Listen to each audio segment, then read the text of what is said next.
welcome in to the Brawl house. The kick forward, the punch through, that's gonna be it! No way! This is what everyone is here to compete for. So without further ado, let's brawl! Welcome back, ladies and gentlemen, to the Brawl Stars Championship. It's time, as we often do towards the middle part of the month, to get to our last couple of regions, the regions which we haven't quite decided yet. Today, it's going to be North America and Latam North. And joining me, pulling the overnight shift, it may well be, is Ark and Trav. Let's start with you, Trav, mate. Great to have you back on the show, buddy. How are you feeling? Yeah, always glad to be here, especially with some NA and Latam North action. Always seems to be at the top of the game, and I'm pleased. I'm going to be really excited to see what the meta's going to be bringing out today. No doubt about it. We will get into that discussion a little bit about how the meta's changed. Ark, great to have you here as well, man. We've already got to see a few of our regions in the Brawl Stars Championship. Show what they're made of in their March monthly finals. New format this year. It's feeling fresh. How are you? You feeling fresh as well, mate? You excited for today's matches? Absolutely. I love a bit of NA vibes, as you know. So yeah, definitely keen to see what they bring to the table. Had a lot of social media activity and talk and discussion between players across regions about what's good. So very keen to see whether some of those ideas will be brought to light or whether they'll sort of fall flat on their face. Yeah, so I wonder what the consensus is between our regions on, like, you know, what the metagame sort of looks like right now, especially with things being able to pick and ban and changes like that one. You know, what we come up with here in North America, Latam North. Let's talk a little bit about how we get here, because last year it was quite a grueling process, right? Championship challenge and qualifiers. This year, Ark, similar, but with some changes to the qualifying format and even the format here in the monthly finals. Yeah, I mean, essentially the start point is the same. In the in-game challenge, gaining 15 wins before 3 losses. Sometimes that might seem like a straightforward thing. In fact, our first in-game challenge was incredibly sweaty. For me, I felt like it definitely had that feeling about it. And then going from that into your monthly qualifiers, that's where we had our kind of biggest change in that earliest point. And that is now a double elimination bracket, whereas last season we had that Swiss format. And the feedback that I've been getting from the pro scene has been immensely positive around that change in particular, actually. Excellent. And Ark sort of mentioned that, yeah, we had a double elimination qualifier in the qualifiers itself. But today, in our monthly finals, we have a power match format. That means picks and bans for each set. Each set, not each round. So you're stuck with that same composition for the entirety of the set if you sort of choose one. The top 8, of course, is where we start. It's going to be starting from the quarterfinals, a single elimination bracket. That's right, no second chances at this stage of the game. And our quarters are a best of 3. And then we move on to our semifinals and finals, which are best of 5. Always banger matches, of course, there. Now, Trav, just a cursory look over this bracket shows some new names or some new logos here. But, of course, the old guard for North America has still turned up this month. Yeah, we do have those typical NA teams coming back once more. Both of the World Finals teams in SDMN and Tribe will be returning towards those match 3 and 4 games in the quarterfinals. But start things off today, Vatra Gaming Volcano versus Chasmac Gaming NA. Following on from that, Real Ones versus Avengers, SDMN versus Vatra Amatura Sue will be that 3rd game. And then finishing things off in the quarterfinals, Tribe Gaming NA versus No U Esports. There you have it, of course, and heading into our semis. Remember, quarters, best of 3, semis, best of 5. That much hasn't changed. Huge prize pool this year, over $1 million on the line, and monthly, this is the prize pool split. $20,000 in total on the line, and the lion's share of that going to first place for $8,000. Now, big deal, of course. These teams are competing for circuit points for ultimate qualification to the World Finals. That much hasn't quite changed here. But for you guys at home, there's a great opportunity, a new way to get involved with watching the Brawl Stars Championship. If you tuned in during the World Finals, you probably find this fairly familiar. Event.brawlstars.com is the one-stop shop for all your Brawl Stars Championship viewing needs. You can head over there, make your predictions on who you think is going to win today's matches, and also get involved. Vote for your MVP after each match. That'll give you a chance to get some awesome goodies to use in-game. You'll be making predictions on the teams that you want to win, so we thought it would only be fair if the 3 of us made our predictions as well. Now, you can try and base yours off our predictions if you like, if you consider any of us to be experts in our predictions, or go your own way. Guys, quite a consensus here, Ark. Looks like we're all on board with some similar picks. Seems like at least the quarterfinals may be fairly straightforward. Yeah, I think it's hard to not go towards the STMN and try route towards the end. I gotta say, I do like the rosters actually in the match 1s and 2s. Vatra Gaming, Volcano, especially a former cultural BGBG team, so very accomplished. Quite hard to call in those quarterfinal 1 and 2 games, but yeah, feeling good about my picks. But of course, if the viewers do copy us, well, we're all gonna be getting it wrong together. Yeah, it's on you guys. Like, don't come at us complaining if you know we sort of don't predict the way that it works out, and you sort of copy us. You know what I mean? It's like copying that guy's homework in class, and maybe he copied someone else's homework, and all of a sudden nobody has the right idea. So there are our predictions. They're pretty well locked in at this point. And I want to circle back as well to some of our discussion earlier about how things have sort of changed here, because yeah. We're working in the power. I'm sure everyone at home has played some Power League by now. I'm sure you've all experienced the wonder that is that sort of format. So again, our double elimination qualifiers now replacing that Swiss style where teams with the same record would play off against each other. And we have power match format. No more blind picks. So now each team knows what their opponent's brawler selections are going to be coming into each set.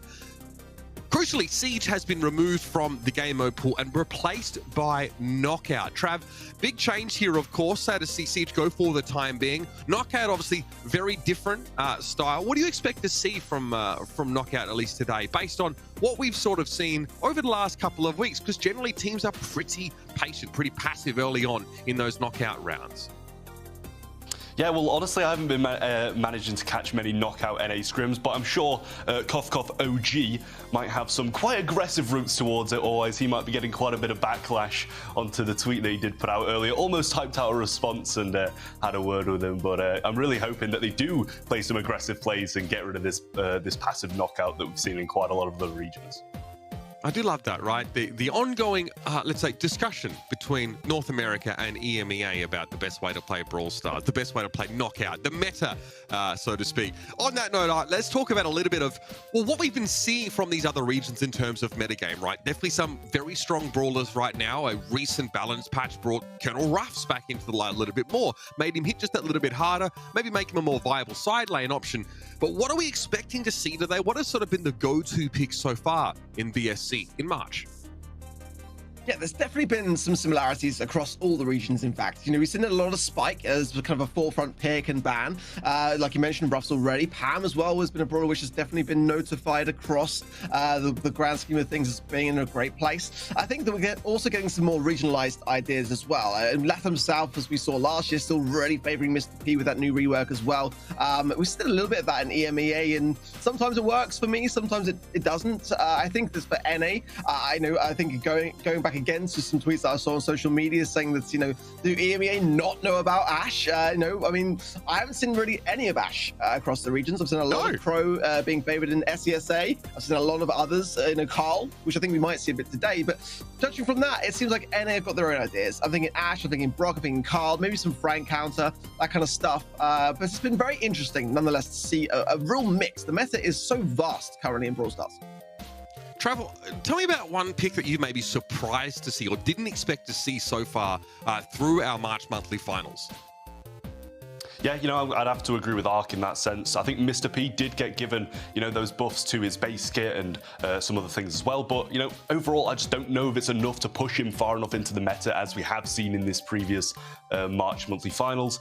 It either goes quite heavily in their favor or quite heavily against them, because it is quite a counterable brawler, and at the top level of Brawl Stars, it's rather easy to dodge at that long range as well. All right, let's keep that one in the back of our heads and keep a look out for how Mr. P performs today. Trav, thanks for joining us here on the pre-show. We'll catch up with you, of course, for our third quarter final. But for now, it's myself and Ark to lead you into our first quarterfinal matchup, Vatra Gaming Volcano versus Chasmac Gaming North America. There's a mouthful for these two teams. Ark, I'm sure you've got a mouthful to say about both of them, because we have some players that are returning from last year's BSC. Again, some same players, but the names and logos tend to change a lot year to year here in North America.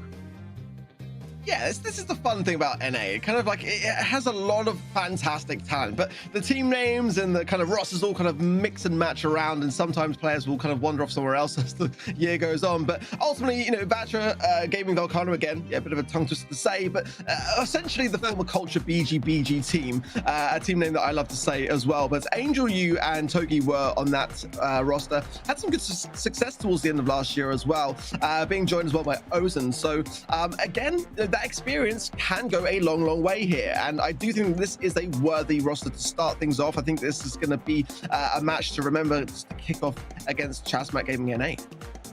Right now, on the other side of things, yes, Chasmac Gaming North America, featuring some pretty well-known names. Obviously, players like Toast and Minwong are, you know, pretty familiar to those that have been enjoying this scene. I remember being graced by Minwong's gameplay last year. It was really impressive, especially some of his Sprout rounds. Fade also on this roster, Charles as their fourth to round it out. What are your thoughts here? Because we're looking at some veterans of the North American BSC scene right now. Yeah, we really are. I mean, Toast and Fade obviously go back to the O.O team, and that was joined by Eslivy last year, who's now with Tribe Gaming NA. So that just goes to show what a real threat this team was. Minwoo kind of came from Aqua, but kind of danced around other teams as well. But Charles, a fantastic player that I've had my eye on for a very long time, coming from the IX Academy team. And I remember first playing with him on ladder, and I said to Second Best, who is this guy? This guy is amazing. His game sense is on point. Whether or not we see him play today, as he wasn't on that roster there, but he could be subbed in potentially. Either way, I think this is a really strong roster. Definitely one to take incredibly seriously when it comes to this region. Right now, of course, your prediction here was Chasmac Gaming North America, I think like myself and Trav, but you're in the hot seat right now, so I'm going to grill you on that selection here. What do you think it is that gives this team the upper hand? Are you confident, or is that like a 50-50, sort of could go either way kind of pick? I'm thinking about 55-45 to 60-40, I think, on this one. I think that for me, O.O were a team that gave big front-running teams like Tribe Gaming NA and STMN a real run for their money. I remember Corey always saying to me, we do not underestimate this team. So with that kind of foundation there to be considered, I just think that that is something that you've really got to take into high consideration. I think that Culture BG had some good success. I think they had some good runs as well. But it kind of feels like, to me, more of those kind of star-studded names are kind of on the side of Chasmac Gaming. Right, yeah, I mean, and that sort of fed into my selection as well. I think I did the same in East Asia, just choose the teams with the most returning players, because again, that experience factor at this level really makes quite a big difference. That's why you see in so many regions, right? I mean, I talk about, you know, EMEA, for example, where like 5 teams that could all be number 1, 5, 6 teams, you know, that are pretty insane and they're full of veteran individuals. That's what we're looking for here in a region that changes up a little bit. Maybe not quite the same as Latam South. That's hard to that one's hard to keep up with for sure. But yeah, Chasmac Gaming was our prediction for this first game. All of us went with that one. Make sure you do the same. Go and get your predictions in. Don't have to choose the same teams, but event.brawlstars.com is the place where you can submit your predictions and win yourself in-game rewards. You will have to connect your Supercell account there, but it is the way to watch the BSC. Get involved with us. Put something on the line, make some predictions along with us, and let's see who comes out on top in the end. You can tweet at me as well if I've made any poor predictions. I can deal with that. So coming into this one, of course, remember, these are best of 3s. And with the change in format now, with this Power League format, we will see teams make their picks and bans for each individual set. Now, Ark, we've seen some teams kind of lose out in the draft phase and have no opportunity to change their brawlers because they're locked in here. So we're definitely hoping to see both these teams go safe and steady through these picks and bans. Exactly. This is the thing to consider. The predictions are not always just completely, straight down the line and certain, because it comes down to that draft. You have to be so cautious around it, and you also are under a time restraint, so that also adds to pressure. That can lead to mistakes, and I've heard a lot of pros saying that it's a fairly straightforward process. Of course, their knowledge of the game is just outstanding, but when you're in that position, making those choices and having a game plan going in that could also get kind of diverted around when a brawler that you were looking for gets taken, or an idea gets placed that actually was against what you were going to go with your comp in terms of that. And also the order is immensely important. You got to consider what order you're going with your brawlers, because if you're early in terms of the picks, then that opens the doors wide for counter brawlers to come in at an early stage. You can also give a brawler over to a teammate, so you can lock something in for someone on your team that might be particularly good with that brawler. But at the same time, exactly. But ultimately, that final pick, very key, because you could have a bit of a shock idea with no chance for your opposition to counter. So there's a lot of weight actually added to when you are that final pick as well.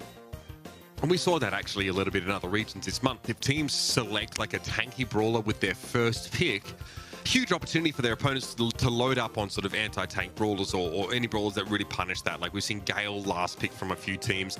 But it's time to jump into this first quarterfinal now, ladies and gentlemen. Vatra Gaming Volcano versus Chasmac Gaming North America. It's time, Arc, for our bans as we head on to Ring of Fire.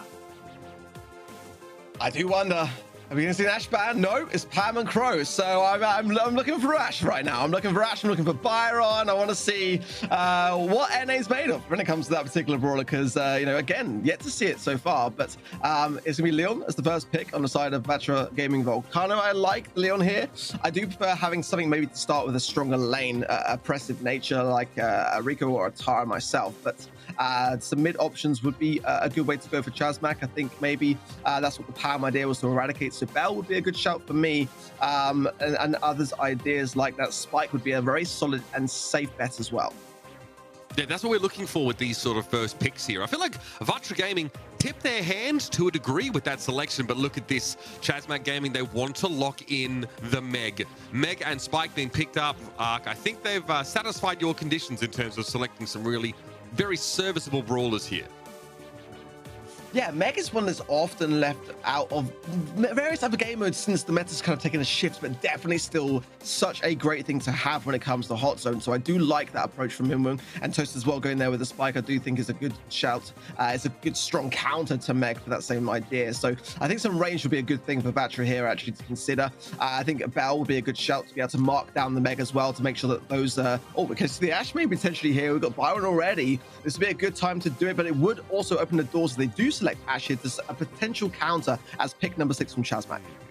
This is as late as Vatra Gaming could, make a pick like that. So they will leave themselves open, but do Chasmac, look to sort of capitalize on that if we get an Ash or something a little more tanky here? No, it's going to be the Colonel Ruff. So a pretty safe finish to round out Vatra Gaming's roster. And wow, I can't believe Bella's been available up until pick 6. And that's going to be snapped up here by Chasmac Gaming right now. There are your compositions: Leon, Byron, Ruffs on the side of Vatra Gaming Volcano. And look, the fans, though, are on the side of Chasmac Gaming. 56 to 44% here, Arc. Interesting stuff. Yeah, I've got to say, does NA not aware of the power of Ash? But I think the draft is... I'm not going to let it go. I think it's a good draft, though, I've got to say. A bit surprised to not see a Rico, because it is quite an impressive lane thing to have, but Leon can do similar ideas. The Meg can be taking a lane approach as well. Ruffs, though, as well. Yeah, in a great spot. I can thoroughly see why that pick was there. Absolutely roasted. Great start there for Toast through the middle part of the map. Togi supposed to be on a safe mid here. And look at the fortress that Chasmac are building in the middle of the map. That's 2 nest eggs thrown down and a second life plant being used by Fade. But he's going to have to back away right now. That ticking damage means the healing's going to come a little later in the day. Great start, 26% already on the board. And now the mech is in full swing with Minwoo on this left-hand side. Just using the range against Angel there to keep him suppressed. Toast as well has the mark and does place it really nicely on Togi there. So that will be something for him to consider as the shots do rain down there on those. And at the moment, though, the time in the center of the map is not really there on the side of Vatra, and with 2 takedowns there, definitely can see this lead extending for Chasmac now. Yeah, no doubt about it. That mark was pretty important. Togi would even have fallen to a bounce from a bell shot if he was a little too close to Ozen there. So really great way to put pressure on that enemy mid. Lollipop drop being used, excuse me, there as Togi again goes down, and Toast has done very well to stay safe in this middle part of the map. Positive feedback obviously goes a long way, and Angel U has to overextend to get that elimination, but is hit with the bell super and taken down. Have a mech coming in, and the rough soundbags are not a great deal of help when you've got a Meg on the other side of things, and Toast is definitely utilizing that mechanic against Vatra right now. A lot of low HP, but being able to continue capping in this middle zone. And at the moment, Vatra have got to consider that a bit more with a higher weight of caution, because ultimately they are losing this at the moment, and they've got to have more time in the mid. They've got to slow the pace down and start to land more shots, get more takedowns.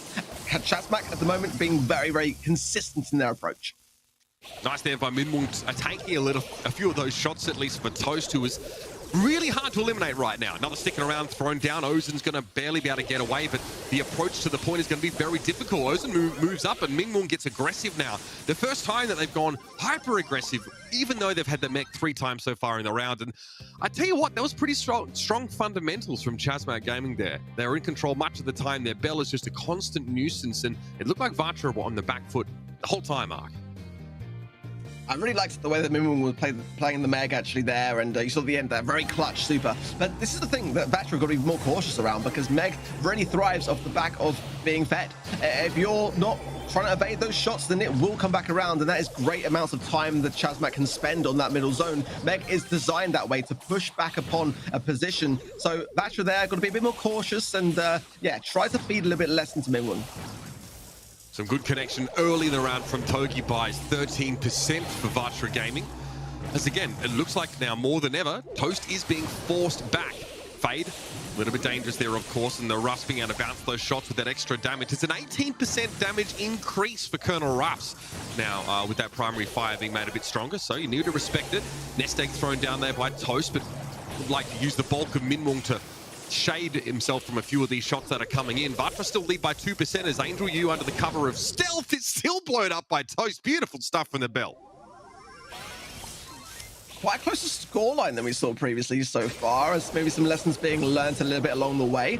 I like the position there from Ozen, but it's going to be very cautious, as Fade can be very dangerous at that close range, and actually gets taken down along the way. So Toast now in a 3 versus 1, and yeah, absolutely going to get taken down here. It's the best chance and the best performance we've seen so far from Vatra, so they've got to now really lock down these lanes, really focus on staying in the mix and not feeding again into Minwoo, who is just looking for an opportunity to be able to push back this mid. Okay, Ozen's hit with a mark there, so that's going to make the Colonel Ruffs a lot less durable. Minwoo is able to force 2 players off the point there. That mech is just absolutely frightening. Angel U's trying to get away, but now Chasmac have the power play just as well, because they've got a little bit of a deficit to make up here, as Minwoo still has that super swing in tow, and that could just destroy Angel U if they get too close. Minwoo's going to get the most out of the mech there by moving in, getting rid of the lollipop drop, and finding Togi on the back foot. That's Value City. It really is. You can just see how impactful this comp is, and Chasmac have played it perfectly. I feel like they really thought this draft well through, and when they lost control very, very quickly, they took it back. And again, utilizing a lot of those brawlers to be the very best they can be. Definitely a great start. Fade looking still, though, calm and collected and focused at the task at hand. I think that's fair to say about all the teams that we're going to see here tonight, actually, is that everyone treats each game as it comes. You can never get too confident, because every set leads to a different draft, and you know, you can find yourselves, if you're not being focused in the task at hand, kind of maybe getting a bit overconfident and missing that moment before the games have even started. You've got to get that draft right, but that is what Chasmac did in that last instance. Yeah, and look, they go for the, you know, they secure the Meg very early on in the pick and ban phase, right? It's pretty hard to play around that. Obviously, Meg is modal in how she operates, either out of the mech or in one, but obviously the star power, giving her a shield for 30 seconds after getting out of the mech, means you can get a little bit more aggressive even if you're not in there. But this is what we're talking about with Toast. 235 DPS arc. That is pretty darn impressive. 8 kills, 3 deaths, really safe mid with a lot of damage output. And it just goes to show, doesn't it? Because I was mentioning Bell as being a great idea for Vatra to consider as their 3rd and final pick, and they didn't. And that goes to show the reasons why they probably should have considered it a bit more highly. Great team damage, and you know, just utilizing the range to the best of their ability. That would have been the key for us to really keep Meg at bay as well. But yeah, great stats from a great player as well. Again, Toast, no stranger to competitive, and just showing us why he's the best in the world at you know, in this region. And credit to Togi there, looked a lot better in that second round on Ring of Fire. You know, we said Toasty had about 260 DPS, Togi had about 232, so pretty respectable. And a big reason why in the early stage of that second round, Vatra Gaming were able to play a little bit more aggressively. You know, so much so with they had Colonel Ruffs on the other side of the map, they were really trying to control space with that lollipop drop and zone people away from that area of immortality, or invisibility, excuse me. Crystal Arcade is going to be coming up in just a moment here, though. But, you know, I want to quickly get your thoughts on that first pick and ban. Do you feel like, you know, it was a real win there for Chasmac, or do you think it really came down to the execution and both teams had a decent draft? Definitely execution had to be on point for Chasmac, but I did feel like the brawlers that Vatra went with, great in their own rights, but kind of combined, the comp just didn't really feel like it had much unity to me. It just kind of felt a little bit segregated, and Leon is a great thing to have, but you kind of have to have the whole thing work together, and it just didn't really have that for me. Definitely a bit sloppy in the sense that they were like just allowing Limwung to keep cycling into that mech, and I felt like something a bit more suppressive would have gone a long way, and maybe like a Rico in the mid lanes to really have that range at your disposal. The Bell mid, again, which they kind of left open and was instantly snapped up when it went back into the draft into Chasmac's favor. So I did feel like Chasmac liked the draft that they were given, or kind of led themselves to be able to establish down. But this is a fresh start as well for a new draft to come into play, and Vatra now probably having a bit of a conversation in the background around how that kind of went for them and what they can do to try to turn this one around a little bit. They've got a bit of a fresh slate now. So here it is. The map is Crystal Arcade. This is definitely the kind of map where we see teams value Sandy fairly highly in other regions at the very least. Of course, a sandstorm over that middle part of the map. A rude sands if it is. It's going to be able to reveal the enemy team even if they're in bushes. And frankly, the stun is frightening. Oh, okay, there's an Ash band here. So yeah, North America do value that brawler highly enough to try and take it out of rotation. Piper banned by Vatra Gaming Volcano.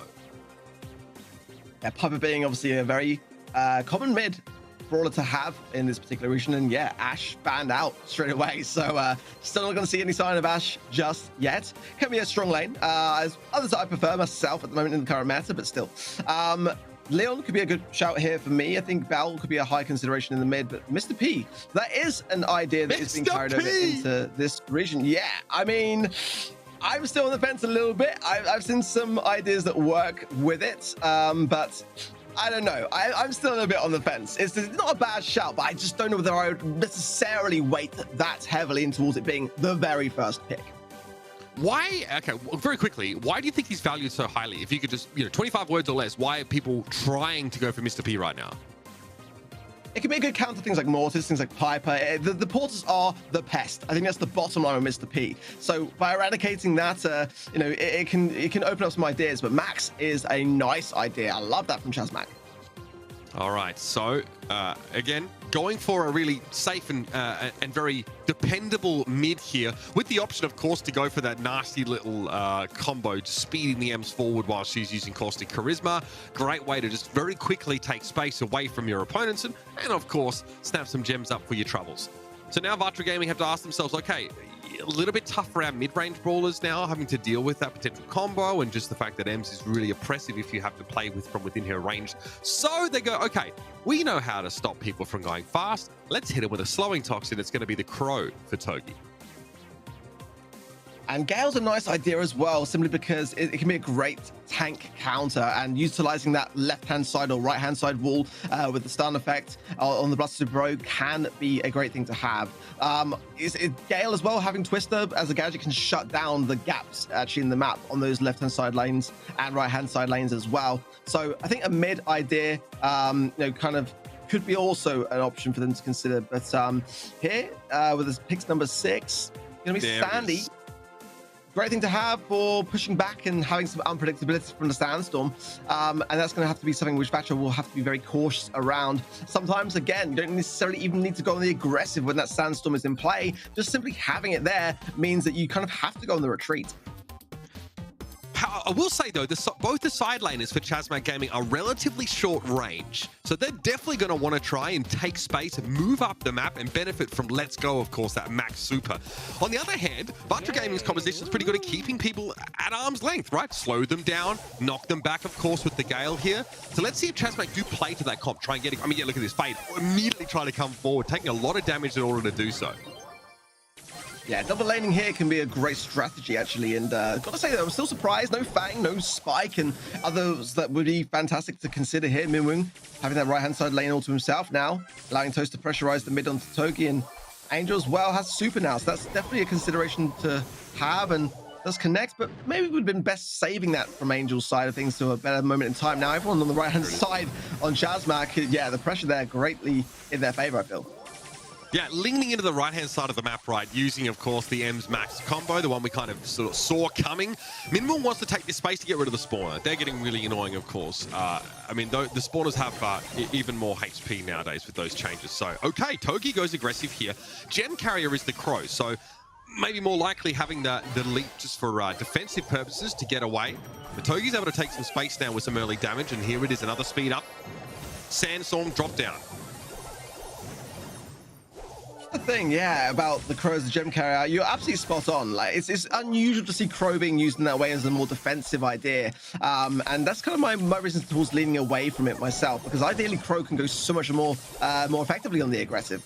Toast as well, having those 6 gems here, getting pushed aside by Angel, and that's a nice connection there onto Minwell, getting a lot of HP down. Port's coming into play a little bit as well now, and some momentum shifting actually. Vatra close to countdown.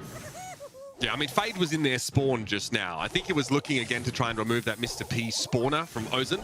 Here's another speed boost now. Minwell just trying to barrel towards Angel U, but they're able to back away, and they've got a super as well. Great defensive setup here for Vatra Gaming. No stun on that Gale super, but Minwell is low, and Toast this time gets absolutely crunched up against that wall. It's a nice draft here for Vatra Gaming. They've got some great picks for brawlers now, and their composition is very good at preventing Chasmac from doing what they want to do. You know, again, they got great disengage, and it was very, very hard, I think, for that aggressive style from Chasmac to pay off, especially in the late round. Yeah, I mean, when you've got a Gale, it's a great thing to have. You can just use a lot of that knockback, and the Crow with the slowdown to really counter the Max. Everything about it does seem to be, considering that as a mechanic. Max was an early pick from Chasmac, so it gave Vatra a lot of time to consider how they're going to go about that and that aggressiveness that Max can bring to the table. I do think Max is in a fantastic place, but I do kind of feel like Max is maybe better served in Brawl. It's working for the most part. It feels like to me Chasmac needs to play this a little bit better.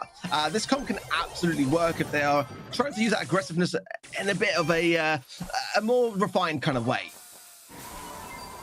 Chasmac trying to overload the right-hand side of the map right now. Fade obviously pretty favored against Ozen if they can close the gap. So you see Toast might lean in that direction, throw out the super here. Minwell there, Caustic Charisma was all that was required to get rid of Angel U, and that's a big power play opportunity now for Chasmac, who add their 5th gem to the tally.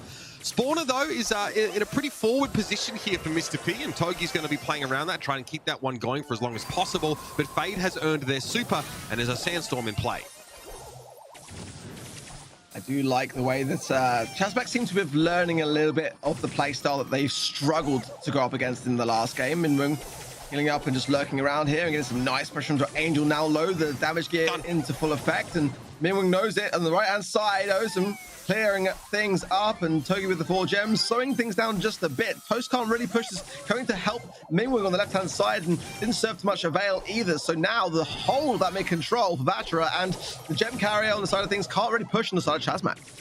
And there it is. That's the super from Crow used defensively, right? Togi's able to get back away, even though he's hit by that Sweet Dream stun. Minwell actually making a lane switch here. I don't know how long this will last, and that's beautiful stuff. It's a double stun off Angel U on the left-hand side of the map. Toast does have 9 gems, but Vatra Gaming getting close, and there's not much he can do right now. Minwell able to back away after getting key pressure into that middle part of the map. Caustic Charisma being used. Ozen falls, and the spawner likely is going to go down as well. 10 gems for Chasmac again, but Faye wants to go aggressive. Togi dives in. No, and he's thrown it away. Toast, can he stay alive with his poison ticking? I think he can. He backs away to the top of the map. He'll regen and have 18 gems to 0. Chasmac now looking comfortable. Oh, Togi. He just brought the gems on a silver platter over towards Toast there. And again, this is what I was saying about how Crow for me is always a more aggressive brawler to have. And you kind of, maybe in that same way, he's kind of forgetting I'm playing gem carrier as a role now. I've got to be more defensive. He was showing some great signs of that awareness, but they're getting a little bit carried away. And you can't do that as a gem carrier. You have to be a bit more it's like cautious around it. Yeah, it's fine. Oh, dear. Togi this time Better start on that right-hand side of the map. Twister used for Angel U to disengage. Worse than a bloody banana peel in Mario Kart, that is. And good start for Vatra Gaming. They have map control. Togi's able to snap up his 4th gem here before the rest of Chasmac can get involved. Well, hopefully it doesn't bring it to their spawn again this time round. Good stun on the left-hand side there from Angel, and does affect then Toast and Minwoo as well, forcing them to have to consider healing there. Another blustery blow. Didn't get the stun off in that time round, but nonetheless, just keeping everything to the mid so that Togi can pick up scraps. It is also match point for Chasmac now, so that pressure mounting for Vatra. They want to hold on here, take this to the 3rd and final set, but at the same time, Chasmac will be looking to turn the screws in the cogs. Nice job from Minwoo there. It was friend zone into Caustic Charisma, and Angel U had no way of avoiding that. Minwoo just keeping the Gale at optimal range for Ems right now. And Toast to be able to clean up this spawner here, but Ozen will have another one. No stun used there by Fade, taken down by Mr. P. And now the map is split in 2. Toast obviously behind by a few gems, and Togi's made themselves pretty scarce. Hard to catch that crow. And with the super available, they'll be able to get out of dodge if they need to.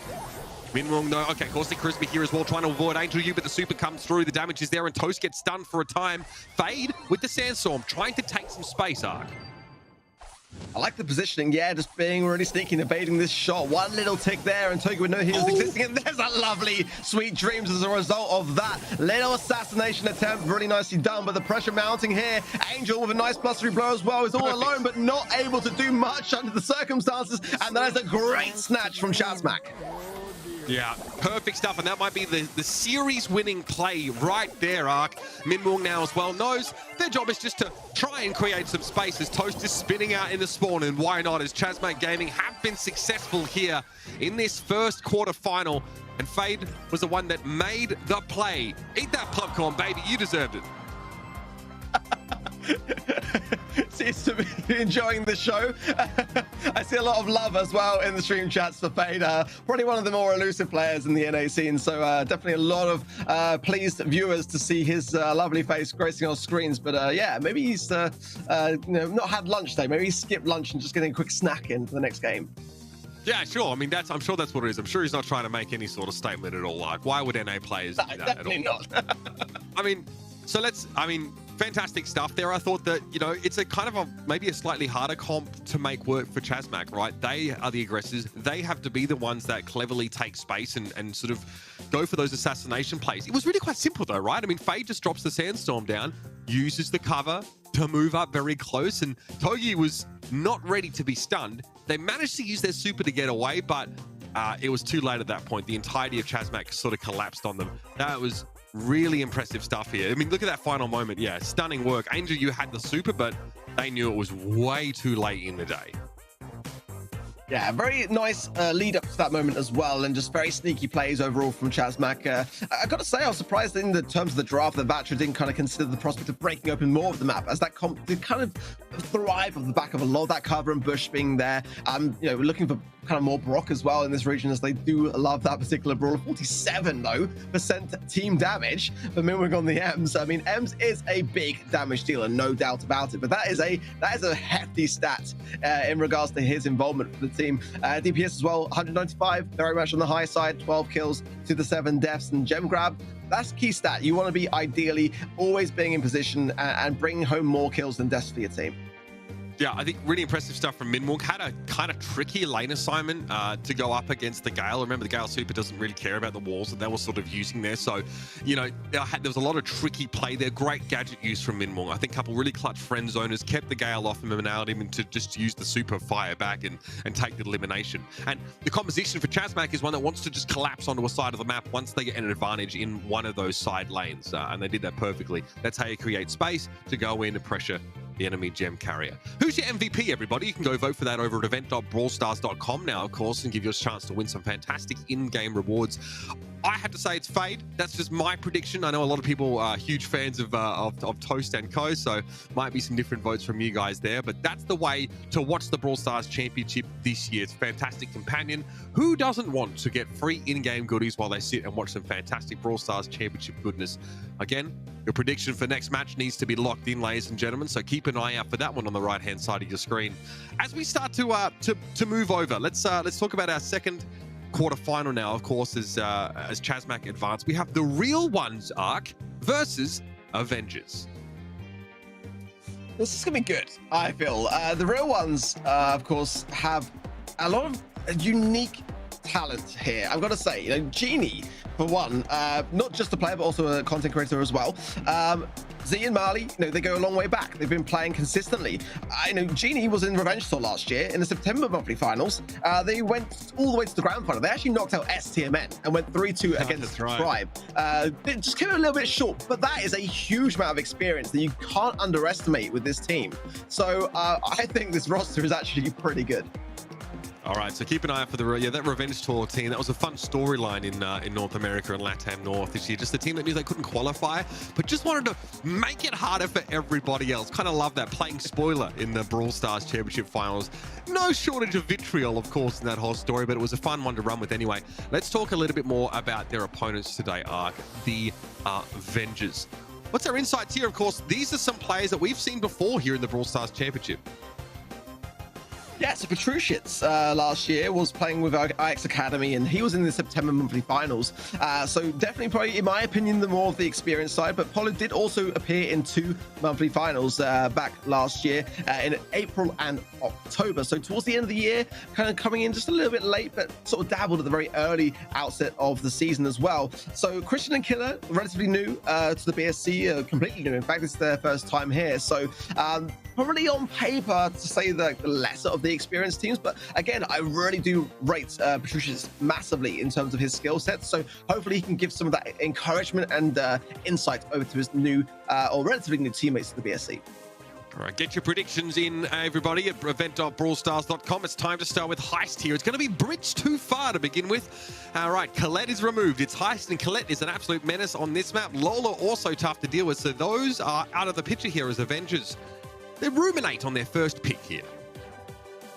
Love the bans. Got to say that straight off the bat. Yes, Lola and Colette are 2 of the strongest forefront brawlers in this particular map. Very specific to this map as well. So great start. Piper, for sure. Great idea to have as an early pick, but it does open up the possibilities to a lot of kind of Piper counters as well. 8-bit, I've been vouching for this. I've been saying this in the EMEA, that 8-bit here can be great. Nanny is a big common ban as well that we see a lot in EMEA for this particular map. So I like that draft from the Real Ones straight away. I can't wait to see 8-bit here. I think that is actually a great counter to Piper as well, having that damage boost to hide behind and the cheat cartridge gadget to really pull yourself out of a sticky situation. I love that combination. Love what I'm seeing so far. All right, yeah, again, it's long-range brawlers being selected so far. We've seen in the past some teams go for like more of an all-in Pam-based aggressive setup here, just trying to sort of dive with Daryl and make the play. But these 2 teams might want to try and play a little bit safer early in the round, or not. Avengers actually have a Daryl pick right here and a Bell. So, wow, I mean, snap up 2 of the most prolific sharpshooters and then throw in the Daryl, real close range brawler. And again, it looks like Killer's going to have to rely on that super to close the gap on the Real Ones composition, because they have 2 longer range brawlers themselves. Yeah, I mean, locking in the Bell obviously is a great counter to Daryl to get that one off the cards already for the Real Ones not to be able to have. But Daryl's risky. I mean, I get the idea of being able to roll across the lanes, but ultimately, yeah, I mean, that opens up things massively for the Real Ones to consider just a big, long-ranged comp. I am going to go with the Real Ones on this in terms of my thoughts on their draft. I think that they've got a great chance here, despite being actually on terms of the prediction side, the team which the viewers think have got the lesser of the chances here. I'm kind of surprised by that statistic already, but I've got to say. Yeah, there might be a few fans of some of those Avengers players right now. I think we all predicted the Real Ones. I think both myself, Ark, and Trav. So let's see how this plays out now as Z on that Pam is heading straight to that left-hand lane. And, oh, man, facing down Piper, facing down Bell. All right, the Real Ones, your work's cut out for you. Already Z staying on Killer. Over time, he will get rolled, but you can just see how that Daryl's going to struggle so much in that left-hand side lane. Petrushits not wasting any time getting some damage, but now on the weaker side of things and could get really pinched here. Yep, Z notices the opportunity, and look at how much Z is going to be able to have control on this left-hand side lane, helping out Genie on the right-hand side in the center. I've got to say, I worry a little bit. Nice run from Killer. He's got to capitalize. This is his moment to finish it off, and he doesn't and isn't able to do it. I mean, this is dangerous. The moment that Genie was able to get close enough, they popped the gadget, the extra shots with 8-bit for extra damage on that safe. The Real Ones really take advantage of that pick-off on Batushis in the middle part of the map. They're going to return here on that Piper, of course, and try and trade back a little bit of damage. They want to knock out the walls here, open this right on up. I don't think the real ones mind that too much there.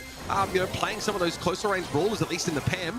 Christian removes the damage boost.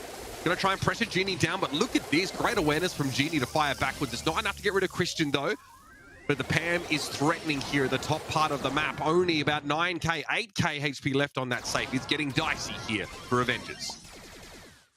He's doing phenomenally. He was alive that whole entire time and running as well with the speed gear in the bushes and just keeping himself more elusive. The gap is closing a little bit as the aggressiveness now starting to be more of awareness to Avengers, who's starting to clear up things nicely. If they get a good push, they could be able to get something out of this. If Mali can get a TP over onto the safe or something along those lines to really assert the pressure, it would go a long way. Okay, here he goes. Killer going to try and charge in now and get some damage. Oh my god, the damage boost for the 8-bit is going to make short work of the Daryl. And Christian now needs to respect this 8-bit damage as well. Marley tried it again. 1% left on the safe. They did end up using, of course, the Warp Blast to get up close and personal and start pressuring it down. 1% might be enough to make all the difference here now. I see Batushis has to be very patient in the middle part of the map here and defend this safe as much as possible. We're expecting to see a peak get deployed for that last little bit of damage here. But again, it's going to be tough. Marley's going to be picked off here. 15 seconds left in the round, but Killer's gone down. That is, of course, the big bruiser removed for Avengers. It's looking dangerous. Looking like there's no chance to even this one up for the mark. Yeah, no, realistically, they'd have to get a monster push, and honestly, just a one single nanny super will be able to finish things off, and there you have it. So, again, I don't really see where the Daryl comes into this. It didn't give much value. It was shut down so heavily by the lane side. And Zee playing fantastic on the PAM. I think that was a really solid pick, actually. The PAM can be such a great lane and have so much survivability. You got the additional range from that. You know, I can see, yeah, crossing lanes, but then you also got Piper, which is breaking the mid anyway. So, like, I can't kind of see where that was working in their kind of thought process going into this draft. And it definitely feels like, to me, the real ones are not hesitating to capitalize on this situation. How do they get rid of Marley here? I think the Avengers might try and look and race this a little bit, but Marley's pretty dangerous here. A lot of early damage on that safe. Batushi's going to knock out the middle part of the map again, expertly removing almost all of those obstacles there. They really want to benefit from this double sharpshooter play. But the real ones have a lot of range to work with as well, especially when Genie starts getting rolling. Homemade recipe, though, is going to have to force Genie to respect the incoming damage a little bit more, and Christian barely hangs on with that positive feedback. Why is Genie there, not running cheat cartridge? That's interesting to see. A bit of defensiveness now needed. Christian gonna get flanked by Mali. He could have gone in on the safe, but I think that's the wise TP to make, actually, just to clear up that lane, allow the pressure to basically get onto produce hits and have just a bit more sense of control. Yeah, Marley's hit with a mark there as well, so if they go deep on their safe, it'll be pretty easy to pick them off and prevent them from, getting the real ones back into this sort of base race. Eliminating Batushis again. Marley's actually been able to get 2 brawler eliminations while being marked. Make that 3 as the peak hits home and Christian sent back to spawn. Well, Marley now facing with Killer. Kind of would prefer to see Zee actually on Killer on that left-hand side. I kind of wonder whether they might switch that later on if things keep going this way, as it does seem to be a lot more pressure now being opposed onto their spawn side as the left-hand side lane cleared up. Killer and Patricia just trying to heal themselves up, and Zee going in super aggressive. I love it. It was a bit early to do so, but I think that now that is the way forward, and Zee to carry on focusing his attention on the Killer. I mean, Daryl is such an issue when he gets up close and personal. Zee has to use a scrap sucker there to limit his ability to pressure that safe down. But the damage is already done. 40% to 67, and now we're under 30 seconds left in the round. This is where the real ones have to come alive, but Genie is about to do exactly the opposite. 120 HP left. Killer trying to go get some extra safe damage themselves, but they might have overextended for this now. Avengers safe starting to take some damage. Marley has super available, so they can go for the full commit, the full dive to try and get that damage done. 51 plays 40. It's got to be close, Ark. Right from Genie, extra credits getting some good value, but is it enough? 3%? No, Genie's gonna have to get some more damage, and he's not in a position to do so. Avengers will bring it back just a little bit to make this one a little bit closer in set number 1. You feel like Avengers get to go for their game plan much more in that round, Arc, right? Now we kind of understand why they, blow up that middle part of the map. They seem confident they can avoid most of that 8-bit damage, and they stay out of, his range for the most part, getting value out of that Bell Piper combo. Can they do it again? Will the real ones allow them just to control the map at range like this?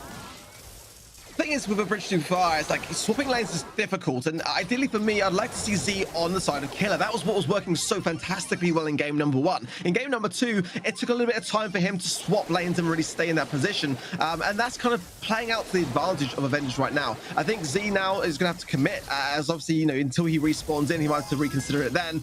Could be a time coming in, it's very low HP, the Nanny head coming in, that'll be a nice TP as well, and Mali gives a chance to get some damage now. Killer is ruining Genie there on that right-hand side. Definitely need a lane swap here. Z needs to be fighting against that Daryl directly. And that, look at that. As soon as Z gets involved, Killer falls down. Good bit of damage on the safe there by Marley going deep with that full commit. Genie falls to Christian. Okay, so healing station in the middle of the map is quite easily blown up, though. I'm not sure what Z was sort of hoping for there. Poppin removed that central part of the map now, and yeah, Killer gets roasted by Genie. I actually like it. It's quite smart. So with the Murmur's Hug star power, Patricius was going to die. He was forced to jump, but actually that's been a great asset now in favor of the real ones. They can utilize this lane. They can swap over more, have more control as to who they want to counter. So forcing that play, kind of smart. A very kind of subtle thing to do, but maybe Patricius would have been better to actually just take the death there and keep that cover in play. Bertucci takes a big amount of damage from that peep there. They're going to have to back up a little bit. Now it's going to be about the Avengers. Can they make the play? Killer wants to pressure on the Genie. There's still a little bit of cover left in the middle of the map, and Bertucci's might be looking to remove that themselves. Good shot from Christian, though. Genie got a little bit too close, distracted by the Piper that was low HP, and now Bertucci's gets free damage on that save, but it's not really enough, and Piper doesn't really have the reload time to put real pressure on with just one kill, so it's going to take more than that from Avengers, but Genie wants to pressure that safe down. Christian's low with 35% now. Killer rolls in, and Genie, what a shot to get rid of the Daryl, and now Marley gets some alone time with the safe. This is dangerous. I love the patience from Genie, just waiting his time until Christian was there to really get the value onto him and the safe with extra credits. This is a great position for them to be in, but it can be overthrown with a good solid push. I think they're leaving it a little bit too late on the side of the Avengers. I think the real ones should be now able to seal the deal here, as I did prefer their draft, and this is the reason why. Leaving it too late, yeah, 72% damage, not gonna happen. The real ones will take the first set. Tough start for Avengers. I mean, you feel like they probably got the composition that they wanted.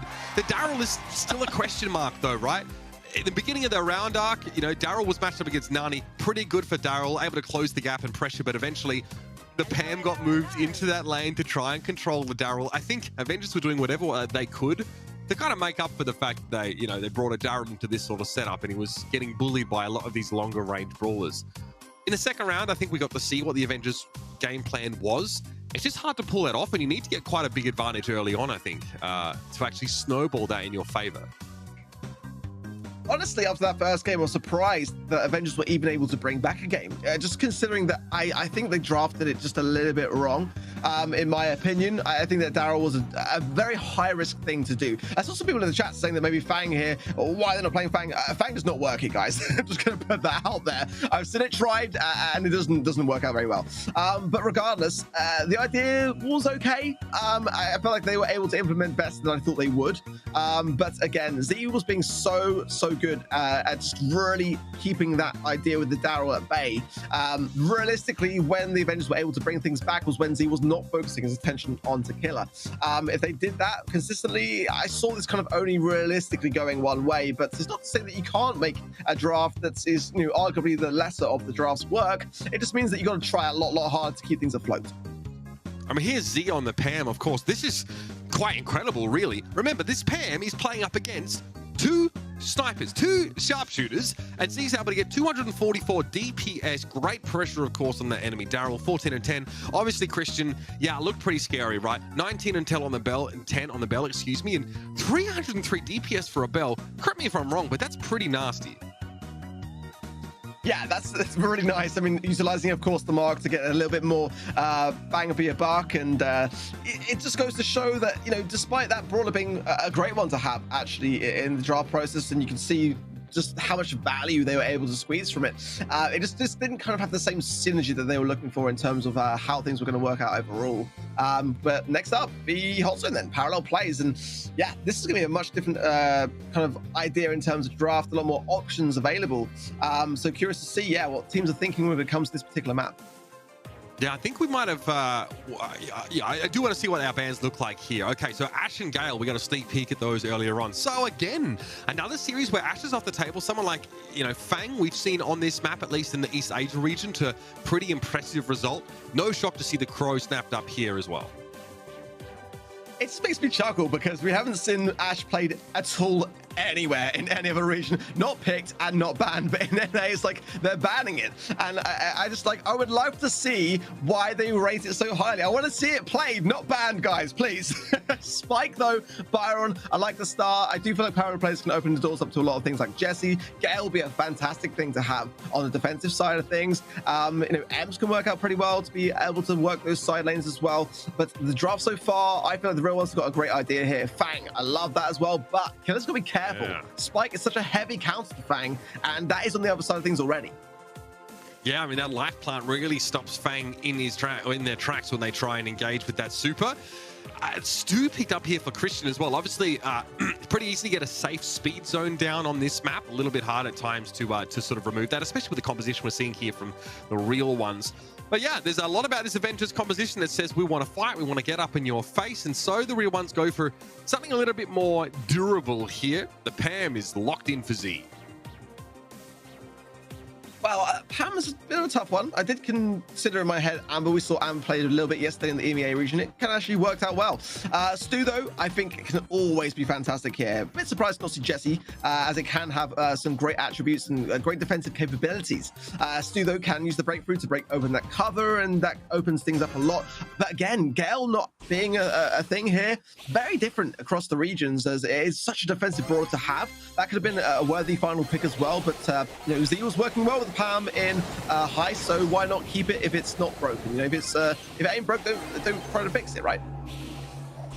Christian under a lot of pressure here, but it's going to be Z that actually goes down, and already Avengers going to be pushing on towards the away base. Killer clearly generating quite a lot of threat there. It took a fair while for Gina to bring them down, and Batucci's is going to be able to get some capture progress here as well. Trying to avoid the Pam whilst trying to pressure the Byron. Not easy to do, but with the mobility that Stu has, Batucci's is able to do all that and more. Great aggressiveness. I love this from Avengers here. Nice jumping from Christian onto Marley, but yeah, Marley able to get the splash damage out and heal himself in the process. C, though, still contesting this as best he can. Lucius is just dancing around it, and yeah, Avengers just going with this strategy early on. I love it, because they can then go back on the defensiveness, capture their own zone as the last and final thought. All right, Marley slowed there by that toxin, but Genie has some damage from the left-hand side of the map to get rid of the Crow. Batucci's is back, though, again, trying to pressure this away zone. Genie a little bit low, but the Hell Station is really doing a lot of work there, and the Spike is able to hang on until the burn damage brings them down. Again, it's very costly, these defensive efforts from the real ones now, and all Avengers have to do is to work on their home zone, and they'll be home free. Yeah, Avengers are just utilizing so much of just the aggressiveness to go in and just really bombard everything. In fact, it's perfect for this style of comp. If you went in a more lane traditional kind of process, then you're going to have your counters, but they're just overrunning the process, and they've already done their own zone and the other zone as well. It just felt like the real ones were just constantly playing catch up that entire game, and as soon as they were able to get someone taken care of, someone else was already in their face. Great to see Avengers coming back with some feist. Yeah. What an aggressive composition. This definitely feels like, you know, something that may have been won or lost in that draft pick phase. And you said you were questionable about the Pam, right? Not really sure how this pick for Z fits into the equation. Looks like Pam has a lot of trouble dealing with these hyper-mobile brawlers.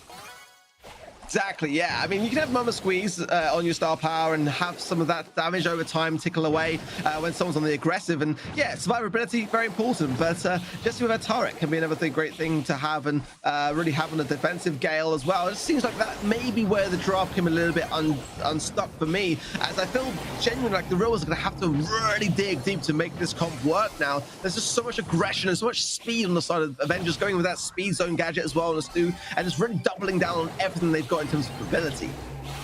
I mean, it's hard to see right now, but Genie's doing so much work in that top part of the map. The life plant helped, but Genie had no way to pop the life plant themselves while they were burning down. So it's an opportunity now for the Avengers to, I mean, get a lot of capture progress here. Z has to try and step in, but he sees a super available for Killer. The roundhouse kick is pretty scary as well. The AoE stun is not something to be trifled with, and that's 2 quick kills for Killer. Avengers now with a healthy lead. Yeah, Patricia's as well, just keeping Genie off that zone, and that's the third and final roundhouse kick there coming to play from Killer, who's been absolutely cycling them fantastically well throughout this game. Christian able to stay alive there on the zone alone. Avengers really did well in this draft, I've got to say. Yeah, that's a tilter for the real ones. This is a big GG go again. That composition looked like it was just a nightmare to deal with there, and Bertucci's looking very pleased with himself. Again, that Fang pick is one that we kind of discussed, one that was floating around, especially with Ash constantly being banned. It seemed like teams just sort of left that one open, and we can see just how devastating it can be on this map. In this regard, the North American region definitely agrees with the East Asian one for parallel plays, that Fang is just so nasty on this map.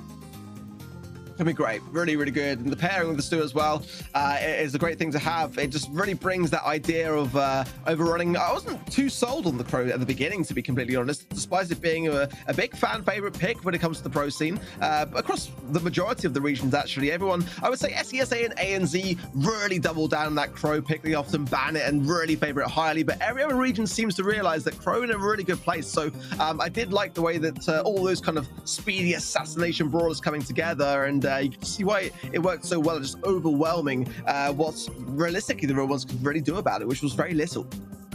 Yeah, it was Killer on the Fang, and Bertucci's here on the Stu with 41% of the team damage, 7 kills, 4 deaths. Again, Stu always a bit of a risk taker there, using that mobility to really put pressure on the enemy Pam. And yeah, no smiles yet because there's an entire series still to be played, but Avengers now feeling a lot more confident. Maybe this is why so many of you at home made them your pick, your prediction for this semi-final matchup. It's a great start, and heading over towards knockout now. This is it, last chance saloon for both these teams.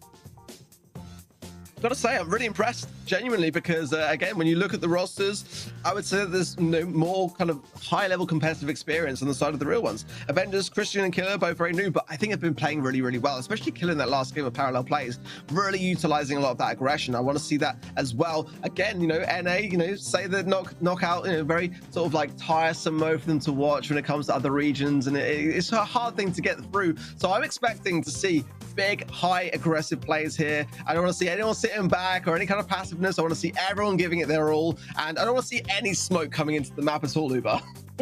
All right, no smoke. Okay, Ark's laid it out there. To be fair, we've seen both these teams go for, aggressive plays at times, right? Both teams on that previous map definitely tried to, play forward and just go for 1v1s if they possibly could across the map, right? I think we often saw like the Pam having to try and stave off the that Fang constantly there. And in the previous series, of course, we saw a ton of aggression on gem grabbers, right? With that Sandy really trying to close the gap in the M. So, all right, neither of these two teams are allowed to play passive. Ark has decreed this. Well, I think we're definitely going to expect that of Stamina. I mean, they're going to get so much flack from us if they do that. So, all right, speaking of safe brawler here from a map like Bell's Rock, Tick's going to be taken out of the rotation by both sides. A great thing to do, actually. It takes away a lot of control, and this map in particular has got a lot of other options that are available. Sprout would be a great thing to shut down the lanes, so there are still thrower ideas there. Patricia's, though, really valuing the Fang pick, and I think that can work well here as well. But look at this, Genie going with the Gene, Marley going with Gale. Yeah, that can work. I mean, the magic puffs from Gene, absolutely going to be a good thing to have here. I think some throwers wouldn't be a bad shot to consider here. I wouldn't mind seeing a Sprout pick here from Avengers. I wouldn't mind seeing a Byron pick for some more healing, or a Pam. They're going to go with Piper for more of a sharpshooter approach. I kind of feel like they need a healer. I'm going to go with Brock, so all-out aggression from Avengers. I like it. I'm down. Yeah, it's interesting. I think that seeing the Gene and then the Gale pick definitely nods to Fang's ability to close the gap and go for those resets there with that super. So you've got Gale Force, you've got Lamp Blowout. It's going to be very hard to engage if you're the Avengers. And they maybe realize this and they pivot to like a longer range strategy with that pocket Fang, just to try and go for these high percentage plays in the late round. All right, Daryl picked up here. So the real ones definitely do not want to try and match with that sort of long-range brawlers here. So I'm very, very curious to see how this plays out. A relatively open map is Bell's Rock outside of that middle part, which has got, some of these corridors for Daryl, for example, here to sort of try and traverse and get close to the enemy team. But some really long lanes here, which is definitely something the real ones are going to have to be wary of. That was a great pick, especially going into later stages. But again, we're not going to get there, Uber. But if you look at the strategy of Avengers, breaking everything open, yeah. So what can Z realistically do about it? The more time goes on, the more this map is going to be opened up. The Fang will not be able to work out as well either. But yeah, I do like the strategy here. Range is all the flavor realistically here for Avengers. And the more they break, the less the real ones can do about it. I think the real ones are in trouble. I don't think that, you know, this is the kind of draft that they would put their signature on if they had a chance to go back and do it again here, Ark. Oh, it's just brutal. Marley's the last one left here. Christian and Batucci's just going to give a little bit of space and remove more of the cover on the map just to make it absolutely hell for Marley, who doesn't last much longer. The Avengers here looking very, very good with this composition. They pivot midway through the pick phase, away from the Fang to sharpshooters, and it's working a treat. Very aggressive. Oh, Chiwa, nice pull. Gets the cancellation for Killer coming in. Oh, the flow back as well from Marley is there. The running from Z. I've got to give it to NA so far. This is very different in terms of the way it's playing out, but almost a little bit inconsistent. You can see how much of a difference it is between the rounds. The strategy not working for Avengers. I mean, night and day difference. I don't know. We saw why Fang is not good against this setup, right? Why are Avengers trying to... I guess the Magic Hand forced their hand, I think. They realized that they wanted to engage because I think their Brock was caught there by Genie. If you just play around the Magic Hand, you're probably fine here. And you can see that's what they're doing now. Getting rid of more of that cover. I mean, there's nothing left of the map at this stage. I mean, thank God Daryl's not respawning because he's not going to want to play at this point. Rocket Fuel removes another fence. Genie's going to get pressured down by Rocket. Rain Killer is thinking about making something happen here with that super. But Avengers just need to be patient. They have a player lead now. They have the range advantage. Marley can't get any value out of that super until they get close. This should be an Avengers win comfortably. I can't believe the real ones got out of that position. They were so pinched in. They're jukes today. On point in knockout so far. So much scrutiny being thrown their way. And how long can it realistically last? Yeah, Killer coming with the final blow. Genie now, what can he realistically do? That'll be the first round down. But I've got to hand it, though, to them. They hung on for a lot longer than I think any of us expected. Tucci's looking at us right now. He's like, yeah, I know who you predicted to win this match, by the way. We're here to show you otherwise. That was really impressive. I don't know what to say about the real ones here. I think Z needs to do his work in the first round before the entire map gets blown up. Otherwise, forget about it. The Daryl is an absolute non-pick at that point.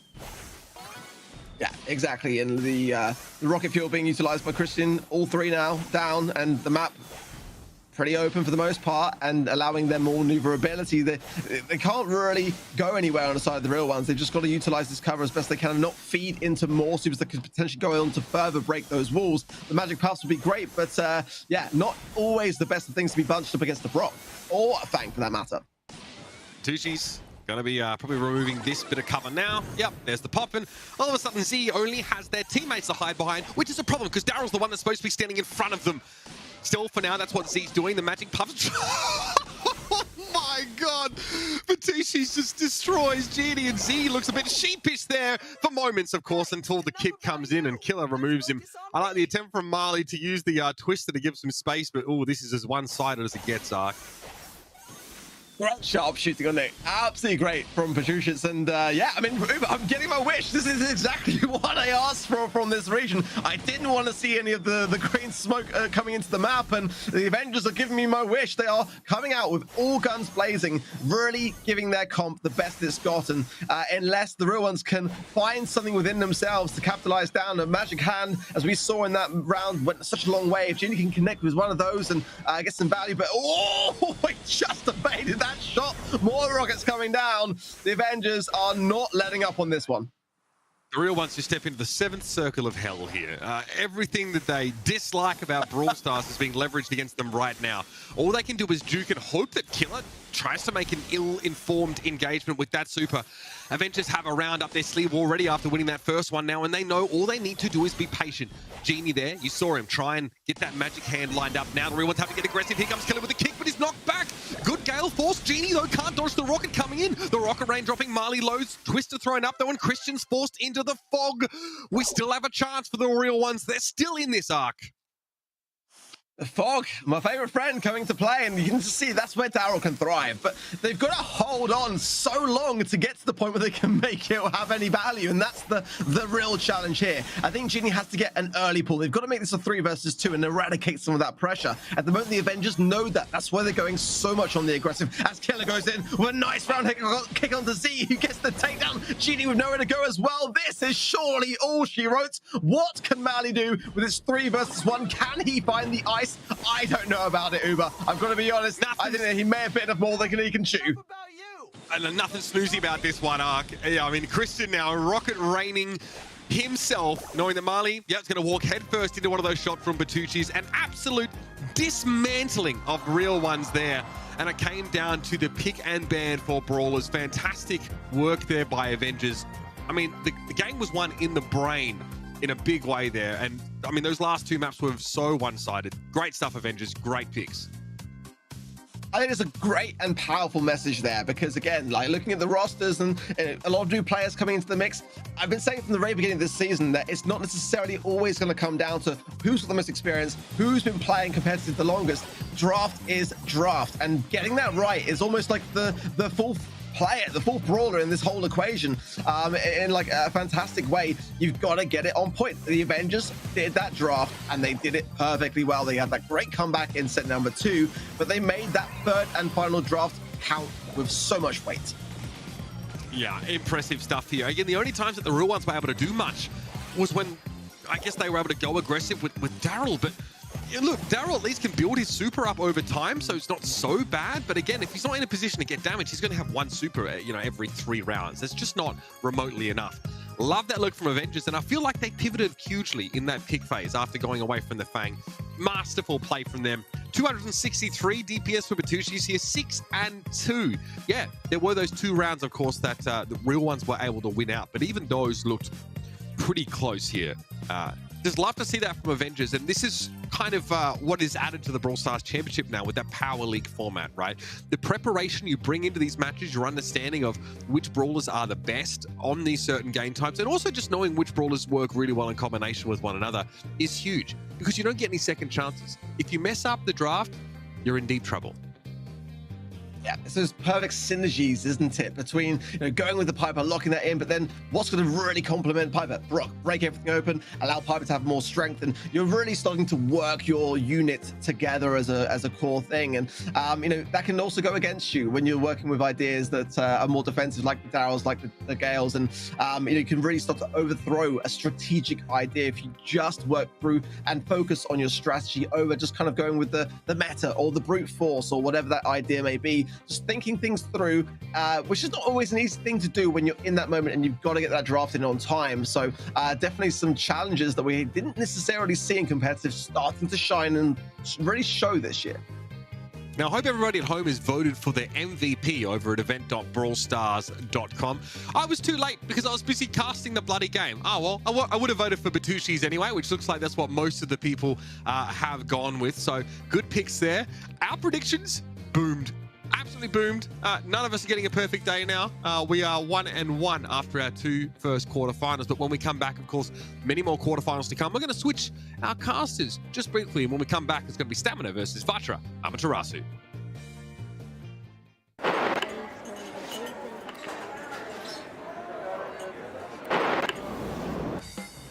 Hi, I'm Stu, and welcome to Stu's Spectacular School of Driving.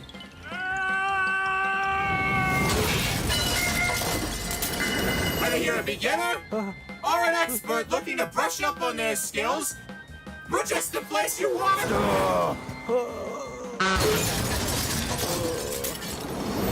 Need to learn in a hurry? No problem! Take our crash course, you dummy!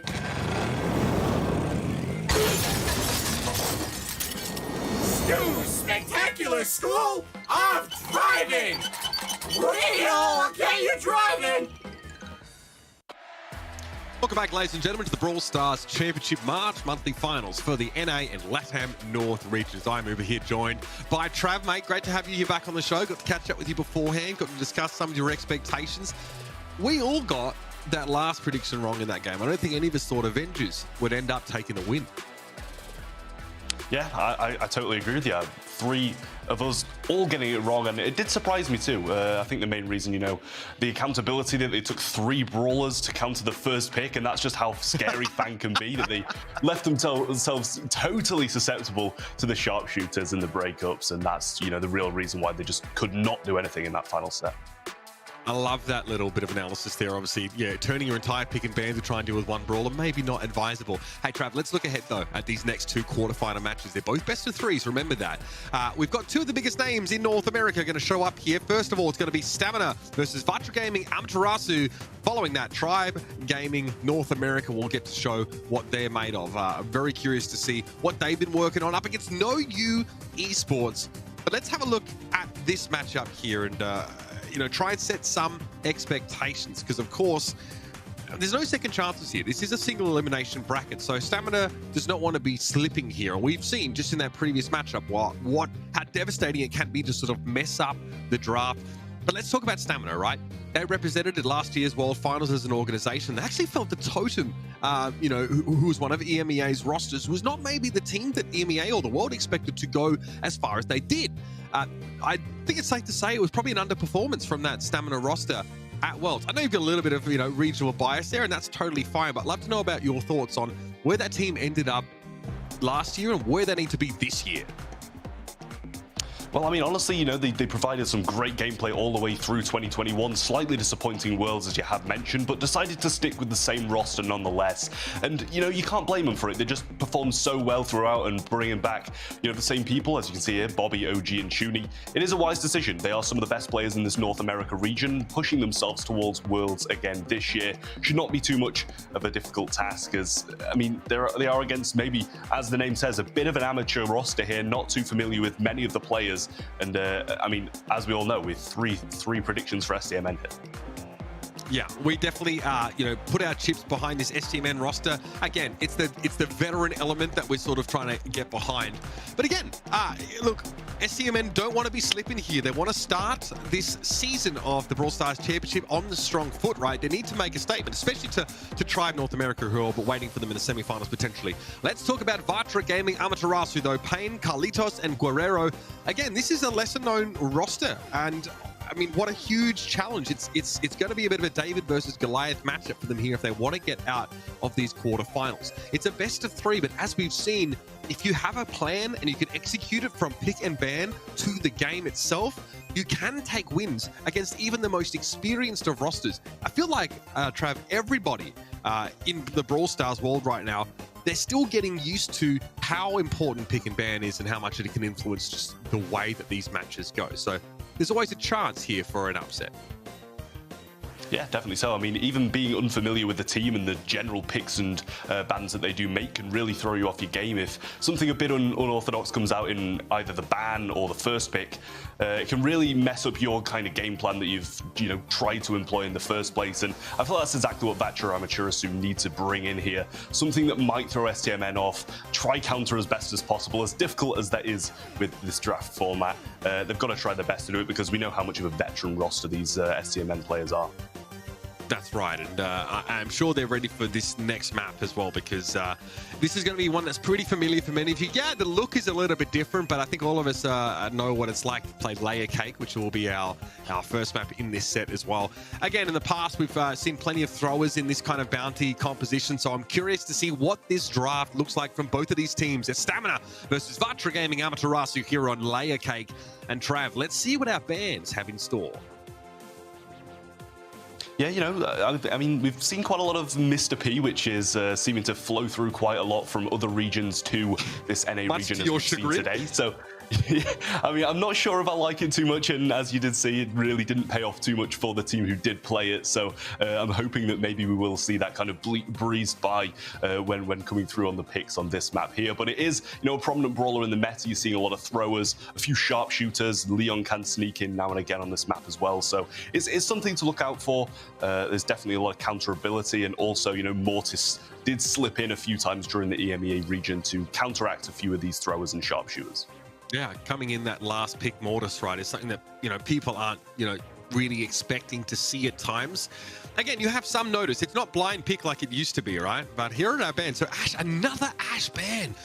Okay, I mean, Ash must be quite contested here for this NA region when it's getting banned almost every single set. Also, the Fang taken out of the picture here, and I think this is the most obvious first pick ever. The tick picked up for Carlitos. Yeah, there you go. We do have the throwers, as I did mention. Both Sprout and Tick already been picked out through the first 3 picks of this map. Bobby slotting onto his comfort brawler there. Know how much he loves Piper, and he is, a contestant for the best Piper in the world at this point. I've seen how, some of the 1v1s that he did do at World Finals fare against some of the EU players. So we won't talk about those scorelines, but overall, he's an extremely capable player on that brawler. And as you say, 2 of the bans being taken out with Fang and Ash does kind of shut off those tankier routes, and some healers are probably not going to be picked because of that. But in some of the regions, Byron has been a pick that does become at the forefront of the meta. We are seeing that Gene, though I'm not really too sure about that pick, as it's going to be quite difficult for him to be able to accumulate his super against these brawlers.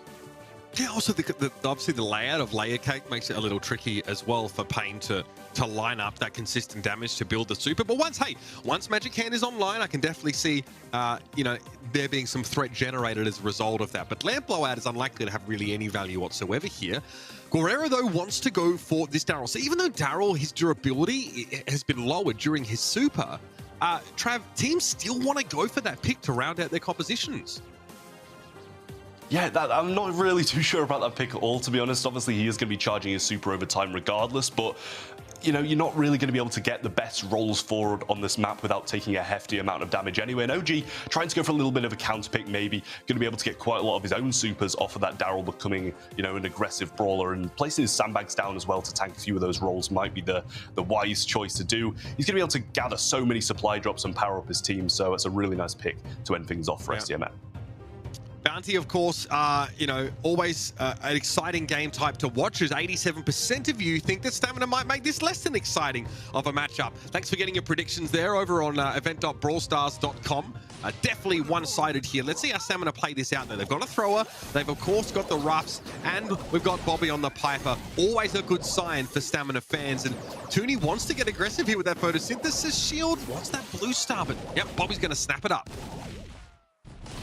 Quite unusual not to see the tankier comp managing to get that blue star nice and early. A few taps coming through from Bobby. Now doesn't manage to get the takedown to Pain, and in return he gets it himself. He gets his sick head as well. He's going to throw that directly down onto Tooney, who does tank all of the damage. And Guerrero is going to pick up a takedown as well, making it 4-1, and a beautiful start for Vatra.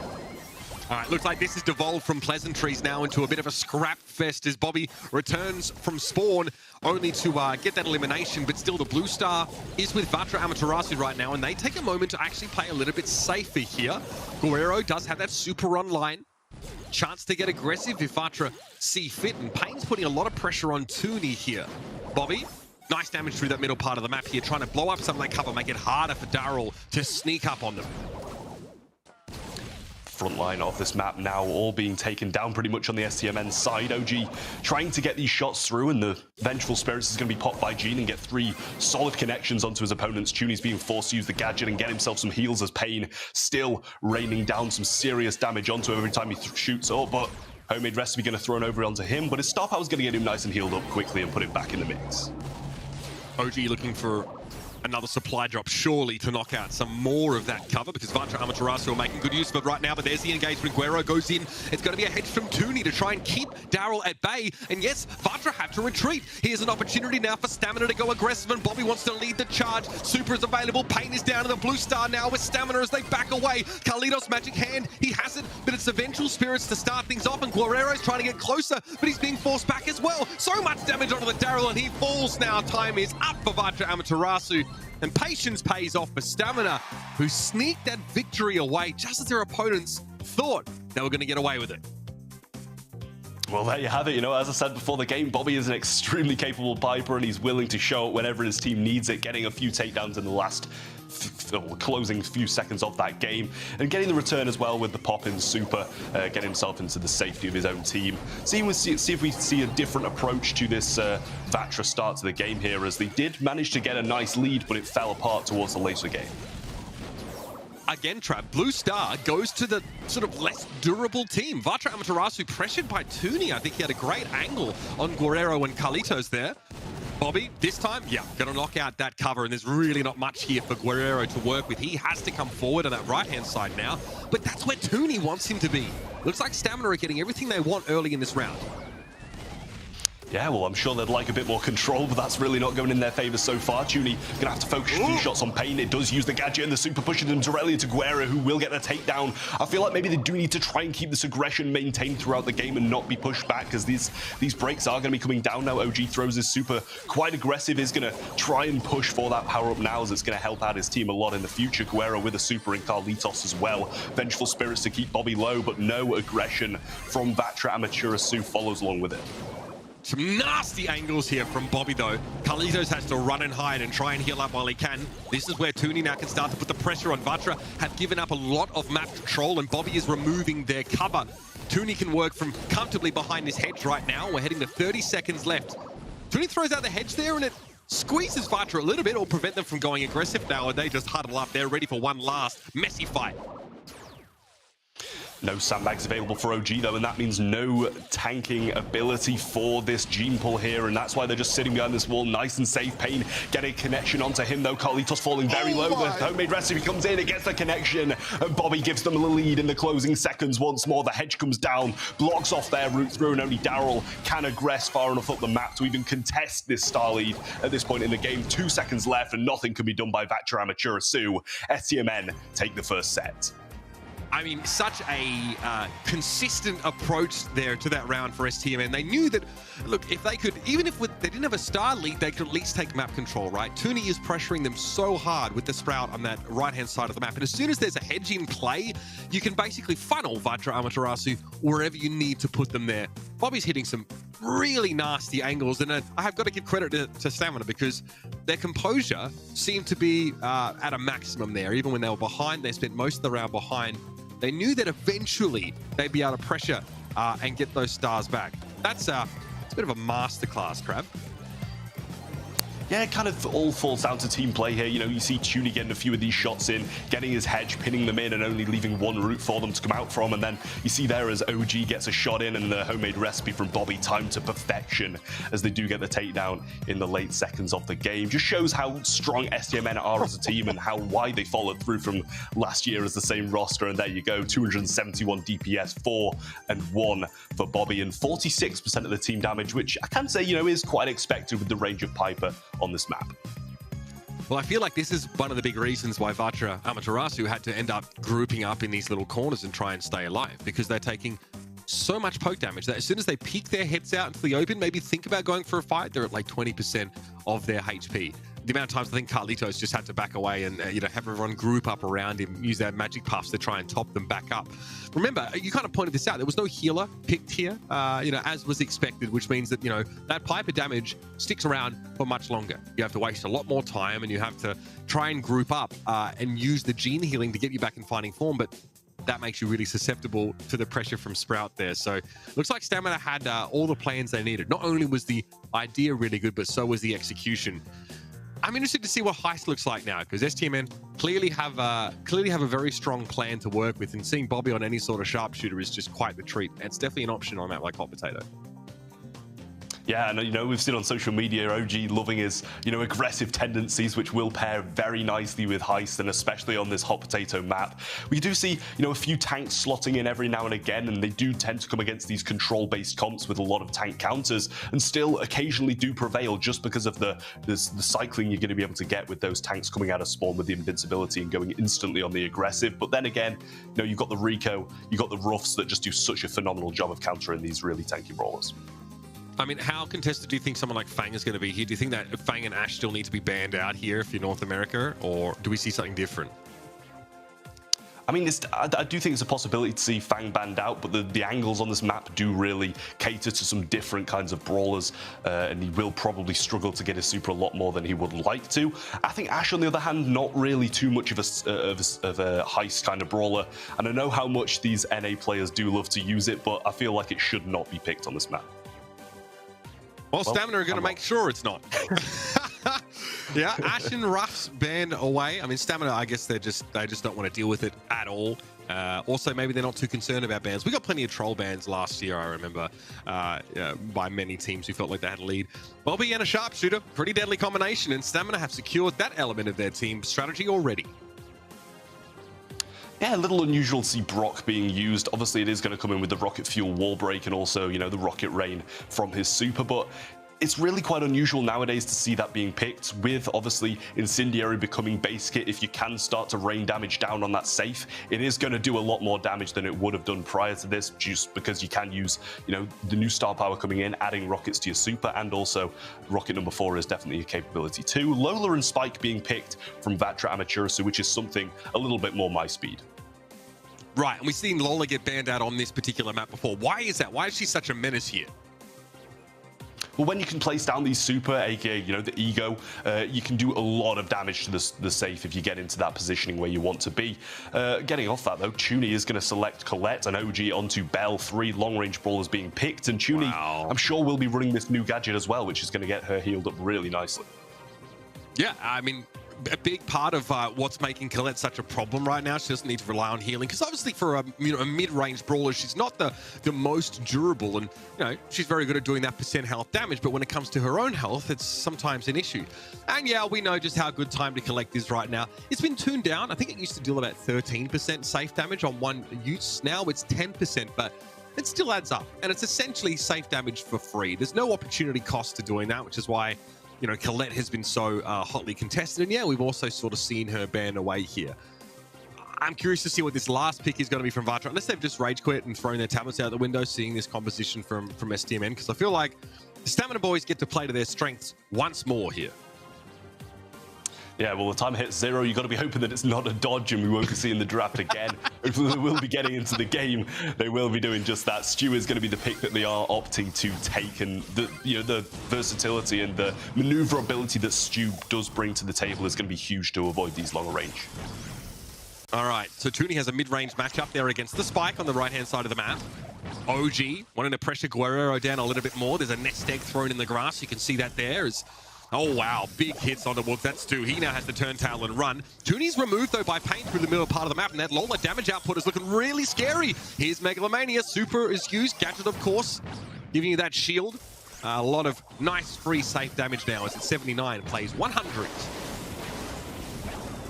Yeah, Guerrero does get a few shots off. Unsure if he's using, you know, the longer dash or that gas to heal star power. I'm not sure if I could really get a taste of what he is using just off that shot, just off the play that he did there. You are seeing the new gadget come through from Tuni now and topping off his health quite nicely, able to get the super onto the safe, and 12% comes out. OG takes your shot onto Carlitos too, and rocket fuel has been popped, and with the extended explosion radius, he does get the takedown as well. Some free damage on the safe now with these sharpshooters. Once Stamina have control, all 3 of their brawlers allow them to pepper down that safe for pretty limited risk. Guerrero trying to go aggressive now. This is just the count he wants, and gets this sharpshooter base set up for Tuni, and Bobby get removed. Guerrero, unbelievable. 2 targets, 180 degrees apart from each other, get disintegrated by that Stu aggression. Yep, he's going to be using zero drag, and along with that, a lot of dodges do come with it. Tuni with another super in hand, though, does get a shot off onto the right-hand side, where Lola is going to be standing, but Carlitos now, no life plants left, so they have been burned down quite early on into this game. Well, 43 seconds classed as early in my books with how Heist usually does play out. Tuni still got that super in hand, throws it out onto the safe now. Carlitos 1 shot on return, and he does get the trade down nicely, still at a percentage deficit, and need to try and aggress onto the safe a little bit more with only 25 seconds left. OG, he's boxed in. He's in deep trouble right now, and yeah, Carlitos able to go for the pretty comfortable finish off there. Guerrero controlling Tuni pretty effectively. That Colette has not really been a factor so far in this round. It's a 14% lead to Vatra Amaterasu, and they have all the map control now. 10 seconds left. Guerrero trying to go aggressive here. Another super after connecting that hit, and he gets free safe damage now. It's all but done. Stamina just have to try and all in, but they're too far behind to make a difference. And my God, the Lola and Stu really giving Stamina some problems. Definitely so. I mean, as you can see, they really took a hit into the middle of that game where, you know, the Stu was able to just absolutely pop off with that super and the maneuverability that came along with it, taking 2 of them down and then following up with a lot of damage on safe with assistance from the Lola too. See a rocket fuel thrown down mid from Bobby this time, breaking up the grass and also hitting Pain, but no wall breaks along with it, which might hurt their comp a little bit. Yeah, interesting from Bobby. Looked like a really aggressive move, and Pain was at full health, so was never really going to secure the elimination. Guerrero has to back away. That incendiary field now is baked into Brock's base kit. He doesn't have to sort of skill into that in terms of his star power, and that's a nice little snipe on Pain. Here's that free 10% from Tooney. Life Plant used by Carlitos, so Tooney focusing on towards Guerrero now. Gadget active, but Tooney gets no healing from it, and they're in deep trouble. Trying to back away here is Guerrero. Yeah, going to charge straight through. We get that elimination now. 3v2 and pressure on the safe from the Stu. Yeah, breakthrough is there, and the wall break along with it, which might not, you know, cater to him in the future of this game, but for now, in a good position to keep Tooney back here. No heals will obviously be coming from his super. Ego thrown forward, the gadget popped along with it, going to be tanking a lot of damage. Carlitos is there as well. Does have the mark, but it's not really going to affect too much at the moment. Super being thrown up too, 73% left now, but a cleanup from STMN will provide some very good control along with it. 3 versus 1 as they start to push up, and Tooney with super on safe should start evening things out, and they've taken the lead in one singular push. Yeah, nicely done there from Tooney. That is, it's a big deal, especially with Pain being as low as they are right now. That freeze frame gadget from Lola is such a problem once Pain gets into position. So that's why Stamina are doing this, keeping her at bay. Most of the cover knocked out in the middle part of the map, and this is where those sharpshooters can come alive. Carlitos wants to pressure Tooney, who of course has yet another super. Pain in trouble as well. Megalomania being used, but Tooney doesn't mind too much. 3 damage, gadget doesn't give him enough health back, and here's the Rocket Rain, 17%, and the game plan for Stamina this time, Trav, it's really working out. Yeah, looks like a few more rockets did come out of Bobby's super there. You know, going to be using that new star power that was added to the game as Incendiary moved to base kit. Carlitos going to be marked up. Shouldn't affect too much now, as I believe he is still a couple of taps for quite a lot of these brawlers. If Incendiary does hit too, but Tooney with a super pushing up the map. That will finish safe if he can get to it, but no gadgets left, which means no heals for him unless he starts to back off a little bit. Still, a few shots thrown out to Guerrero. Pain, Guerrero and their teammate also extremely low. He uses it for the takedown as they're so far ahead. Pain should be falling too as they start to aggress, and OG going to take a bit of a cleanup there as they do put themselves in a match point position. Fancy footwork here from STMN, and they come out now with an equalizer round here on Hot Potato. Really impressive stuff from them, as well as, you know, with a composition that we thought was, well, struggled a little bit with that Stu aggression, but those 2 rounds look like night and day, so vastly different. Why is it, Trav, that STMN can actually get so much more done with their composition in that second round? You know, I've said this a few times across a few of the competitions that have been cast in this year, and it kind of seems that, you know, with draft, the first game does come quite dominant to the team who does have, you know, a bit of a favorable draft possibly. And then from there, you know, the opposing team's going to be starting to work on their game plan rather than the draft that they have picked, and move things around, cater to their opposing comp, and then try to start hitting back. But you can now see that Vatra may have done that back in favor as they do take some early control against STMN. Pain's hit with a mark here, but Guerrero's a big problem right now. No one's walked into that that nest egg from OG. And yeah, I mean, a lot of damage on towards the safe. A nice amount of damage onto STMN safe, if I'm honest with you. Guerrero trying to pressure back here. Tooney now returning from time to collect. Needs to get rid of the Stu here, but it's a bit of a tough matchup for the Colette to win. Guerrero pretty fast on his feet, but he eventually is brought down by Tooney, who has that super available. Doesn't need to use it though, as another mark connects from OG. And Tooney's trying to get to work here, working on this deficit, but STMN are so far behind. Only 25% left with 1:20 left. Still a bit of a stalemate in mid here as they do return with full health on both sides of the team. Guerrero starting to aggress to take a bit of the pressure off his teammates now. Maybe can use this breakthrough, but no gadgets left onto Tooney there. So Bobby pushing around the left-hand side, starts to go forward. Now Carlitos and Guerrero are the ones on the safe. This can be finished right here. Pain starts to push as well, and Bobby does fall. Only 8% left, and it should be finished off now by Guerrero, but cleaned up by Tooney. 90% to 4 and 50 seconds left. It's going to have to be a heck of a rest of the round for STMN. If there's any team that can kind of make this comeback happen, it is STMN, but they are up against the odds, especially with Guerrero making his way towards the safe on that left-hand side. He knows there's a little tap's all it needs, but OG is there to stave him off. Life Plant used there from Carlitos, somehow still has those left with 30 seconds in the round. Sticking around, used in the middle part of the map, but Bobby knows the explosion radius of the rockets is actually going to go through that bit of cover. It looks like Carlitos wasn't ready for that. Pain. Okay, a lot of blocking out here. No, the Megalomania damage on the safe. Bobby has to tank a little bit of that now, and that means he can't come forward aggressively. Less than 10 seconds now left in the round. Guerrero is going to charge straight on up. Toonie is removed from the picture, and 2% on the save means Guerrero just walks up, breathes on it, and it's over. STMN concede this second set to Vatra. Amaterasu, who, like you said, looking sussy, but they had a better composition. Definitely so. I mean, overall, you know, Amaterasu with that win, bringing it to a set number 3 against STMN, as commendable as it is, and definitely still have the possibility to win this one. Got to be guaranteeing themselves an extremely good draft in this one, because I know STMN, as a World Finals team in 2021, are not going to be wanting to go out in the quarterfinals of the first monthly final in 2022.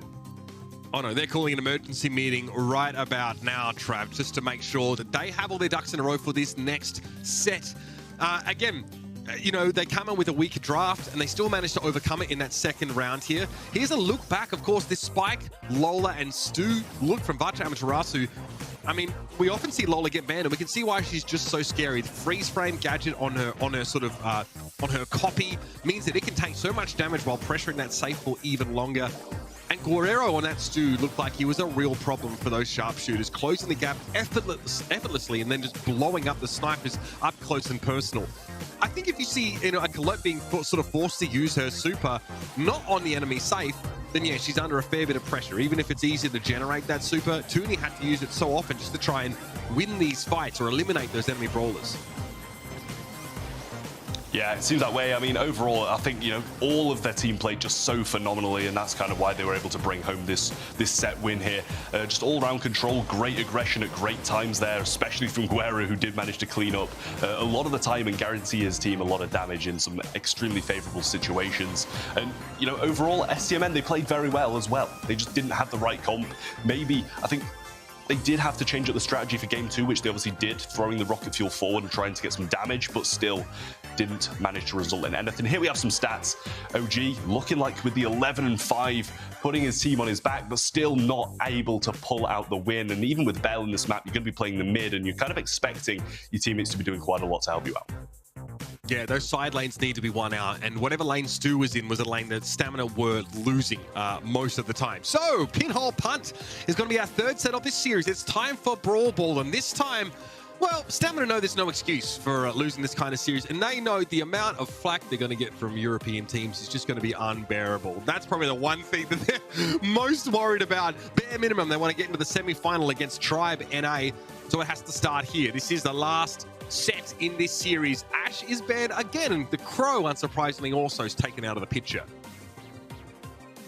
Last stand for both of these teams here. The bans coming in as Ash and Crow. So definitely still some very good picks on this map, and possibly, yes, Ash could be a very good ban on this map. So I'll give them that.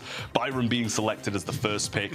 Very, very versatile brawler at this point. You know, you're able to heal your teammates and also damage the opponents over time. The splash is just so useful as well. Definitely quite an unusual first pick, I'd say, especially on this map. I'd quite like to see something like a Pam or a Gale that can be used very well, no matter where it is played, and also can give those healing abilities too.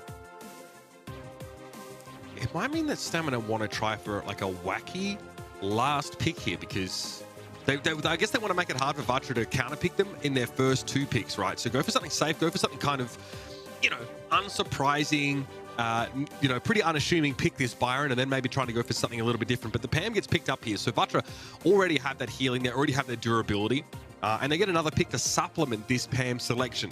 The one thing is that they don't quite know what STMN are going to try and go for. There's some slightly longer side lanes here, and the Gale gets picked up. This is kind of what you wanted to see from Stamina pick first here, Trav. Yeah, I feel like they've just got a very, very well-rounded couple of brawlers there. You know, you got Guerrero, who's going to be able to provide some similar healing capabilities as Byron, but also when you get those turrets in favorable situations, whether that be a defensive one or an offensive one, with that 800 damage per second coming off the Mama's Hug, I mean the Mama's Squeeze, it's going to be quite a difficult situation that you are in. Gale being able to put twisters and shut off these quite small choke points in the map is going to be extremely useful too, especially on those defensive moments. Toonie picking up the Spike, which I do feel is quite a good brawler against both Pam and Gale, so probably the best counter pick they could get to these brawlers. All right, so STMN leave open those 2 picks to find some secret weapons here, but OG now needs to make this last pick here for Stamina, not knowing what Vatra could go for. But again, they've got a decent idea of what this Vatra composition is looking like. Maybe another sort of powerful mid-range brawler here. And we've seen a bunch of different... Okay, the Lola snapped up at this point. Is that expected for you? Well, I mean, you don't really see it too much in Brawl Ball, but as you say, a powerful mid-range brawler is what they needed, and that's what they picked up. So you can't really complain about it too much.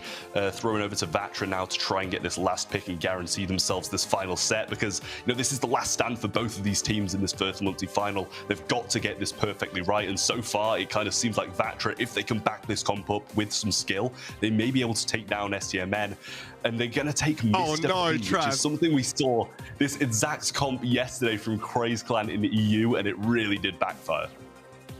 Okay, yeah, this is one brawler that we pointed out at the start of the show, is that we're seeing a fair bit of Mr. P, and he hasn't really impressed us, hasn't wowed us. But again, such is the case in the BSC, ladies and gentlemen, that it's not just the picks, but also the execution that really matters. And now that our compositions are locked in, though, I feel like, Trav, you have to favor Stamina's picks here.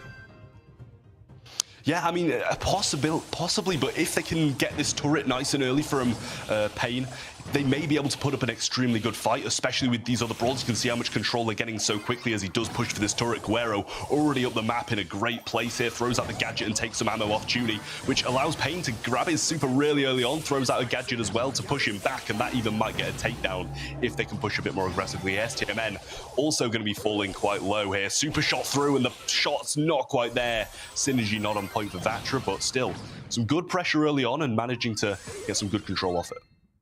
Tooney still popped the super there. Stamina were definitely feeling threatened by the proximity of that Pam. But Carlitos in a little bit of trouble. Able to get away. The pinwheel spikes are searching for him. Gonna be able to back away, and yeah, the Gale can be outmatched sometimes at longer range here as OG is trying to avoid those briefcases coming overhead. Very familiar with dealing with Mr. P is OG. There's another super online as well. Yeah, that's headed straight for that spawner there. So there's not going to be many porters available for Pain. Stamina are pretty patient. They know they really need to deal with Guerrero right now. A big threat is the Pam, but this is Vatra's opportunity. They collapse on OG. Do have two supers in hand as well, Carlitos and Guerrero, which are two extremely capable supers to have in this point. If they can get a stun off, it can go extremely well. Turret's going to be thrown down, and a great stop and an interception for Guerrero in a corner of the ball from Carlitos. Gets spike supered and taken down, but now here comes Pain. They might throw this down to get some tanks, and that should be a walk-in from STMN. It is, along with the splash. Maybe wasn't required super, but just wanted to guarantee this goal in case. I mean, Tooney just walked up on Carlitos there. I think it was Pain. He just strutted straight up the middle of the map there with that super active and blew the Mr. P to smithereens. OG again getting to play in this matchup. I like that shift there as well. Attention going towards the mid lane, and Guerrero gets picked off there. A lot of damage available for Stamina here. Spawner still active for Pain for now. As with Pam respawning, looks like Stamina going to back up and respect it a little more.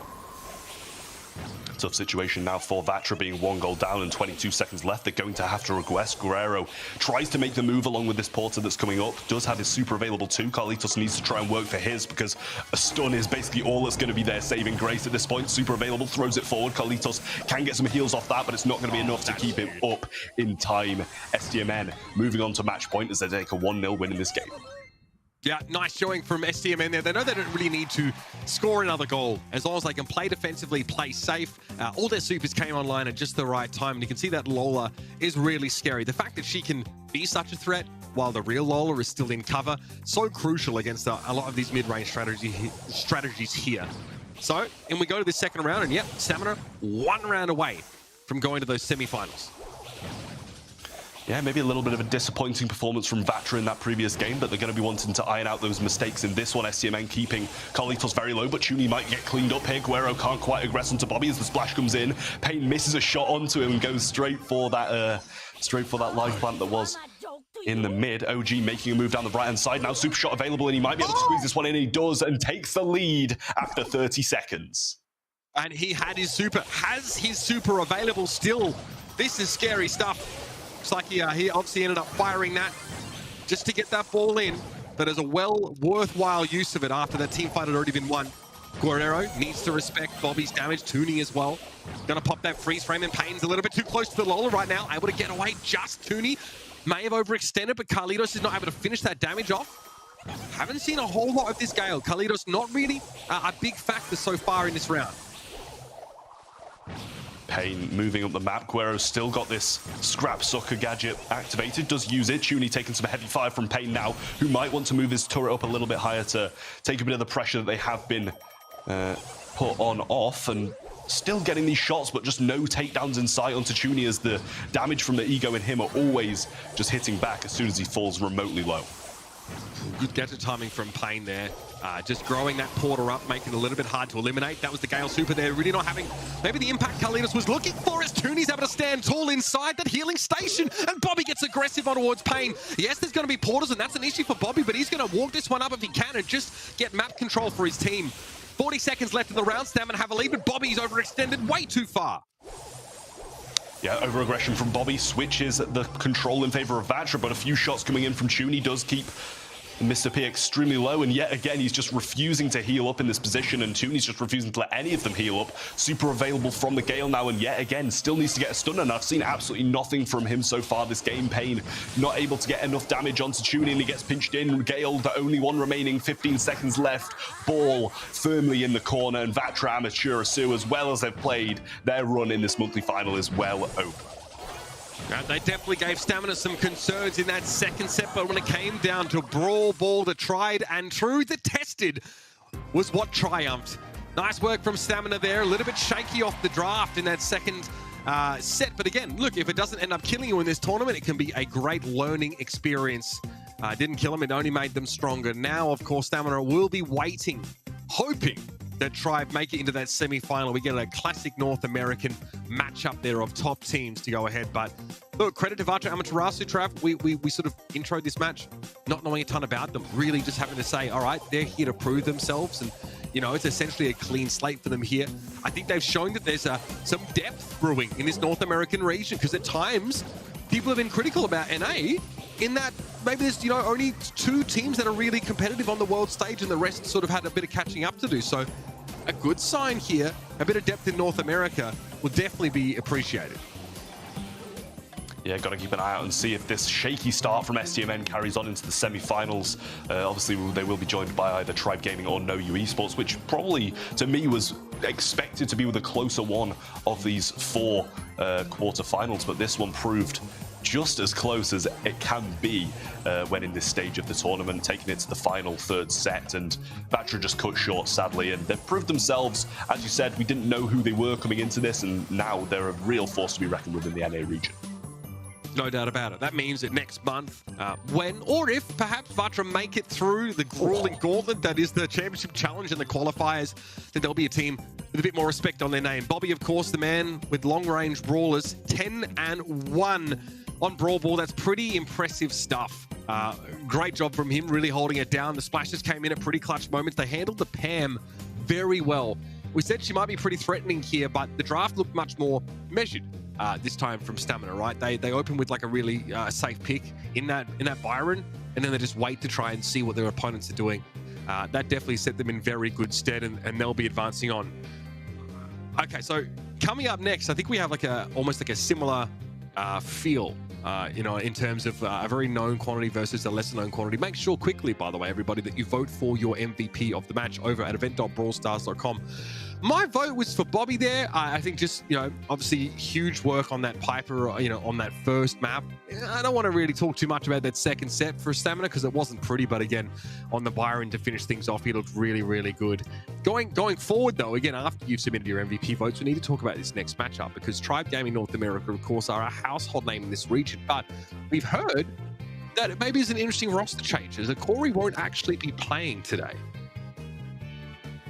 Oh, well, that is quite surprising to me, as well as I thought as Livy would be playing. Then it really wasn't, you know, quite the starting roster I'd have been expecting, as how well they played in the previous year, taking down SK Gaming in the round of 16 at World Finals. But it is welcomed, as he is an extremely well-established player across multiple rosters in 2021, joined by the common Zulan and Tyrant of Tribe Gaming NA to be a force to be reckoned with in this region, as we know how well they finished in it last year.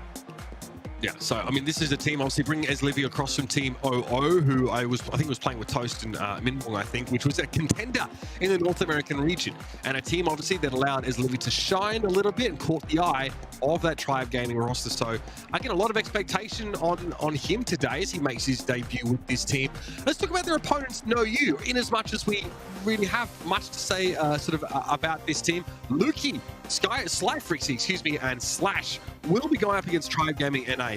That's a big ask from this team, Trav. I mean, they've going up against the top team in North America straight off the bat is not an enviable position, but a really valuable opportunity to show what they're made of. And if that last series had anything to show us, it's that the draft can really be a difference maker and allow an upset to occur. Yeah, I think Slash being the standout player there. I believe he did attend 7 out of the 8 monthly finals in 2021. So definitely a household name in the Brawl Stars scene, especially in the NA region, and a 2019 world finalist as well. So definitely not new to this pressure that he will be, ensued with by facing Tribe Gaming NA. So it should be an extremely close game, especially with Ezlevy B subbing in. They're not going to have the same synergies they had in the previous year, as we know that with new players comes, at the start, new problems. Yeah, sure, absolutely. We've heard of like the honeymoon period where sometimes those problems just aren't there, but they tend to creep in when things happen. And I'm glad you highlighted Slash a little bit as well. A player who I think he's competing in the BSC for a long, long time. 2020, he was on Team IX Circles, and then we talked about that Team Aqua at times, they actually managed to beat STMN at the ESL Mobile Challenge in 2021. So he's been around for quite some time, this guy. Let's see the bans. Bo and Gene getting banned. What do you make of this Bo ban? Are we trolling? We're doing a little bit of trolling? I was in voice chat with Corey the other day, who probably put the idea of this ban being forward, and apparently Tribe Gaming NA just love this Bo Tara strategy with the totem at the back of the map, just winding up and getting Tara's super accumulated across the span of the game, and then towards the end, when the gas does start to close in, it is going to be the Tara pull that makes the dominant play. But overall, I'm glad to see that out the mix, as that would be as NA, let's say, not too aggressive as they would like. Zulang going to be picking up the Byron and Tyrant on the Fang. We've got Luki on the Tick and Slash on that Pam so far. Now, we're going to bring this up again. I know Ark was looking to bring it up, but you mentioned it before him. It's that, OG sort of shared on Twitter. He felt that the way that sort of Europe was playing Knockout was really slow and kind of boring, is the way that he put it there. So we came into today talking with Ark before the show, expecting all of our North American Knockout matches to be hyper aggressive. Now, in fairness, the one we've seen so far definitely was. And again, with Tribe Gaming's composition, they're poised to be aggressive once more. Getting the Fang here, pretty scary. I feel like Know You has a really safe, pretty middle of the road setup, right? I mean, it's no surprise to see the sort of tick here, but I think they're going to be very scared of what that Fang can do. Yeah, I definitely think so too. That's probably why they've chosen to take this Pam as their second pick. When Fang does start to go aggressive, you've obviously got the Scrap Sucker gadget taking his ammo and bringing it directly to you to get the damage down. Also, the Pam turret is going to be such a huge deflation of that push as well, and the rough sandbags on top of it as well. But we did see that Sprout last pick being taken by Tribe, and it is a good pick, usually played by Corey, so I'm quite intrigued to see who's going to be picking it up in this one. Yeah, Corey Sprout, absolute household name, I think. And I think Corey actually had the highest DPS or damage done over the Brawl Stars Championship last year in North America. So obviously big shoes to fill here for Ezlevy, but coming on the Sprout, definitely making a statement saying, yeah, I can do this job too. Just watch. Already decent amount of pressure applied by Ezlevy here, as a couple of those Know You players have to be careful on the top left. Yep, and you see some early aggression that NA loves to see from Ezlevy over this left-hand side here, trying to push up and put himself in this prime positioning to get his super nice and early on and trap them out of these choke points. Luki getting connected with quite nicely, and he is a very notoriously good thrower player as well, so quite intrigued to see how this left lane does play out now that he has rotated over to try and face this Sprout head-on. Picks up his tech head nice and early. Does get connected by a Byron shot, keeping him at bay for a little bit longer though, and Fang, with his super, is definitely something that Know You are going to have to be quite scared of. Yeah, again, where Tribe are playing means that sort of toxic gas is going to be hitting Know You first. Know You are eventually going to be forced to come forward, and they've kind of realized that now. They're trying to break out of this position. Oh, Tyrant goes in, the roundhouse kick's going to secure the kill on the Pam, and Luki and Sky are in, Sly, are in deep trouble. Yeah, Tyrant's going to flatten them as the fog starts to encroach, and Tribe showing us the power of Fang, even against a very durable, very tanky brawler like Pam. That gadget is dynamite. Yeah, just continuing his aggression there to try and get his super back and successfully doing so in the process as well now, as he does still have it. Needs to use this roundhouse kick perfectly if he does want to counter out Slash's gadget. Luki getting some dominant shots over this left-hand side too, keeping Ezlivy back, and Ezlivy trying to get a bounce shot off this side to get the advantage of that, but Last Hurrah comes in as Tyrant starts to aggress, and the shots from Slash keep him low as well. Star Power giving him the shield along with it, though, as Livy does have pick up his wall, and Tyrant going in once more. Last Hurrah knocks him off his feet again. Does keep on aggressing, and the takedown's not quite there yet. Luke, he's still going in, and another Last Hurrah is forced out. Honestly, just keep on going, and now 2 members taken down, and the third one sweeps up too. Absolutely no respect there from Tribe Gaming NA. Normally, when we see teams play with Fang, they're like a little more subtle, right? Position, try and use Fang just to herd people in the corners of the map where your Sprout can get like a ton of value and maybe catch someone out with a head. No. Charging straight on in, just belt him over the head with one of those slippers that he wears, and that roundhouse kick looking really nasty. Lukey had some great footwork there to avoid it for as long as he did trap it. Oh my god. Tyrant wouldn't be denied, and Lukey's in deep trouble there. Absolutely flattened. Similar. Oh, he's gonna get him, picked up another 2. Haven't even had time to pick the casting up before he just absolutely dominates No U Esports once more. Supply drop being dropped down, and now they are quite heavily on match onto the round point and also set point along with it too. As Livy got his super in hand, Tyrant working hard for his, because that has just been the deciding factor of this game so far. Zulan just going to be there to back up Tyrant and heal him up when he does fall low. Super has been secured and not yet left this grass, so still a mystery to No U whether he's got it or not.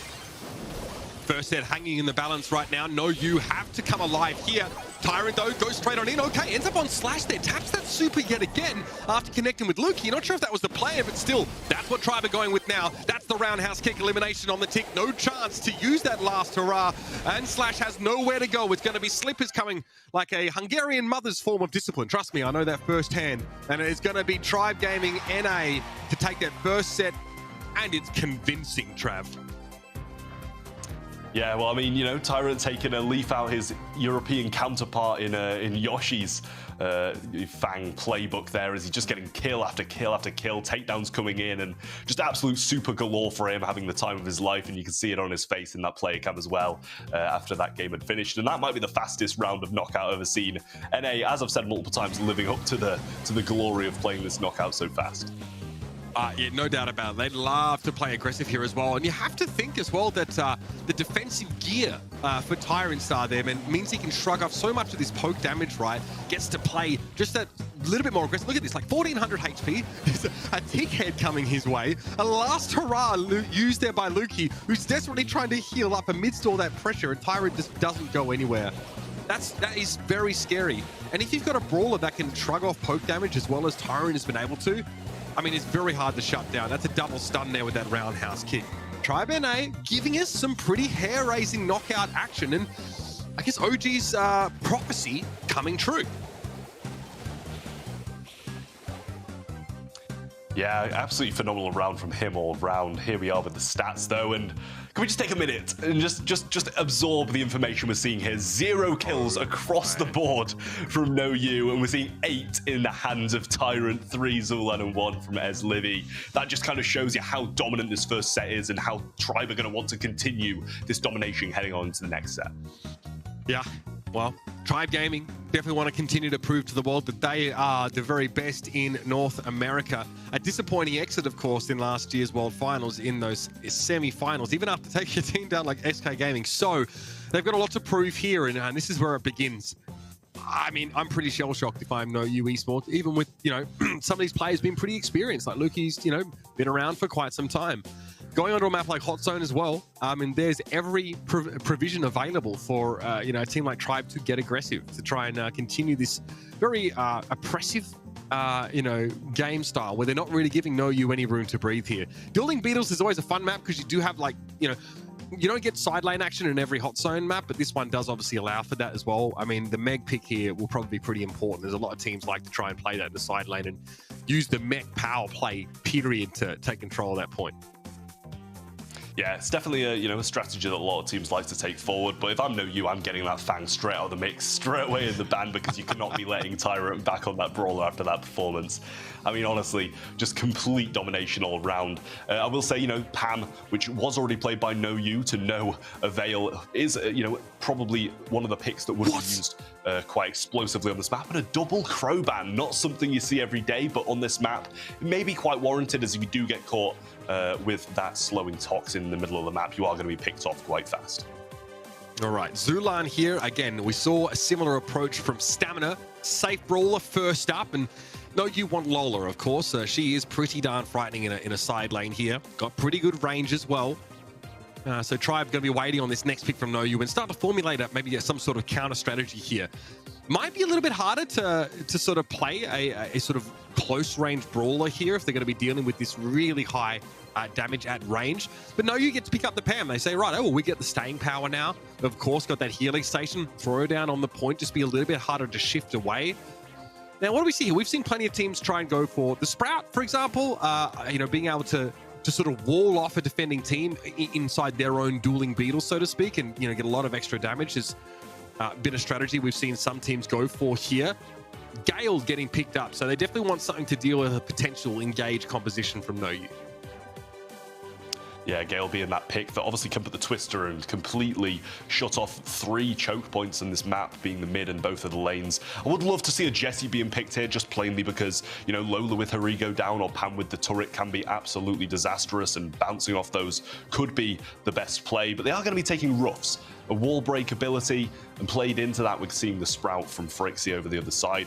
I'm really not too sure whose comp I do favour more. I feel like it's fairly well balanced, but if we see a repeat of how well Tribe Gaming played, this might well be a walkover anyway. Again, I mean, now that Gale Force stun with the star power is 1.5 seconds, so it's a 50% increase in duration, making it really terrifying to get hit by. So I'm interested to see how Tribe balance wall break with trying to set up these really big Gale supers, right? I think there's a bit of a non-bow or a non-combo at times. And yeah, some defensive gears picked up here, no shock for Tribe Gaming, as they know that they're going to be walking a very high damage setup and a lot of persistent damage from Lukey. No dominant left lane brawler here being played from No You. Lukey's going to slot into the mid and be using Overgrowth along with it down these left-hand side, and just keep on peppering as Livy as he tries to walk up, wanting to be working for this super and provide his teammates with power-ups, but it's just nowhere in sight as they're just constantly keeping them at a range. Stun comes in and that 1.5 seconds plays straight into his hands as the takedown is there, and Lukey goes down as well. Now percentage will start to be secured by Tribe. And Twist has been deployed now. This is going to be a period of time when No You now have to consider one of the side lanes for their aggression. Looks like they want that left-hand side, but as Livy's going to open up the map a little bit more now and make it a little bit more dangerous for Slash to try and pay forward here. Great healing from Zulan, keeping Tyrant in this fight despite all this long-range damage, but Tyrant will have to sit and wait for now, as that hedge is going to keep him out of the fight.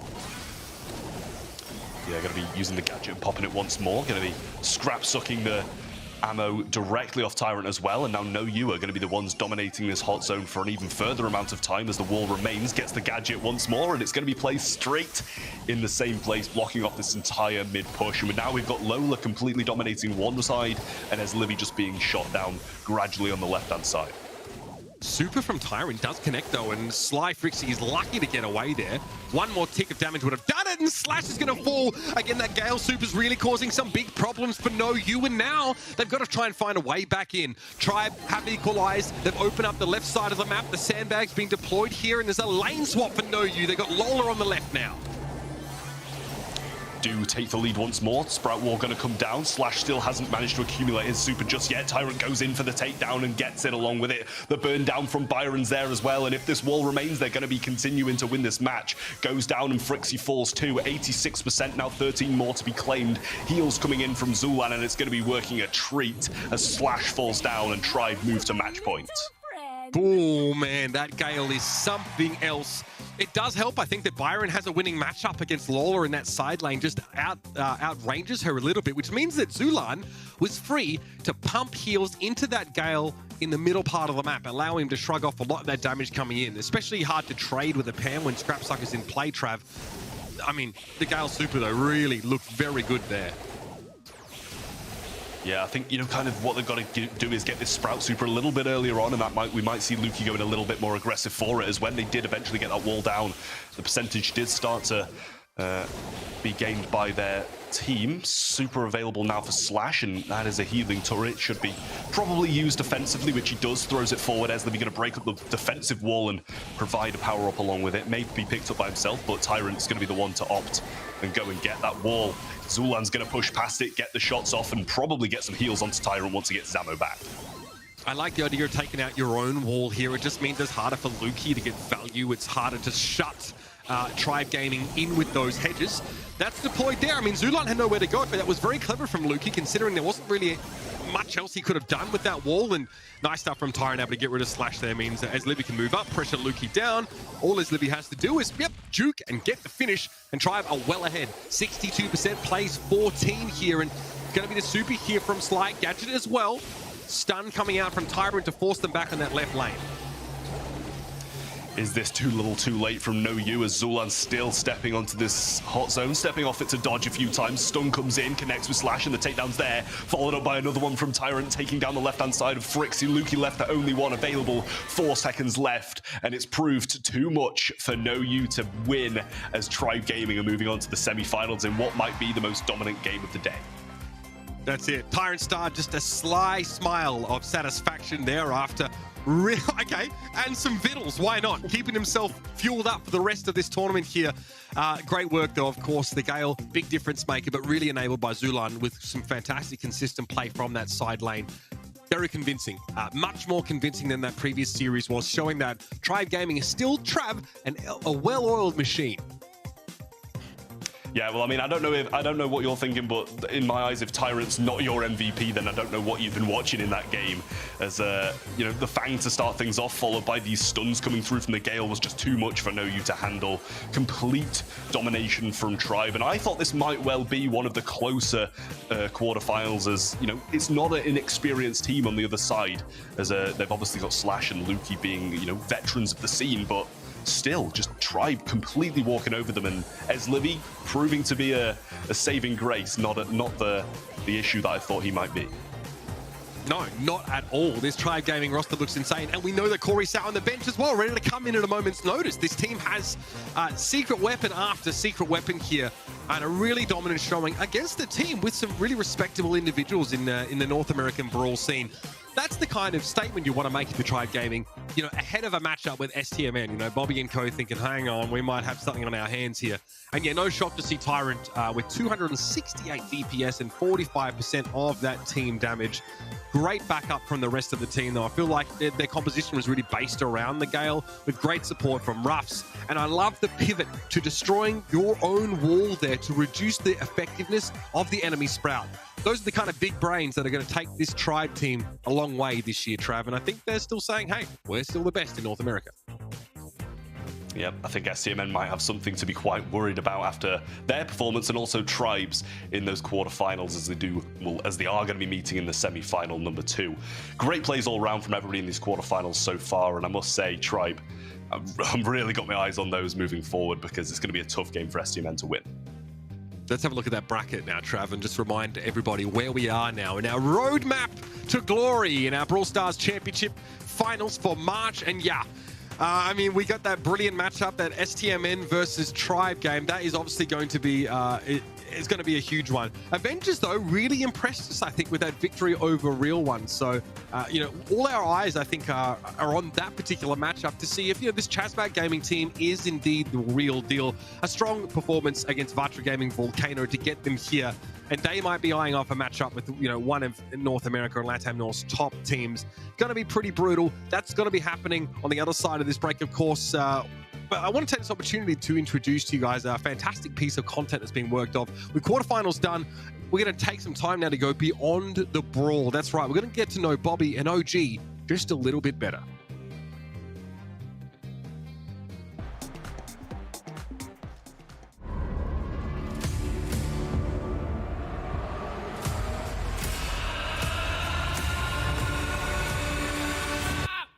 Hello, everyone. Hope everyone's having a good day.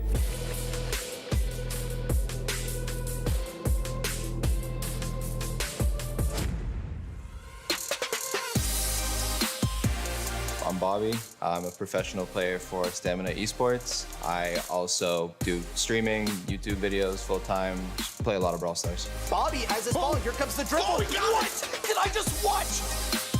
So I got into Brawl Stars. I was in class. I wanted a game to play in class, and my friend beside me was playing it, so I decided to download it. And then me being competitive like I am, I saw there's an in-game leaderboard. I'm like, okay, I have to hit #1. So I just started playing all day.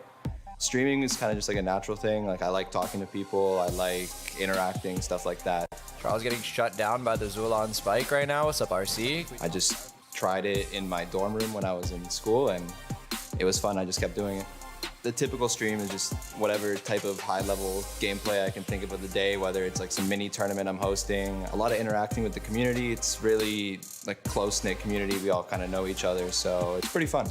Bobby, Yeah? have you walked the dog yet? Not yet. Okay, don't forget to do that. Okay, Mom. Anyways, myself and OG, we've been playing competitive Brawl Stars since the beginning of time. We've hopped from different organizations, haven't really found like a proper home.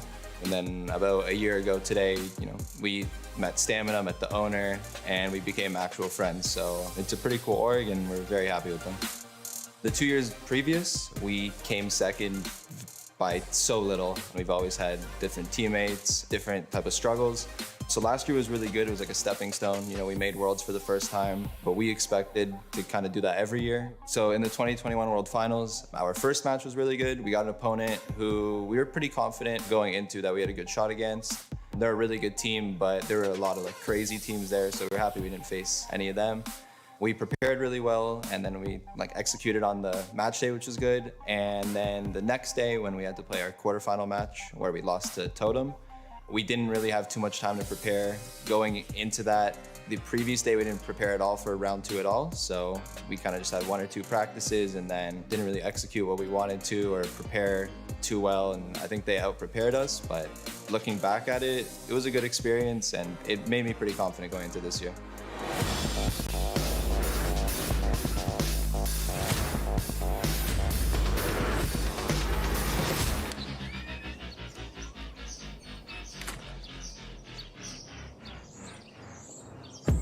A ton of teams changed in the last couple months going to this year.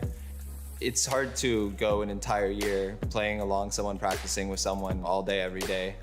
You might have some personality differences. One guy might not be as good, and there's, ego that goes into it. And then also people want to try new things or play with their friends. So there's just a lot of changes always that happens. For us, it was, again, really simple to stay the same because we think we can be really good. We thought about it a tiny bit, but at the end of the day, we're all really good friends. I think our play styles all match each other. We're all happy with Stamina. We love playing for them. And I mean, everything just clicks really easily, personality-wise and gameplay-wise. So it was just really easy to stay together. I think this year is gonna be different because last year we were just trying to get over a hump. It wasn't necessarily trying to be the best we can. It was trying to reach a goal or trying to get as far as we can. But this year, after going to Worlds, getting that experience, having a successful year, we have a different strategy. We're more confident. We believe after, the roster changes we had, we've been really, really strong. And this year, our goals are a lot higher and different preparation for it as well. And we didn't feel like we needed to change rosters at all to take the next step. 2022 year, starting up now. For my team, I expect we come first in North America for the first time in a couple of years. 3+ years, I want to say. We joined Stamina last year. It's actually the first time that we... What? How dare you interrupt my voiceover? This is my documentary too, Bobby. Hey, what's up? Want to get a burger? I'm OG. I am 26 years old. I play professional Brawl Stars for STMN, Stamina Esports. I live north of Toronto. It's called Thornbury. And I also make content on the side. I have a YouTube channel and I stream as well. Where I live, it's pretty quiet for the most part. It's like a small town and it's pretty cold as well. I don't get the best internet either. My ping's not very good. For my streaming, right now I'm just mainly doing Power League and stuff. Before I've done some scrims, stuff like that. But it's pretty much just casual, competitive Brawl Stars gameplay. Last year, we picked up Tooney at the start of the year. He's also from pretty close by to me and Bobby. It's like 2-3 hour drive. Tooney, he's a lot better at short-range brawlers than us. When there's a tank map or something, like Tooney's gonna be in for sure.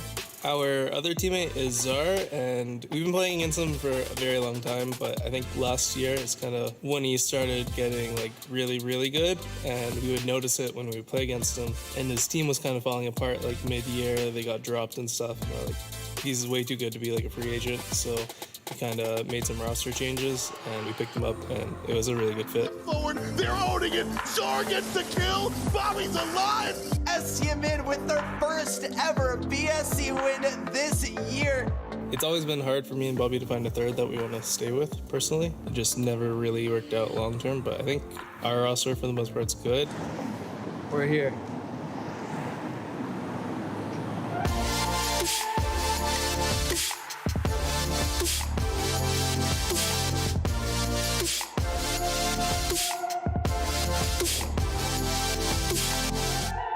Bobby and I were always kind of rivals, and then towards the end of beta, there were like some community tournaments. We've been on multiple different esport organizations together, so we were with Space Station and Tempo Storm, and then we joined Stamina last year.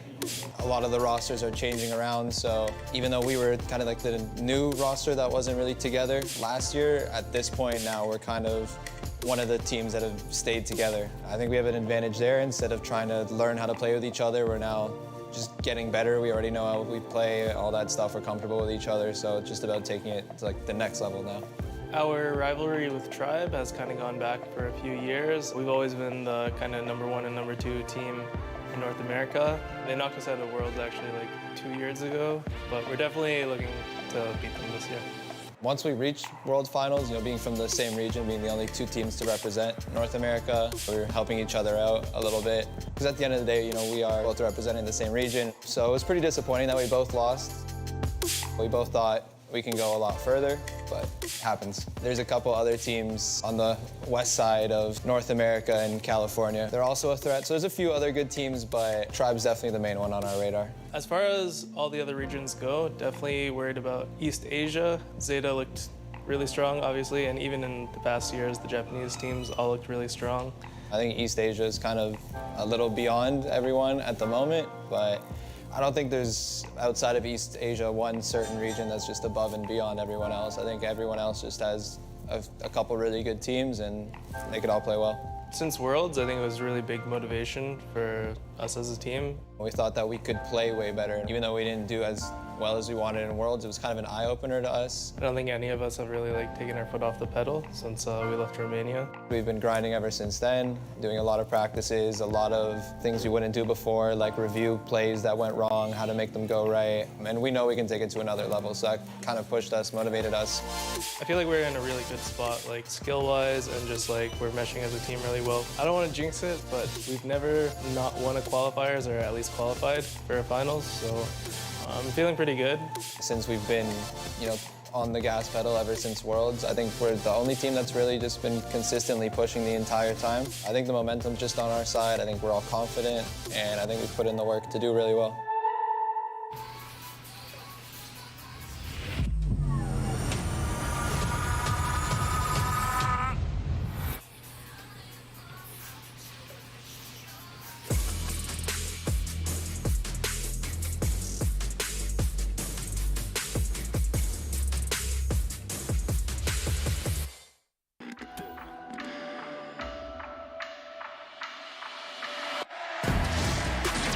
Welcome in to the Brawl house. The kick forward, the punch through. That's gonna be it. No way! This is what everyone is here to compete for. So without further ado, let's brawl! Welcome back to the Brawl Stars Championship. I've got to say straight away, a fantastic segment. Huge shout out to Supercell and Esports Engine for putting that together. Great to see behind the scenes the talent that we have here, thriving as it is. And Trav, welcome back as well. Great to be joined by you. You're taking the semi-finals with me, and going to be recapping just a little bit as to how that all went down. If you are just joining the stream, we've gone through the quarterfinals. Now we're in to the best of 5 stages, and things are about to get very hot and spicy, as you know. Bobby and OG there just saying just how much they consider Tribe to be a huge rival of theirs. Well, guess what? They'll be facing off later on today in that semi-final stages. Only one of them will go through to today's grand finals. So already huge storylines developing, Trav. Yeah, that also means there might be a little bit of a gap in between those points, between those two teams. If one of them does manage to pull off the win, they're going to be increasing the gap and putting themselves in an extremely good position to get towards these lands that we do have going on this year. It kind of shows as well how, you know, they're saying how much work they've put in, and it really did show when they were able to just claw their way through that quarterfinal to manage to put themselves in the position they are now. Has been an interesting day. Definitely some predictions have gone our way, some haven't, and some interesting ideas. I've been watching the conversations going down on social media. Definitely complex of opinions between the regions, but it is quite entertaining for me to absorb from my perspective, because again, I'm always open to new ideas and being proved wrong or right, and definitely some things that I have really liked to see as well with regards to a lot of those brawler choices. Definitely a lot of teams considering Ashe as a real threat, and certain players in this particular region really thriving on that particular brawler, and other ideas that have been relatively neutral and consistent actually around a lot of the regions as well. Byron, it seems, and Pam and other healers definitely still a real solid component of a lot of these ideas. Lola as well getting a bit more play today, as well as we haven't seen too much of her outside of Heist. Ruffs as well, you know, definitely one that's been very much aware to, well, at least Tribe, who capitalized down on that particular brawler. Is the meta kind of shaping up in a way that you've expected so far in this region, Trav?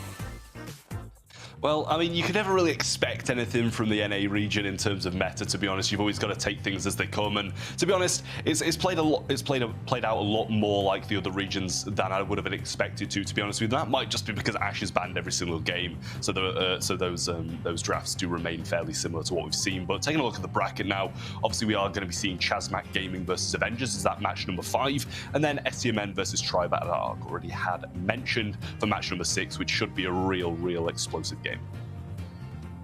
Yeah, a bit of an upset between the real ones and Avengers for us in terms of our predictions, but we're going to head over in a minute and just check out how we've kind of foreseen things going from here. Of course, you can do so yourselves over at event.brawlstars.com as well. Yeah, quarterfinals 2, real ones was not the pick that went through, as Avengers. We're going to be going forwards with Chasmac Gaming. I've got a bit of deviation going on now. We've got Uber waving the STMN flag going into semifinals number 2, whereas we're thinking Tribe. It seems we're all on the same page though when it comes to semifinals number 1 with Chasmac, but again, I am all for upsets and things to be proven wrong, all right, along the way. It's all in good fun as well, but of course there is the element, if you're watching at home, over at event.brawlstars.com, to make sure that you do get to that final tier. That Rosa pin will be waiting for you there, so definitely consider some of our ideas, but just bear in mind that we're not always right. Don't hold us, all for it, but so far so good, I would say, for the most part in terms of our predictions. Trav, why are you thinking Tribe as opposed to STMN, just kind of based on what you've seen so far today? Yeah, well, I mean, that's pretty much it based on what I've seen so far, what I've seen today. I mean, Tribe just looked so good, sweeping, 4 games to 0. Tyrant Star absolutely just destroying his opposition, whereas STMN, it did look a bit shaky at times, bringing it to a 2-1 final score. So, I mean, that's kind of what I based it off. Obviously, starting fresh with the new year, as Livy popping off, coming and bringing in his prowess to the Tribe team and showing how powerful they really can be. Wow, we shall see. That's the game to come in the second match. The first match, of course, Chasmac, and we all were on the same page when it came to them being the favorites going in our opinion. Toast to Minrung and Fade have already displayed today a lot of aggression, a lot of good drafting, in my opinion, and really seem to be playing at the top of their game, right? Yeah, I do think so too. I mean, they did seem to take quite a convincing win in that quarterfinal #1, and I will say, you know, Toast absolutely popping off in my opinion as well, playing the bell in that initial Ring of Fire games that we did see. But all the team together have just been playing so phenomenally recently, carrying on from 0.0 last year with obviously Eslivy dipping out and going to Tribe and then getting picked up by Chasmac Gaming. Having a bit of org support does go a long way as well in Brawl Stars. Yeah, I mean, I'm curious to see whether they will have that kind of rivalry grudge match on their own teammates side of things if Tribe go through and also Chasmac. But I've got to say, Avengers really impressed me. They absolutely smashed it out the park today in terms of their draft, and that final set really showed their worth. And I think they've earned this position. I feel like definitely Chasmac are going to be a real tough competitor, but I feel like this is the underdog team today, and I'm really looking forward to seeing how this one clashes out. Going in, getting that draft right. You know, Christian Killer and Petrushits have got really used their knowledge of their opposition here and try to play it off against them. Hard Rock Mine will be our first map. The mode, of course, will be gem grab bans flying in. Ash, no surprises there anymore for me today. Rico on the other side of things. I really like that ban from Avengers. Yeah, I was going to say same with me with that Ash ban. It seems to be a bit of a common thing. Picking up Rosa to start things off, wanting to keep it in the family with the tanking of the tankiness that Ash would have brought to the table. Picking up Pam and also Ruffs as the next two picks, though, and that kind of gives Avengers the slight advantage to me because, you know, Rosa's just going to be feeding so many Ruff supers and the power-ups are going to be raining down for Avengers. This is always a really tough one to deal with, and it's actually Killer as well. I was doing a little bit of scouting around during my break, and apparently he is the person who is like the best Ash player in NA. So I think it's fair to say we might see plenty more of Ash being banned in the sets to come. But do you like the Crow pick? Rico being banned, I think, is going to make one of the biggest difference when it comes to lane side here. So I imagine going with the Crow mid, or maybe something else becoming that mid pick coming up for Chasmac. I like Pam, I like the Ruffs. Bell coming in will be that mid control-based brawler to have, so definitely Crow then taking a side lane idea. I kind of imagine then on the Rosa side of things having some life plant or plant life rather as a gadget to be able to build up some bush along the way, maybe, especially without the Rika scout out. That would kind of be my thought process there. So to combine then with this Ruffs and Pam, any ideas before the pick comes in? I mean, it's already coming now, and it's Fang? none other than Fang.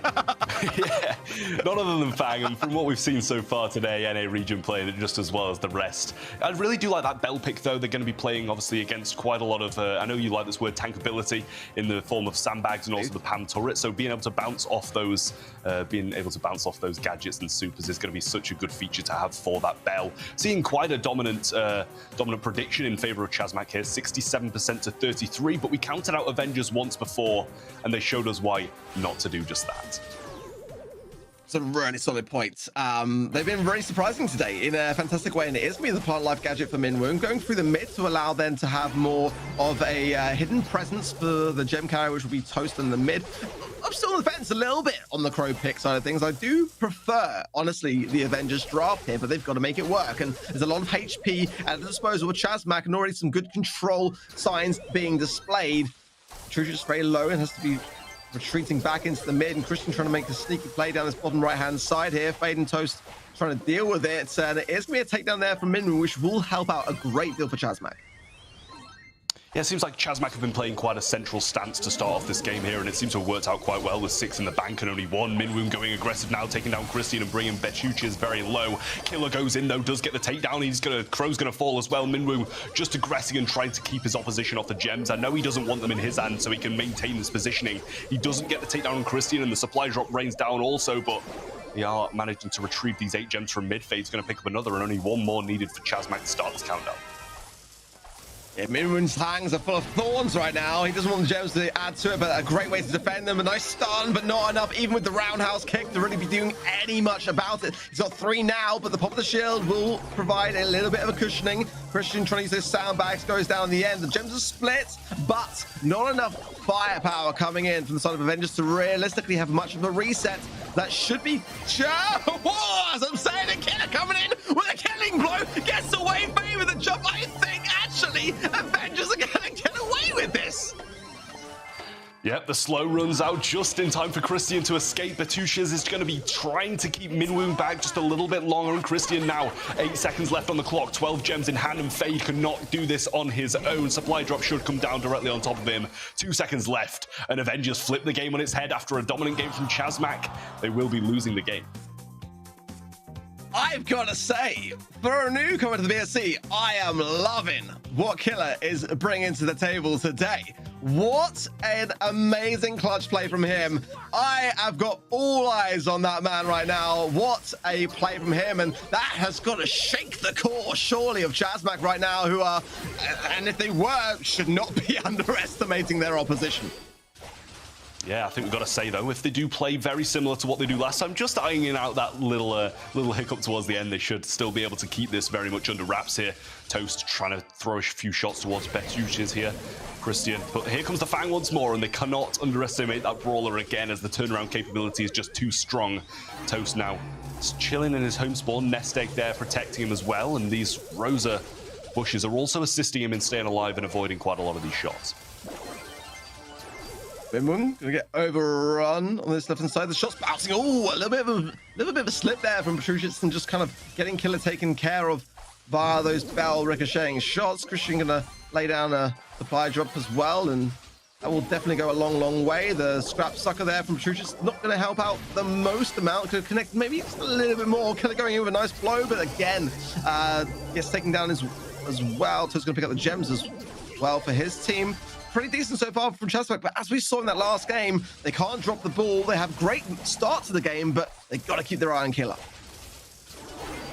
Yep, Toast with 8 in his hand, Fade with 1, 3 gems on the side of Avengers, and Killer just flashing that super, showing him his presence. He does have it once more. Fade uses the jump away this time now and avoids the roundhouse kick. No stun for Killer this time, and no turnaround just yet. Still 10 seconds on the clock though, and it's still enough time to try and turn this game on its head. He does have the power up in his hands as well, so Christian is going to be trying to rain down Fade, and they're just being caught out in the exact same position once more. Minwoo has his super, still has the 10 gems, but Killer's going to go down. No super in hand. Christian's there to tank, and he is going to get away with 7 of Chasmac's gems and turn this game once more on its head. Right there, I was thinking they've learned from their mistakes, but clearly they had not. I like the way they isolated Fade, knowing that that gem countdown could be prevented if they got the takedown, which they did. Now, it is Avengers in the back spawn under heavy scrutiny as the shots firing in. Can they hold on to the stream reset? Fade going in, trying everything he's got to do anything about it. It's not going to be enough. Avengers will take the first set. You'd honestly think they'd learn, wouldn't you, Ark? You'd think they'd learn about retreating too early on and getting caught out by the Fang and the assistance of his team, but apparently that's not the case, as another turnaround happens, and Avengers once more are going to be turning things on the head, just like in the quarterfinals, and I'm sure they'll be wanting to carry that on into the next knockout set. It takes a very cautious and slow approach, which can sometimes in gem grab be a very daunting thing. When you're behind and you know you're behind, it makes that final play ever more important to land, and it just seemed like Avengers weren't daunted by that prospect. They just made it count.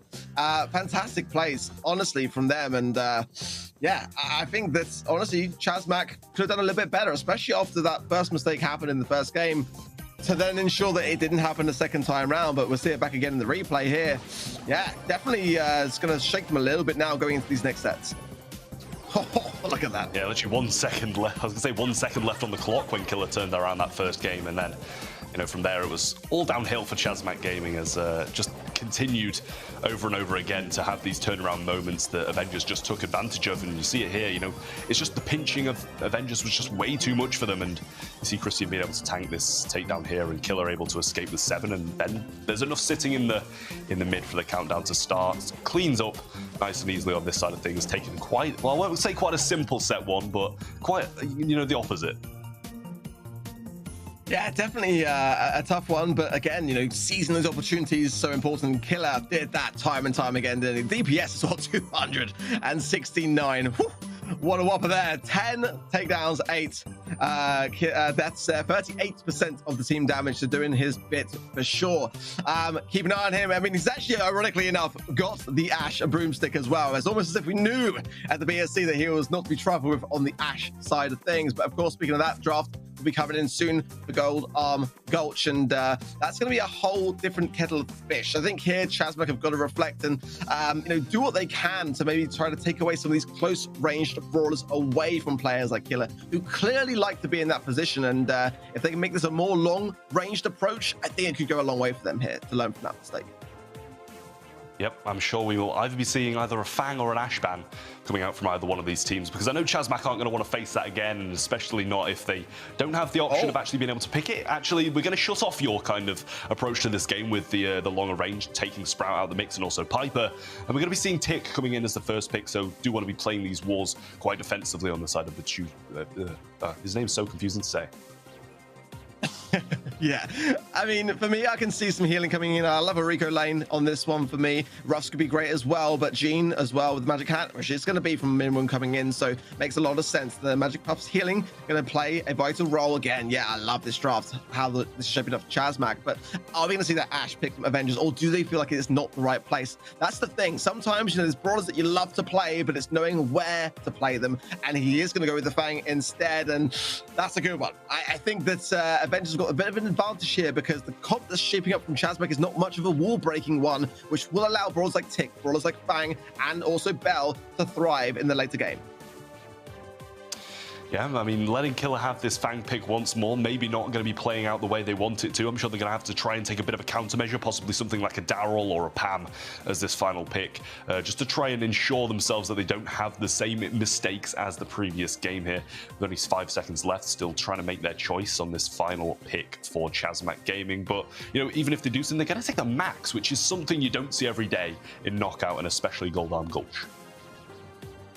They want to run directly into the kicks of Fang faster than anything else. Okay, well, it's going to have a lot of aggression and a lot of overpowering. The Tick as well going to be definitely more susceptible to brawlers like Max coming in here. It's a daring pick. I kind of maybe thought potentially some more breaking ideas, or Brock coming into play. Either way, I hope that with Fang on the field, that it's actually going to be faded as carrying the popcorn, because we haven't seen any of that yet, but we saw it, didn't we, on the player cam before. Let's see how this shapes up. Faye can take the right-hand side lane and already utilizing lots of those bounce shots, close quick to reposition himself, but still thinks there might be someone to the left. Now he's probably thinking, yeah, I'm going to join my teammates and focus on this right-hand side. Yep, you see them kind of getting pinched in here, but Minwoo's going to fall extremely low and have to retreat to his teammates for some assistance. Obviously, a lot of healing capabilities on the side of Chasmac with the Bounty Castle and also the Jean star power that comes along with him. But Batuches does already have that super available and can throw it down whenever to try and ensure his team some control of this mid. Maybe we'll be saving it for the late game, as this one seems to be a bit longer than what we're used to seeing over the past few ones. So definitely capable of doing that. But we're seeing a couple of supers being picked up from CMG now, as Minwoo does have his super, and Toast still trying to work for his, which pairs perfectly in hand with what Max has to offer. Yeah, I do feel like this map, though, is quite catered towards the slower pace game, but now the smoke coming in. A bit of a misconnection there onto Fade, who's going to be sluggish as a result of it. Pops the super bouncy, also pops the bouncy castle, rather, gets super bouncy value. This is where it gets close, and Killer going to come in with the help of Petrucius. And again, surprised to see the Tick able to last as long as it did, considering that this is a really close up and personal comp here being ran by Chasmac, who quickly come back into the swing of things with some speed. And I wonder how that's going to fare for them. Toast coming with the knockback as well to keep Killer at bay. That's a nice utilization of the gadget there as well. But look at the pressure here. Fade. Oh my word, the pinch is beautiful. Yep, clean up from Faye there, but Batuches does manage to get away, for now at least. 510 left in his HP bar. Well-oiled will be keeping him nice and topped off now, as he does choose not to shoot for a little while, but no supers being used from Chasmac, as they know they can ensure this one anyway, keeping them for the final round in this first game here. Do come back out the spawn with a Max super and a Gene pull, which could be devastating for Avengers. Now we're really starting to see how the Max pick is coming into play, just getting quickly in and scouting forwards and letting your teammates know exactly where everyone is, and taking away some of that unpredictability so key on this particular map. Killer coming in, does not quite connect this time, but is going to get a takedown. It's going to be a trade-off, 2 versus 2 now. But again, rightly pointed out, Trevor, in their last game, saving supers here, very important. Petrucius, though, hasn't got a choice there to go down the map. Yep, chooses to go back up once more now as they do bait a few shots out from Toast there. Super available, and as Max starts to aggress, he might want to use it, but Phase Shift is still available, which will negate the damage and also put himself in a better position when used. Pull still available from Toast, though, and Minwoo will be keeping light on his feet, running around to try and charge his once more with his star power. Just trying to play for the late game. Mark has been picked up, but can't be used just yet as no brawler is in sight of his inside of his super here. But misses that one anyway. Very low tick head, used the tank, and oh, beautiful face from Minwoo. Oh, the timing of that one, and the smoke will see the demise there of Christian. You know, it's very rare in NA so far trying to see these games get to that later stage of knockout with the gas coming in, but then you can see why. You know, it's like your kind of additional friend, as it were, when you're trying to get teammates taken down. If you can hold out until the end, the smoke is your friend. Yeah, definitely so, you know, and it's probably because Fang went down in the earlier game that they are able to dominate these later games, you know, towards the end. But Christian is taking some heavy fire off the start and being pinched in extremely early. Minwoo aggressing, and Killer now popping himself out the bush, might be able to catch him off guard. He does just that. Super available still as well, and roundhouse kicks in the bank. Fade gets dashed on, and the takedown's there. Christian survives, but not for long as Gene starts shooting some shots, but does manage to just get outside of his range just in time and keep this in a 2v1 situation.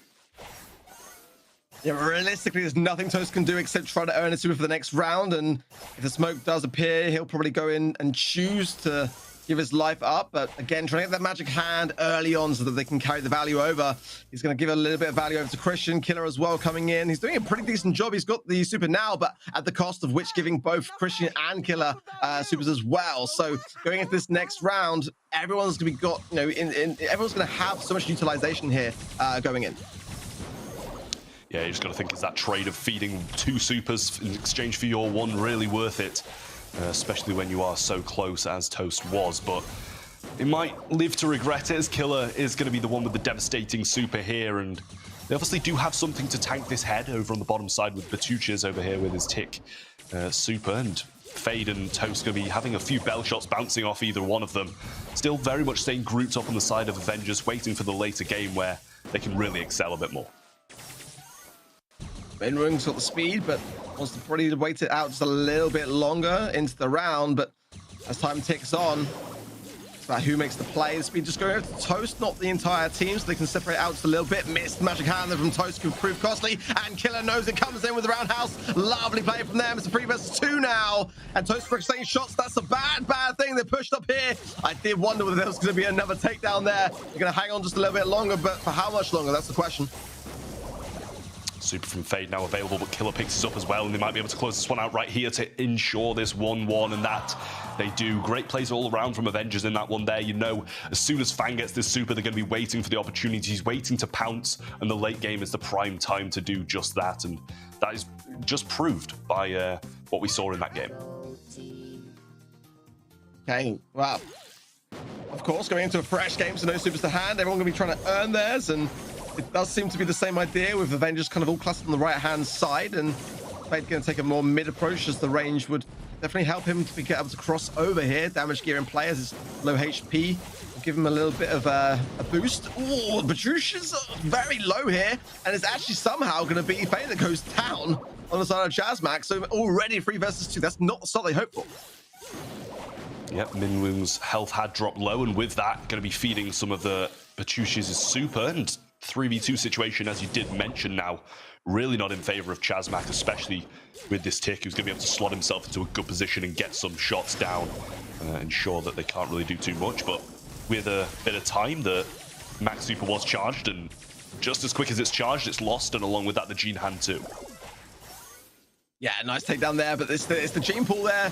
Not the first time Toast has missed one, and they really need to gain that accuracy and capitalize off the back of it to be able to start to dismantle the team that is Avengers right now, because they are gaining that momentum very quickly. So for me, Chasmac have got to start to play this one a bit slower and a bit more cautiously. A few mistakes fumbling through as maybe some nerves take their toll. Avengers, though, definitely proving that they are relentless in their approach here.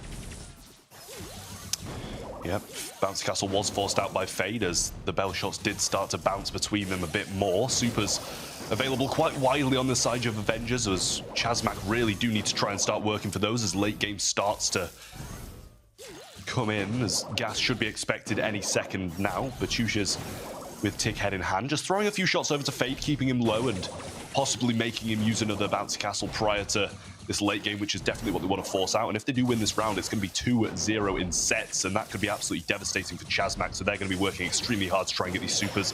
Minwoo has his toast as well. Can he actually hit this pull this time? Find out in a second, but looks like he won't be using the speed to do so and just be waiting a little bit longer. Didn't really have the positioning power of his teammates, not really there to help assist with the takedown. Killer, though, coming in with no time to waste. What an explosive way to end the round. And Avengers then maximizing their pressure by doubling down on the sets, and just looks like another day of the office for producers. It's just absolutely calm and collected. And I've got to say, you know, going back at the very beginning of how this has all started to shape form, did not expect to have and see this kind of performance from a team that are really making their mark as a newcomer for a region that is doors wide open for someone to come along and take that mantle. Are they going to be able to go all the way to the grand final today? I mean, the way they're playing right now, the odds are surely much more highly stacked for them, as they potentially before this were up against them. Yeah, well, I mean, it's going to have to be a reverse sweep if they want to come back now, and the chances of that ever decrease as they let them get this Fang pick over and over again. You got to wonder if they're going to do it again and let Killer have this favorable brawler. But I mean, so far, you know, CMG are just playing directly into the hands of the Avengers in my eyes, and really need to try and sort this drafting phase out, because I just don't know if Gene Max is the right call to take. Yeah, it could have had a little bit more utility if they were able to connect with the magic hand and get some support and take down just early on. You know, making that 3 versus 2, applying the pressure, but it wasn't able to be.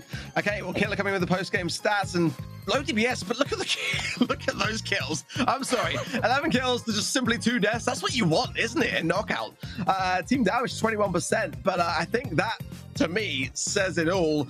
And a lot of the reason why, again, in this particular region, we see, especially when Killer's on the field, a lot of Ash bans. He likes those close range brawlers. Fang appears to be no different, and maybe we're going to see more Fang bans going in later on, because, yeah, you don't want to give that pick to Killer at all, as far as that says. Yeah, well, I mean, those stats just show Fang to a T, really. It's, you know, 21% of team damage, so he's not going to be doing too much other than those plays that he goes in and gets. And, you know, 80 damage per second really isn't something to be too happy with either. But as soon as you look at the KD 11 and 2, he takes those moments, seizes them, and makes sure that he can get the most amount of value out of these pop-off moments that he can. 2 cult bans. Something you don't see every day, and Minwoo picks up the only other gadget wall break there is, except from Griff, I suppose, but not really used too much on this map. Yeah, exactly. I think that under these circumstances, Brock's actually not a bad shout, because Colt being banned here primarily because of the ability with the Silver Bullet to break through the side lane, so Brock's going to be able to do the same. That makes it a bit more challenging to control with everything opened up. So it's going to be Piper, and Killer does get the Fang pick. Now, I do feel like Fang is still a circumstantial brawler. I think it's definitely going to be making it a lot harder to make that particular brawler work in such an open-spaced map, but doubling down with the Piper for that same reason. So back then for pick number 4, I quite like a Bell here myself, or something else. Maybe a Colette would be great, especially since the introduction of the gotcha gadgets, to have healing for the back of those connective shots. Could be a consideration as well to go over the lanes. Could go with the Byron to have that big beefy push through the mid and more heals, but there is the Colette to back it up as well. I love what Chasmac have here. This could be their chance to bring things back in terms of the sets if they can play this one right. Yeah, it's bringing back to the old days of Byron and Colette, really. Just, especially on this map, spamming heals into the back of a Colette whilst using supers, and, you know, furthered by the gadget that's just been brought in as well. It's just going to be absolute heals galore over there. But I do like what Christian's trying to bring into the mix here with the slowing Toxin and, you know, slowing his opponents down, allowing Piper to get these prime shots onto his opponents and really get, hopefully, the Byron down, which should collapse the push altogether. It's a tough draft. I mean, again, though, one thing I've got to say is that despite me having a little bit more of a side with Chasmac here, Avengers have always surprised along the way. Like, they just always seem to make it work. And as much as I'm kind of on the side in my kind of meta head with Chasmac, I kind of always want Avengers to make this work and prove me wrong and just make this a sweep. Let's see how this one goes already. Patricia's dodging beautifully well, especially considering that he's 190 HP. Killer going in, and look at that. What a great way to start over. Solid push from Avengers. I mean, it's happening again, isn't it, really? Killer just being allowed to push directly up the map, taking 20% off the safe, not as much as I'm sure I'd have hoped. 4% has been dealt on the Safe Avengers though, and a vertical jump from Batucius, just getting the wall down. Not sure if that was slightly intended, but you know, I'm sure a few teams do like that wall break fade, raining down that new star power onto the safe. And you know, as we did mention earlier, Cinderi being base kit is also going to hugely force him a bit further into the heist meta. Yeah, I'm with you. The jump directly up, not too sure about that. You know, we going to land is pretty obvious, and the shots to follow were on point. Killer going in was a nice attention there onto Toast and Fade, but the heals bring them straight back up. Great there from Toast to keep Fade in the mix, gotta say. Again, just seeing that little new gadget coming into play as well on the Byron side of things. Booster shots definitely coming into full effect there. Christian has jumped. Will he go to land or Fade? I think he's considering the prospect of it, as Toast is trying to keep him firmly in the mix here. Now that things are starting to get into full flow, we're seeing a little bit of a resilience actually from Chasmac as they start to get some good damage and take the lead here. Yep, jump eventually coming in from Christian. Seems like he's been holding on to that for an absolute lifetime.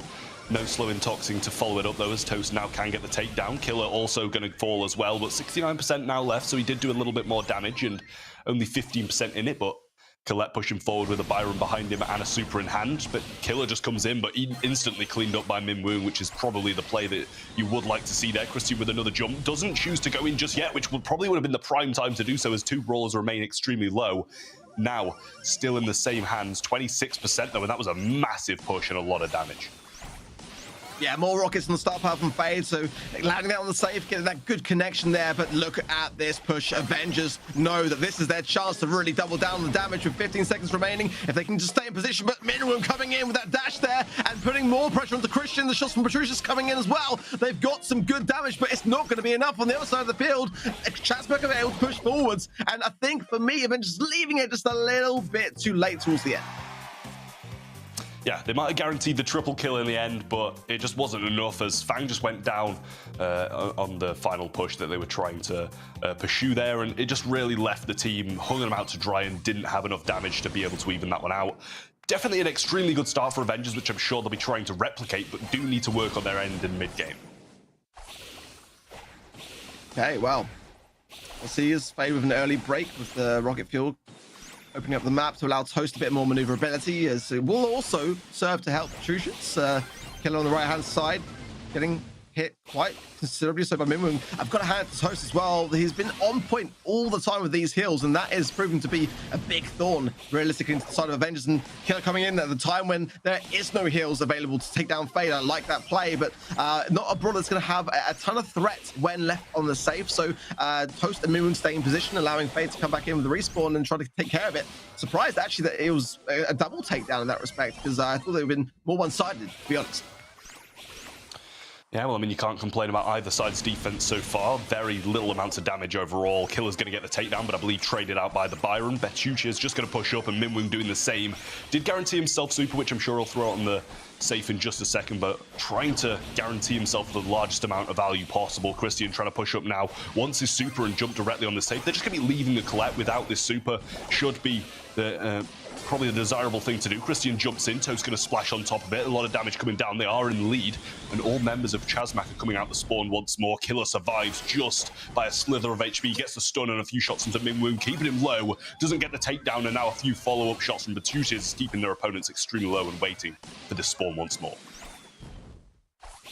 Killer is so good when he's at real peril, low HP, but still almost came up on top in terms of that left-hand side trade. Gets the takedown there on Fade, and Toast going to use the super on top. Nicely down. Patricius, though, now able to get more damage onto the safe, and already looking much better for Avengers this time round. A match point could be looming here as Christian forced back. This is the time that Chasmac have got to really knuckle down and apply some damage. Fade using a lot of his super on defense. He would like to get those more rockets value onto the offense, which he's got now, so if he can connect it, it'll be such a great time for Chasmac here.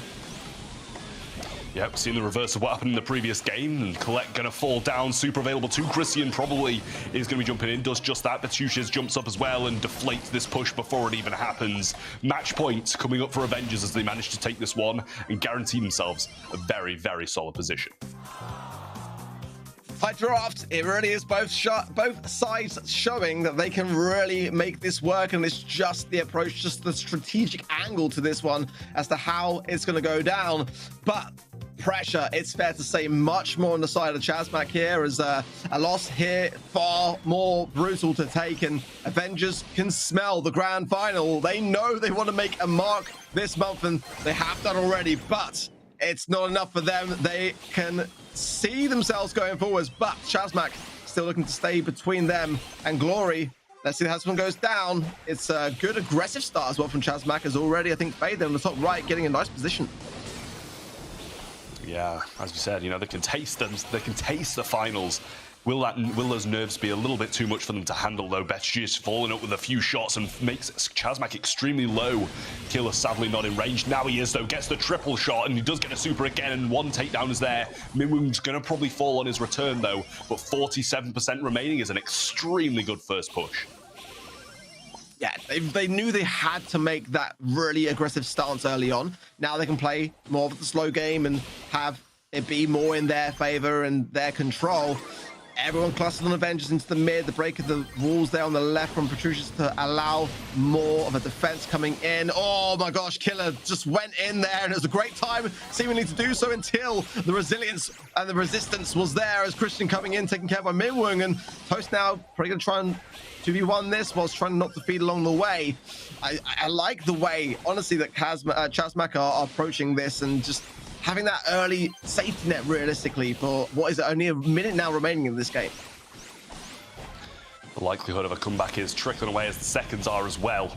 Christian, the only one remaining, and this could be finished off right here. Minwoong going in, gets the damage on the safe. Insignia is going to follow up, but a follow from Killer is going to get the takedowns there. Only Fade remaining, should get the takedown, but is the time too much for them? Too much of an obstacle for them to make this comeback? Is definitely possible, but I'm sure a defense from Chasmac will be able to stop it. Killer is brutal, honestly, with this Fang pick, and just doing so much from this left-hand side, just hurting everyone around. This could be a really great opportunity for Avengers, but again, the time really is low on their side, and they've got to get a lot of damage. They've got a whole position. No one can go down here, realistically, and Christian is so low. Great tap is going to be set from Toast onto Petruccius there, and that might just be enough to hang on a little bit longer and take a set here. Christian can get a jump potentially on the safe, but even that, not going to be enough. 4 seconds, no shots available realistically to land, and Chasmac survive on just a little bit longer in the competition. Yep, trying to start the reverse sweep, as now the 2-1 scoreline will be set in stone. Seeing Fade on his face camera, looking a bit more darker in his room than it was before. And Super Beach coming up next, though, and I'm sure they'll be wanting to try and take this one step further and make another reverse sweeper storyline of yet another region this month.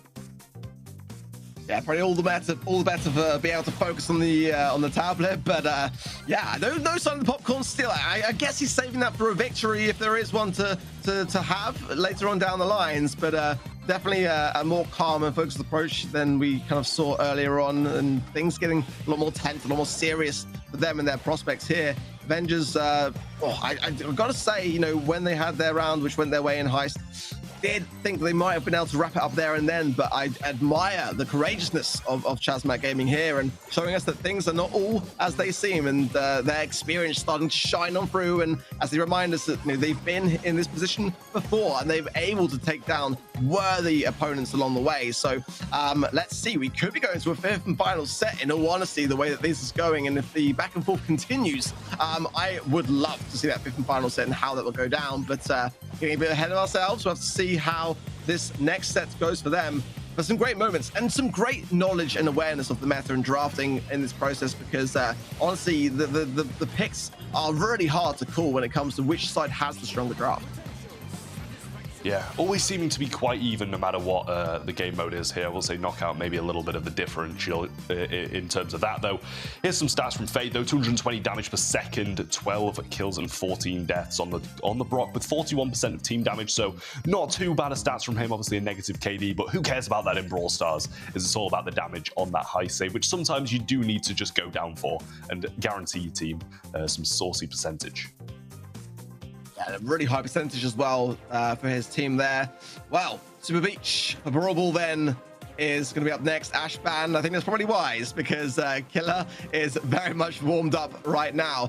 The Gale ban I like here a lot. Now, in terms of the picks, M's coming in, which could be a bit of a tank deterrent here. I do love Barley, but Petruccia's going to come in straight with the Fang, and I assume going to be handing that over then to Killer, but Killer will be looking in Max, so definitely an up close and personal comp. That's got to be a consideration to Chasmac here when it comes to these following picks. Yep. Being able to guarantee the Fang for the 4th set in a row is not something you see every single day. It's usually be banned out 4 sets in a row, not be able to be picked. But Minwoo, I believe, did have the first pick and chose to go M's, which is slightly unusual when Fang is available. But Toast choosing to go Byron once more, and he played that absolutely amazingly in the previous set, so not surprising to see. Fade picking up the Primo, which is definitely something that's not been in the meta for quite a solid amount of time, but I mean, with Killer on that Fang, you can't really blame him. Definitely going to be one of the first instances I've seen Primo played this year so far in terms of the draft, and I imagine then something more surprising. I think a Barley would be good here in terms of control, but it is going to be a Mortis, and why not? You got the 3rd and final pick, and very little you can do. I think that Christian's going to have to be cautious though at the same time. I guess trying to target the M's would be the best approach there, and really hammering home there. I think on the M side of things as well, probably an idea to consider the new gadget actually on this particular map, Acid Spray, to be able to go through those walls. It will have a reduction of that 20% in terms of the damage that is applied when it does so, but it is quite challenging sometimes playing M's on this map without anything to break things up. So as well, to pair with that Primo pick, I think having Meteor as well to be able to break some of this open from Fade could go a long way here. Yep, not sure if he does have that just yet, though, because we know how, promising that suplex is in Brawl Ball. Killer able to get the takedown, misses his super completely, though, which obviously isn't going to help out his team too much. Speed there. Christian able to get the super across, and it's not going to be Killer playing Fang, bear in mind. But nonetheless, they start off with a very good entry point, as there were 2 people remaining and 0 from Chasmac. Yeah, very much looking forward to seeing how Killer fares with the Mortis. Sitting on the Fang, we haven't seen him on the Ash, but everyone wants to see him on the Ash now. Fade though, gonna make a bit of a push. No heals connecting, but now they are from Toast, so a great time to super as well, and handling the scrutiny of this Mortis pick well until eventually goes down. Fade though knows that he's the best person to counter it and does so, but in the meantime, Petruccia's with the face just coming in. Oh, he almost found the angle. Christian coming in for the support, but it's not gonna be enough, and Petruccia's will have to retreat back. Clearly scared of that suplex coming in there, and he did take the shot but didn't find it. Now got to retreat a little bit. Killer flanking around the left-hand side. They are aware of it. Super is going to be popped and not close to Super, I don't think. Should be taken down, but he does manage to pick up the takedown there. Petruccia's with his gear activated, but Fade still walks it in regardless of that damage gear. Taking it to a 1-0 scoreline. Speed available. Killer got Super in hand, and Christian now also, but Fade just been completely left, and they do manage to pick it up, but Killer got Super in his hand now, throws it out, and a takedown to Minwoo 2. Toast the only one remaining. Splash available, and I don't believe Killer can walk this in. Has to retreat and dashes away as well to stop his health from regening.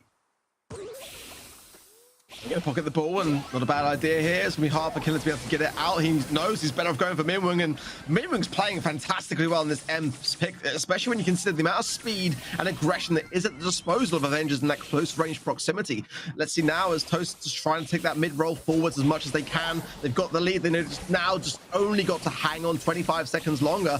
Killer being pushed back by Minwoo again. He's getting some great value continuously. So there's the Colin Fu coming in, which is a rarity to see since roundhouse kick now. Such a strong gadget. Petruccia's now have a chance. I think they've left the door wide open. I know it's a takedown here. What can Minwoo say about it? It's not a friend zone on the line, so it's going to be a goal. Yep, no remaining from him, and they do even it out. Who has got the advantage in overtime, though? I'm not really sure, as obviously one team does have Primo, but he comes in. Christian with some good damage. Mortis following. Oh, can Petruccia's get the ball? He can't. Heals are there, and Fade may be able to walk this up now, but gives the ball to Killer, who probably will put this in the corner and wait for his teammates to accompany him to try and take down this extremely high health Primo. Christian doing great work. I swear that Fade had a great chance there to walk it around. It was just realistically Killer to do, but look at Killer going in, leaving the door wide open for Patricius. Now Fade coming with a nice stun jump there, getting the ball loose. Such an important thing to do. No heals, so we can't realistically go in too much without Toast's help, which is coming in now. 25 seconds remain, the jump coming in, but the ball just slightly kicked away by Killer. A great way to defend, but it's not over yet. Toast receives the ball. He's got to come back. He's outnumbered. I think this might be going to a tie. Looks that way. Speed available, and that could be the turning factor here. They do pop hits available. Super comes in, but doesn't connect onto anybody, so no bounces. The ball is passed directly to Fade and back again. 2 seconds left, and if that didn't happen, that would have been a goal as the super was available, but can't quite manage to force it in. Going to end in a draw there. There's a good comeback. Did even it out in the later game from the Avengers there. Really back and forth. I've got to say, you know, despite I felt the comp being slightly better on the side of Avengers actually with the aggressiveness, it does seem like Chasmac having that strategic approach and the patientness of their team really shining through. Fade already going in, but probably going to go down now. 3 versus 2, and Christian can't do much there. Minwoo again, just making this Ems pick really, really shine for me. She's just going to face shift forwards and just try to take some of this along the way to just buy his time. How he's still alive, I have no idea. But the ball safe and sound for now. How long will it stay in that corner, though? Jump comes in and the wall break along with it. Christian's going to go down. Fade should be traded out by Patricius here. Does get the bait on the jump, but they've kind of hung his teammate out to dry here. They need to get back in time. Minwoo can walk this in, and he does just that. Taking the 1-0 advantage again early on into the game. Can they make a comeback? Speed available now, and they do pop it instantly back into the mix here, and Fade just trying to push through this mid. Super's available wisely from Chasmac. Popped, and Minwoo gets taken down, and Killer now rotates over to the right-hand side, awaiting further movement. Boo in from Christian. Killer going in. Oh, lovely so as well. Can they make the dash through? Killer, oh, beautiful. Absolutely on point. The dash perfectly placed to get that dash forwards, to get the ball into the goal off the back of that. Oh, great work from him, but Chasmac knows this is the best chance to go on the offense, and it didn't work out. Now, Avengers know that they can push back as well. Toast over, super shot. Oh, it just misplaced it. I think it was supposed to be a pass, but it didn't quite connect in the way that he hoped. Yeah, definitely intended that way, but didn't manage to line it up perfectly there. Now super available from Fang, super across from Patricius as the let's go allows him to push up the map. No knockbacks left from Minwoo. They trade out. Patricius now has to retreat as Fade starts to aggress. Does have his super, jumps directly onto Christian, who wants the trade, and he wants his super as well. They both managed to get it, but the winner of that matchup is the Fang, but traded out now by Toast. Well, it's going to go to overtime potentially if nothing happens in the next 20 seconds. I've got to hand it to Fade. I really think he's making this premier pick work, and everyone on the side of Chasmac has super, so they know that they can play this a little bit more in terms of their control to their favor. Fade going to jump in. They don't want to go to overtime. They want to end this right now. Oh, Minwoo, though, gets double teamed. Christian just bounces straight back. And now the push forwards in overtime. Perfectly timed to favor Avengers, but they did miss the mark there. Under pressure, that would have been a big choke to misplace that ball, but find the corner. Beautifully done. Match point. But oh, this is so exciting to watch. Both teams really giving it their all and giving us a great display of Brawl Stars right now.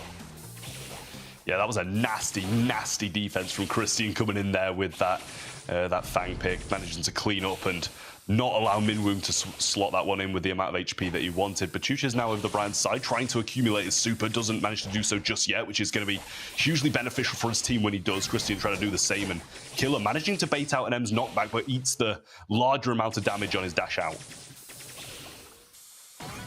Opening here. It's definitely a lot of speed and defensiveness. The Corn Fu will be something of a consideration here. Killer going in, but very low, and yep, Toast the Hills going to make it quite a straightforward thing. Oh, I think it may be a misplay there as Christian picks up the ball, but that's going to leave the door wide open for a potential goal here. Fade can break it, and there's no need necessarily even to do so because the walk-in is there, and that is a lot of early pressure in favor of Chasmac. Yeah, unfortunate. Maybe bait of his own teammate there as Christian supered the ball out after a pass did come into him. Killer can't quite get a super train on. Petrucci is now going to dash forward, might be able to slot this one in. Can he break his ankles? He doesn't manage to get it through as Toast just picks it up off the line. Chasmac now coming in with supers galore. Fade and Toast with a little bit of a combo play, maybe able to slot this one in here. At the moment, it's just Fang standing in the way, but the rest of them come in. They can get the ball in as the walk comes in. And now Avengers remain on the match point, but Chasmac bring it back to 1-1 in this set. It's a tough comp to deal with, actually. Now you look at it with the amount of walls that are at the disposal, actually, of Chasmac, and the tankiness, the constant healing and the area denial from both the Ems, the Byron, and the Primo. Look how quickly they can do things like this to throw over the wall, over their heads, rather. Actually going to serve to allow Christian to be, oh my goodness me, let's go. Give it to Christian. Christian might be able to do this. He just goes straight for the goal. And why not? My goodness me, match point, and Avengers in full control right now. Super's going to connect onto Christian, though, and as you said, it is match point, so a tough position for them to be in. The super comes out, but Fade does have his super. Do they have the DPS to take this one out here? Even if they do, Minwing's there to follow it up, but Chuchi is not going to be able to survive on his own. Does get the ball out, though. I'm not sure where that went. Did he pass it back? I am really unsure of how that just happened, but now they are unable to score, and Minwing going to use the knockback, the super through as Christian trades it out onto Byron there, and a huge defense, and I'm not sure if it was a mistake or a perfect interception. Yeah, I think either way, Avengers will take everything they can get right now, as this defense has to have conviction behind it. Petrucci's just pushing the ball forwards as best he can, but there's a swift takedown. That's exactly what Chasmac need to go back on the offense. Toast with the heals as well, and put Fade in the position of being at max HP along the way. Look at this. It's a 2 versus 3 right now, and everyone on the side of Chasmac has got their full health. Super's a little bit lacking. Fade going to be the first to show his. Christian going to be overpowered here as well. What can Toast and Minwing do in this position, though, as Killer realistically coming in, yeah, with that aggression, and going to retake this sway of the action in their favor. Yeah, it was extremely low, but Creepy Harvest did top him off. He's now chaining supers. Can he even be taken down by the Primo at this point? He does. Christian's there to support Petrucci's, though. Does get the super in. Can't get the takedown as the splash comes in to trade it out, but still 1-0 up, and Petrucci's dashes through. Can he get the ball through? Toast saves it off the line once more. Savior in defense from Chasmac Gaming now. Fade has the ball in hand, though. Primo trying to make a move up here, but doesn't want to feed the supers, putting his teammates at risk. Gets his himself, but Killer's going to clean up on the other side. Minwoo with the super, and Fade now choosing to aggress, but should get cleaned up by the opponents. Killer now going in. 30 seconds on the clock. Match point and 1-0 to Avengers. They do push in. They should be able to force this one through. And Avengers, with another upset in this bracket, are going to the finals. What an amazing display, and yeah, I think absolutely rightly so, and thoroughly deserved joy there from Petrucci's.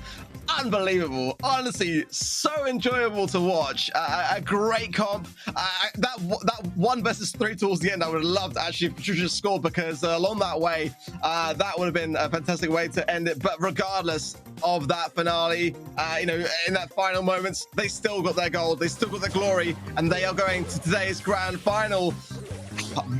I'm so impressed. I'm honestly so impressed. You never know necessarily what you're going to get when you look at a team on paper.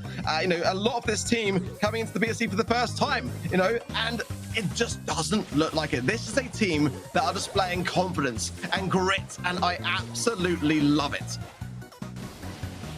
Yeah, I couldn't agree more on that one. I mean, you know, it's got to be vastly just due to the fact that they've been allowed to pick Fang 4 sets in a row, and they've just been absolutely destroying with every single time they get it, and they keep on making this mistake of just allowing it.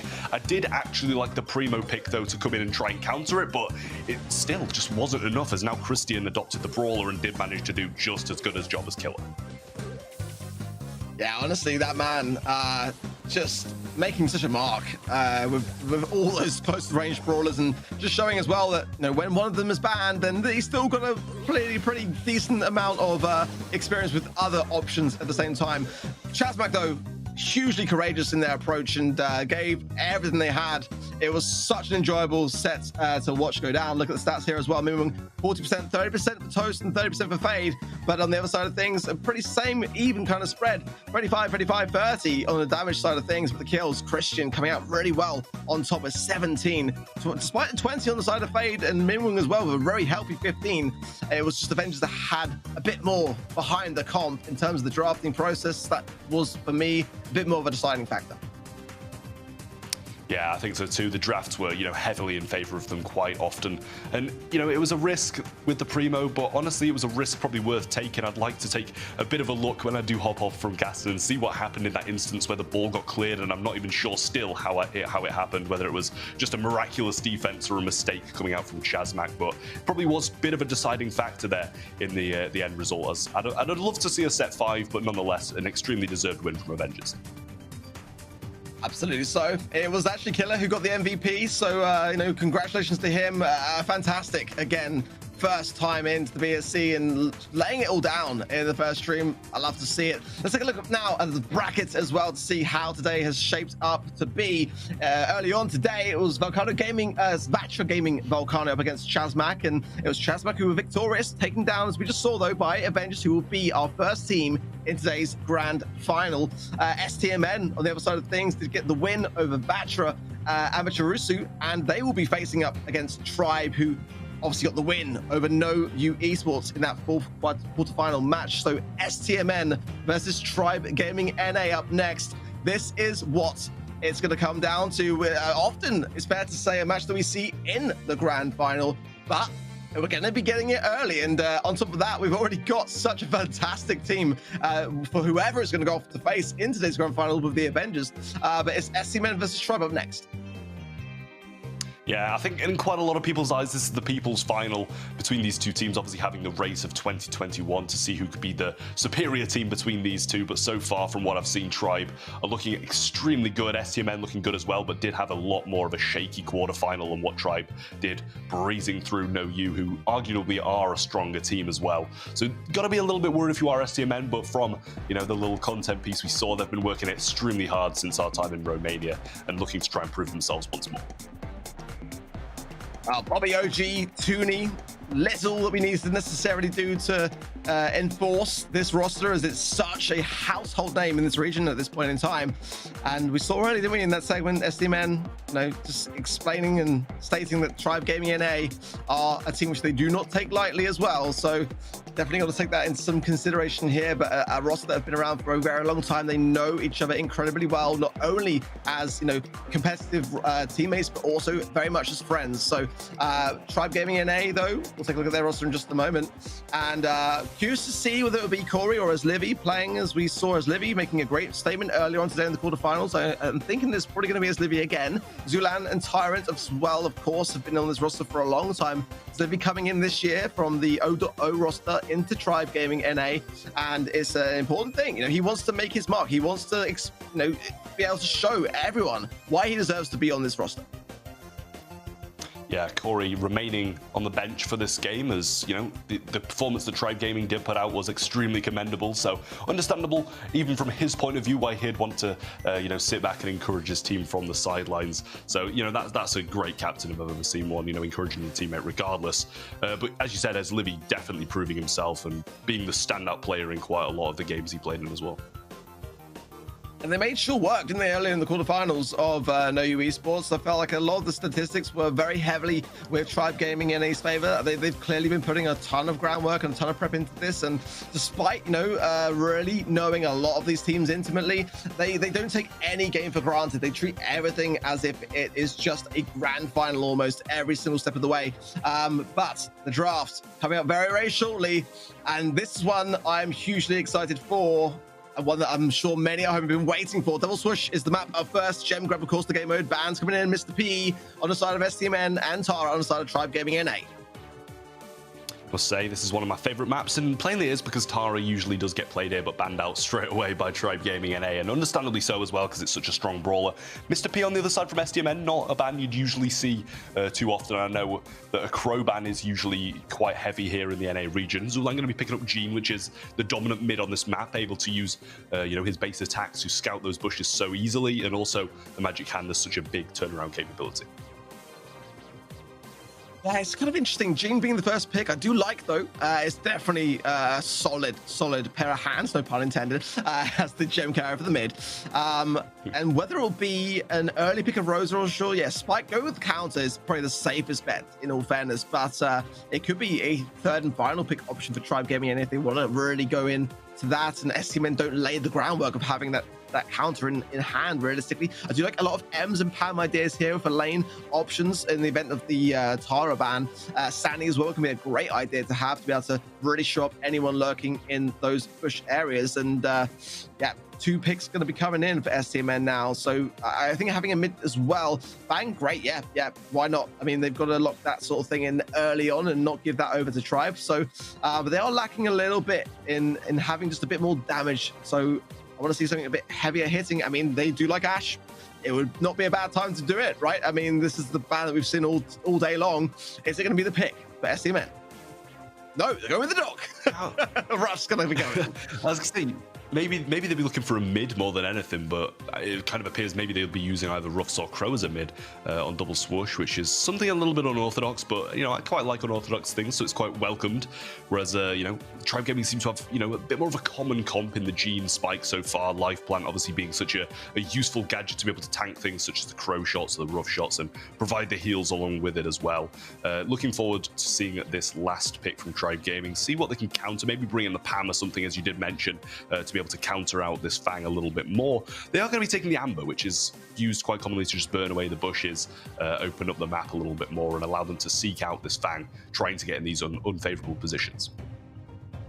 I'm confused. I'm very confused, Trevor. All I'm hearing from NA is that Ashe is the strongest brawler right now in terms of the meta, but when it's available, it just never seems to get picked. Only ever banned against Killer so far today. I think it would have been a great idea, actually. I mean, it can work here, but I think Amber as well, a fantastic choice. One that we don't see nearly enough, actually, recently in double swoosh meta-wise. A great thing to be able to break open the bush and still leave up the territory as well. Ruff will be able to break down some of those some of the brickwork, to be honest, but definitely a good thing to be able to isolate and just know without Tara, you know, where everyone is lying in wait. Yeah, you know, I didn't really expect it, but this Ruffs pick is doing quite well. Obviously, able to tank this gene pool with sandbags. I hadn't really taken that into account prior to the game. As Livy falling down to Tuni once more on this Fang left-hand side. Zulan put in an unfavorable position in a 1v2 here now, slowed down by the Crow as well, and along with that, Tyrant also, but has the life plant in front of him to tank it, and also top off his HP when it does go down. OG with 6 gems in hand now, and 0 still on the side of Tribe Gaming. A very, very solid start for their CMN in this matchup. Oh, nice there from Tuni, but does get taken down a little bit overly aggressive there. Bobby's got gems as well, get pulled in by Zulan. Bobby wants to get away from that, absolutely, because now gem gap not so big. Supply drop came in there from OG, going to be taking it for himself as Bobby going in, trying to get his Livy taken down. It's a great idea to go in with that Crow, and maybe a little bit of a misstep actually from Tribe to pick the Amber, with the Crow being obviously something that can really hone in on his Livy as a big weak point. But as Tribe now able to get some gems, this one is not looking so clear as STMN's lead is starting to deplete just a little bit so far. Bear in mind, OG's only got 1 set of sandbags left, so after that is depleted. The pulls should start raining in from Zulan, and regardless of that, the gem count is only 1 away from being evened out, and after such a dominant start from STMN, Tribe have really done a good job to establish themselves back in this mid here. OG quite firmly in spawn and evening out the gem count now as Bobby tries to play a bit more aggressive as Livy puts himself in a bit of an unfavorable situation. Tuni comes in and Zulan's extremely low. 9 gems still in hand though. They did take the lead and have a bit of leeway now in terms of this. Baits out the pull with a great jump from Bobby as well. Lovely from Tuni, a great roundhouse kick as well, just to finish the whole thing off. But look at this, 9 gems apiece, a nice favorable spawn for OG, but it will not be enough to retreat. They've got to retain themselves in the mid and hold their positioning. Tribe Gaming now will pick up their 10th gem and cancel out the countdown as Livy gonna throw down the super onto OG there, trying to deter him away from the mid and put his pressure onto Bobby. He goes down there, just enough there for the takedown, but it's still 2 gems apiece, and Tuni going with a roundhouse kick, gets the takedown for his own. Zulan left all alone, but not much needed to really get the takedown. Now countdown in favor of STMN. Pull available as well. Sandbag's still in the hands though, and they should even this one out quite nicely. Zulan goes into the mid, but takes a lot of damage whilst doing it, needing to back off now, and he does get connected by the Crow once more, keeping him low for an extended amount of time, needing some time to heal up now, and Tuni pushing up this left-hand side is really not going to be favourable for them either. Super available, does get the gem and come back as well, chooses not to go for Zulan. 8 seconds left on the clock, 14-12, no chance of a reset from mid. They do need to aggress. The super comes in, OG falls low, does get taken down, and the trade is there. They can now get it from the mid, but he's starting to burn down from this damage. Heals coming in, even it out to 14-14. Last gem about to spawn, and that's going to be the decider.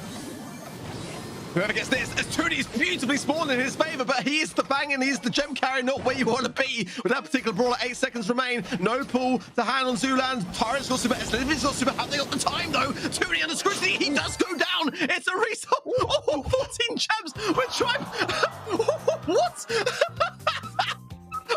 What an amazing ending. Oh my goodness me. Wow. Oh, that's the first time I've ever seen we've got a player of the day there. Amazing. I don't think I've ever even seen that in Brawl Stars.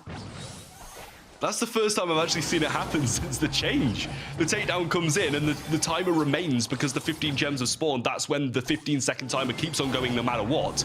And he manages to get the takedown in the last few seconds and the gems could not be obtained once more from SDMN in time and try and take the win. That is just, I mean, another game started, but I'm still, dwelling on the fact that we actually just saw that. We're not designed as human beings to be able to still function after plays of that kind of magnitude, Trev. That's what it is. The chat is going insane. Everyone cannot believe their eyes as to what we've just witnessed. Tribe Gaming NA start the first game off like that, and oh my word, this combination of teams starting things off with a bang in 2022 already, and we've only just got started. Oh, I'm still recovering my breath. Here. OG's going to fall down, and an 8-gem lead is now in the hands of Tribe Gaming. Tunie's going to go aggressive, but pulls straight away from Zulan, and 8 gems still in hand, so gem spawn should be coming through to their side eventually, and that should allow them to top this off. 9 and now. The OG does get a few shots into Zulan, grabbing himself a power-up 2 in the left-hand side gem to make sure they can't get a takedown, but Tunie comes in. The stun's there as well. The knockback just in time with Lamp blowout, though, does prevent him from going down. A little bit of a heal-up and a grab of this gem. Eslivy gets it, not too much to worry about. Just need to make sure that they don't get taken down and spawn, just like SDMN did twice in the previous one. Well, I'm still catching my breath. Here we go. The push coming in is a pretty decent one, but Toonie did not quite connect then. That could prove costly. Will they have enough time to reset? No. Tribe Gaming NA, despite a seriously low HP on Zulan, will take the first set in spectacular fashion. Oh, they almost got the takedown as well in that last one. Like a millisecond later, and the supply drop was coming in and taking all the gems out of their hands now as well. So, I mean, honestly, that might be the best gem grab set I've ever casted and ever watched in general as well, to be honest. Oh, how are we feeling about that one, Ark? We're just an absolute mess, and I love it. Oh my word. This region never fails to disappoint. Honestly, it's a joy and a privilege to watch it and to cast it again this year, because yeah, those plays do not happen very often, and it just goes to show why this region has deserved another place at the World Finals, because yeah, that's just insane. That's honestly just insane. And I mean, SDMN have got to recover from this as well. You got to bear that one in mind. I'm sure they, as many of us thought, they had it in the bag.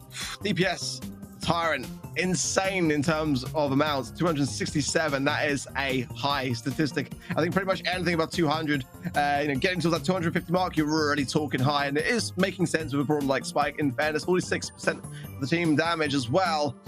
Yeah, this is looking to be, so far, a great day for Tribe. But, SDMN have been around the block. They've been in very, very high-pressured scenarios, probably even more so than just being the one set down. So going into dueling builds on Hot Zone, they'll be looking to reset their minds going into this draft and looking to really find a weakness here in Tribe Gaming NA's arsenal. Yeah, I mean, honestly, just some of the best gameplay I've ever seen from NA, and I echo exactly what you said there in terms of them definitely deserving this extra spot at Worlds, and it's been a long time coming. We do have the next map, though, Dueling Beetles, Ruffs, and also the Byron Bands kicking things off. One set down, though, as you said, SDMN do need to start trying to pick things up. Crow being the first pick once more from Bobby. Did see him playing it in the last one, but it wasn't enough to guarantee themselves that first set. Solid first pick, though. Here you're going to have the Slowing Toxin coming into play. Mr. P. It's been a long and rough road for him during this month, these series of monthly finals, should I say? Well, it's an interesting one. It's I'm still on the fence. I'm still open to it, but it is a bit of an interesting meta shifts, and Mr. P definitely in a more balanced place than it was last year when they had that really strong period in terms of the meta. But pick number 2 coming in will be the Bell Tyrant. It's going to be coming in then for STMN to respond here. I like the Crow for sure. I think that's despite not maybe being my preferred first pick, it's still very strong in terms of the current meta. I imagine Tribe going in, they might like the Sprout pick actually here if they are able to look at the comp and see it spitting. They do normally put Corey on that Brawler though, it's fair to say, but STMN have got a chance with no ban there to bring in the Ash, but the Byron ban might be something more in their minds. They would like to back it up with some heals if they do want to go in with something like that, but Gale would be great. Tooney's going to go with the Sprout early on, so a bit of a risky one because it can be counted in that final pick from Tribe, but I do like the approach here from STMN going with some control-based ideas, but I think they need something a bit more aggression. Maybe Meg actually would be a solid shout to consider here. Yeah, definitely something to keep an eye on. I mean, definitely when your opponents have got this last pick, it's quite unusual to see Sprout taken in this scenario because of how easily it can be countered. But I imagine they're going to be just trying to take down these Mr. P porters when they are available with that Brawl. I mean, OG picking up Gale, which we know how strong he is on this map, being able to put the twisters down in these choke points, 3 of them on each side of the map, so definitely a favorable brawler to be taken here. Now we're just got to see what Tribe Gaming are going to bring in to try and counter all of their opponents' brawlers here. I'm maybe thinking something like a Pam or something like that could go quite a long way with this with the brawlers that they are faced against, just because you're going to be able to out heal the Crow, tank a lot of shots from the Sprout, and also you're going to have a bit of a tough time against OG. But they've chosen to go with a Tick, which is something that you don't see every day. Yeah, doubling down. But to be fair though, Tick and Mr. P is a solid combo. I mean, it's definitely very effective in layer cake and having territorial control over the situation. But yeah, it's going to be tough in terms of the damage. I think that that is going to be the weakness of this draft for Tribe Gaming NA. And they have to be very cautious around that and how they consider going about the match. They can't be too overly aggressive at all with what is like what I like to call a bit of a tickle comp. They can lack some punch. Hopefully the Bell will be able to provide that, but as Livy might have his work cut out to really land a lot of these takedowns. But look at the control. Yeah, the area denial already from Tribe with Mr. P and the Tick. It could be tough actually for STMN. You can't really contest the mid right now. They want to feed any supers. Yeah, Gale's going to be having a bit of a tough time either. I hadn't really thought about that prior to this game. He's going to be having a real tough time being outranged by all opponents. Does eventually get in the range of Livy though and gets a few shots off, but not without being marked in the process. Chuni falls down as well. OG left alone, does take the percentage lead, but traded out and the Super's baited out as well. Zulan was stunned, but unable to be taken down with no members of STMN left remaining on the map. We're coming in, trying to connect, and as Livy just, displaying his awareness of that range really nicely, gets to hop onto Bobby, and there's the shutdown of the mid, and it's the thing, only realistically a Tick head can start to break open some of the map, but Tribe would like to probably maintain some of it anyway for their comp, and at the moment STMN doing a great job of that mid control, but now with 2 takedowns and Bobby low, this could be the chance of Tribe going to start to push back a little bit in terms of the mid control. Yeah, they've managed to gather quite the lead though, 23% now, which is not something to be too worried about, but definitely got to take it into account if you are Tribe. Try and get yourselves in that hot zone as much as possible from this point forward. Those porters are starting to come in now and possibly wants to move it a little bit further up, but also at the same time he's going to have a tough time with Bobby being in the mix here. Just get a few shots off. Zulan with that gear activated should be able to get some extended amounts of damage. Bell shot's going to bounce off. Chuni's going to be cleaning up though, and as Livy might fall down, jump over onto him, but the last hurrah keeps him alive for now, but a follow-up shot won't, as Livy falls as well, and STMN are now taking quite a convincing lead. Sprout Wall thrown down in the middle too is going to just extend this lead even further and may even close out the game. Yeah, even Porter reinforcements not going to be enough to tear STMN away from this mid, and a nice takedown from Bobby into Tyrant. The tides are starting to turn. Nice twister as well from OG, keeping the Mr. P at bay there on Zulan's side. Never shut down. A very suppressive comp here run by STMN, and as well as Tribe Gaming NA played in Gem Grab. This is where it comes down to the draft as the draft. And, sometimes you can have to work a lot harder to keep things afloat. Tribe had a phenomenal start in Gem Grab, but STMN's knowledge of this particular map and really showing how the comp is designed to be such a strong counter. Tribe are going to have to really think this one through carefully and to start to play this a little bit more strategically, I think, because it's not going to work in terms of brute force, clearly. Yeah, 2v1 now as quite a lot of members do fall. OG does remain alive though, trying to get a few shots over there now. Tyrant does have this well oiled, so will be gaining health at an increased rate, starting to kick things off there. Twister thrown on the right hand side, but a takedown comes in. Zula maybe pushed through mid to the right hand side to try and get a little bit of a pinch on now, but Chuni put himself in a very good position to get some takedowns here. Missed shot onto the ticker, but doesn't manage to take it down anyway. Now pinned in the corner, the last hurrah comes in and deals 1,000 damage, taking him down. As Livy over the right hand side getting dealt with by OG, just because he's in the range and he's got to try and avoid this Twister and mid, but Tyrant's not going to be too fussed as he can throw over those walls. SMN with the lead still, but I do feel like Tribe are starting to play this one a little bit better. Tuni, yep, reinforcements coming in for him, and that's a struggle for him to deal with. Going to keep him low, and a nice tap from his Livy. So starting to really double down on the effectiveness of this comp by just utilizing some of those porters along the way. Zulan as well has another to hand, scrutinizing Bobby along the way, and he could go down here, does so as well. Tuni can't quite connect with Tyrant. He's going to pop the last hurrah for good measure as well. This was looking a lot closer, but a blow there from OG will then get Zulan taken care of as Levy on his own here. The mark of OG, Tyrant doing his best to help out. It's so back and forth this time round, and Tribe Gaming NA showing this comp has still some legs here. Yeah, as Livy managed to live for a very solid amount of time there, and now it's all down to Zulan trying to get some shots in. Bobby can walk over a nest egg, does get connected by Twister down on the left-hand side. Bounces should come through from Bobby though, but doesn't just yet. Pinch coming in from Tyrant and Livy as well. Mark onto OG, who SCMN do take the lead once more. Does get taken down by the Mr. P Porter, and now the control is quite heavily in the hands of Tribe. But Bobby is going to have something to say about that, but he's absolutely melted, and now Tribe take control of the hot zone. 50 seconds left on the clock, and this could be devastating for SDMN if they don't manage to make a comeback here. So little in it, honestly. The moment Tribe have got the high ground, OG very low as well, and two now taking shots. The slowing Toxin now to Zulan for a chance to push in, but all taken care of, and Tuni would love to have jumped in there. It's Bobby all alone. The wall going to be going out is just an afterthought, really, as Tribe Gaming NA start to bring this one back just a little bit.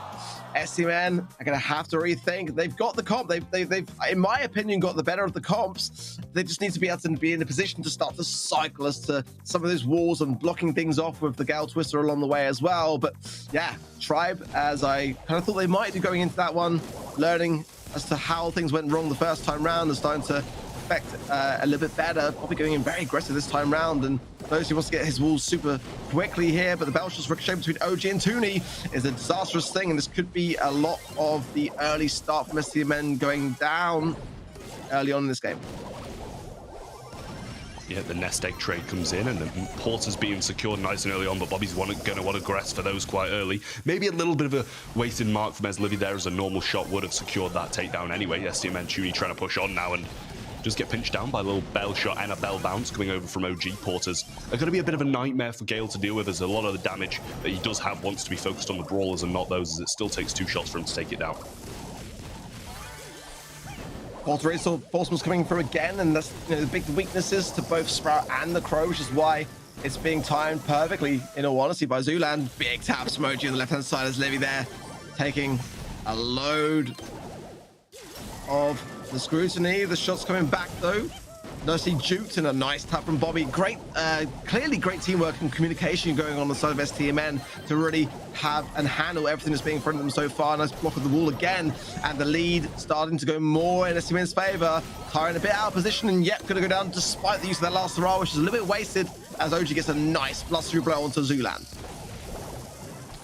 As Livy aggressing now though, Tuni the last one surviving, and this is pretty similar to what we saw in the last game. As Livy with the damage gear activated does get an extended amount of damage onto him there over the right hand side. Bobby trying to push up, but now Tribe do have all of the control, and a loss of this game will result in a loss of the set too, so going to have to play this one quite smart if they are going to make this comeback. Porter still coming in with reinforcements. OG pinned heavily in the spawn, 10% in it now. Tuni tries to push up, does get the shot off, does have the slowing toxin as well, which should secure OG this takedown over the left hand side.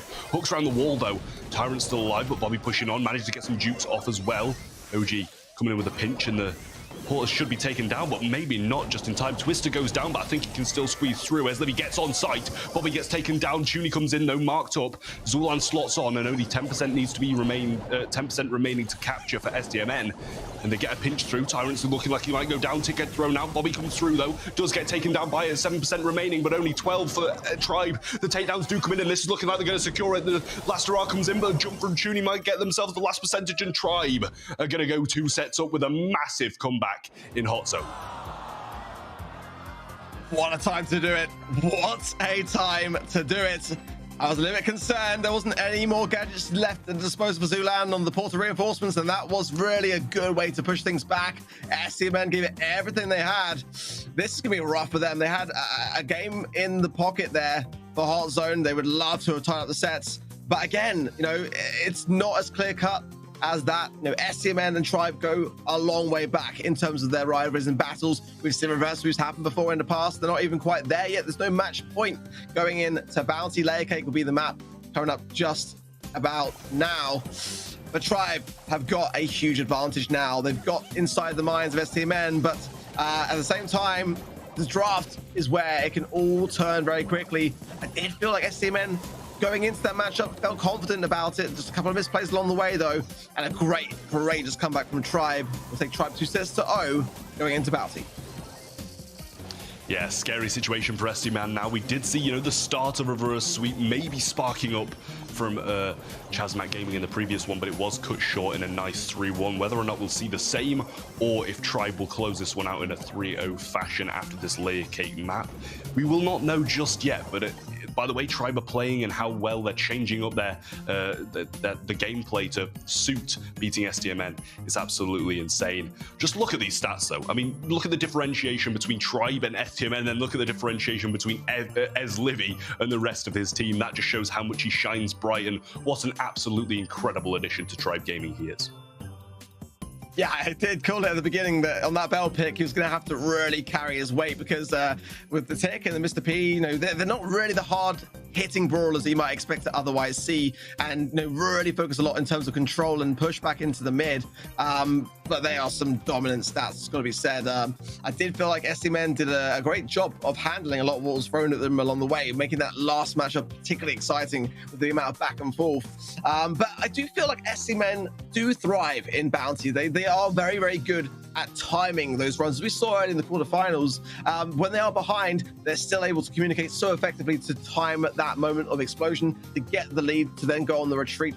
Every time pitch perfect, but will this pressure that's being applied to them be too much for them to take? Layer Cake is a map, though, that does cater, in my opinion, I say every time, towards the team that have that lead. So they're going to have to really, you know, harness that today, especially under the circumstances, because they want to be the team in today's grand final. And at the moment, it's Tribe giving NA. They've got the momentum going into this third set. Yeah, it looks that way. I will say, you know, SCMN did have a bit of practice on this map, I do believe, in their quarterfinal, so they are going to be nice and warmed up on this map, and, you know the picks that they want to try and take forward into it. But the ban's still not being selected here. Wouldn't surprise me if we see an Ash, but we actually don't. So, you know, cough, cough, you need to be bringing the Ash, SCMN. You keep on saying, you know, nobody's bringing the Ash, but you need to be doing it yourselves and prove a point, honestly. Gene and Tick are going to be out of the mix, though. Sprout's going to be the first election. I do like the Tick ban, though, because Tick and Mr. P here would have been a great thing to consider as the Tribe, who just shown us that you know, combo works very well in Hot Zone as well. So they're actually going to be eradicating that themselves. I always go Piper here myself, but ultimately there are a lot of drawbacks to having that be an early pick, and a lot of potential counters to consider. You know, brawlers like Brock as well do have a lot of pick rates in NA to be able to break open a lot of things here. Fang going to be coming in for Zulan. Yeah, I mean, that's a bit high risk here, especially if they do want to start to break things open on the side of STMN. Let's see how they're going to pair it. Bell could also be a nice shout as well, but I do like that first pick from STMN. Sprout can be very, very good at shutting down these mid lanes and forcing the action over to the outsides of the map. So how Tribe Gaming approach this one will be very, very cautious moving forwards. Yep, Fang obviously was selected. 2 seconds left on this pick though, so something's going to come in shortly. And as I did say before, hopefully we won't be seeing a dodger as we'll be seeing a complete new draft. It's going to be bringing in this Byron, which I think pairs quite nicely with the aggressive tendencies that Zulan will have on this Fang pick. Bobby may be in a bit of a difficult situation once those supers do start to be secured, but it's going to be quite a difficult road for him to get towards those. Gale coming in now to try and counteract these picks that they have done, and this is where you see the draft coming into play. In blind picks, you definitely would not see anything near to these comps come through, but because you can see these brawlers that they are picking, you're going to see some counters along the way too. Interesting draft, very different actually to what I'd expect to see normally in Layer Cake. But again, these last picks is where things can get very interesting indeed. And it's going to be Piper. Yeah, I did say that it's best to kind of leave the Piper pick until a little bit later, leaving only one chance for Tribe Gaming to really come in with a hard counter to it. The Sprout is going to be an interesting one, I guess, then taking more of a lane role and shutting down that to be able to push up and have everyone else join them. But what the Tribe do, they want to try to break things open on some side of things, because Fang will require some cover as well. The Byron heals as well do open the doors potentially to Byron Ash, I want to say, but it just seems like that brawler keeps getting mentioned but not picked. The Mortis, yeah, I like that. And I do worry now for OG, because that was exactly what Tribe Gaming NA were looking for, an opportunity, an open door to counter brawlers like Piper without very little chance to have an answer on that final pick. So okay, that's gonna be a rough one, honestly. There's the Mortis counter for the Sprout, there's a Mortis counter for the Piper. This is looking bleak for STMN, who are behind 2 sets down.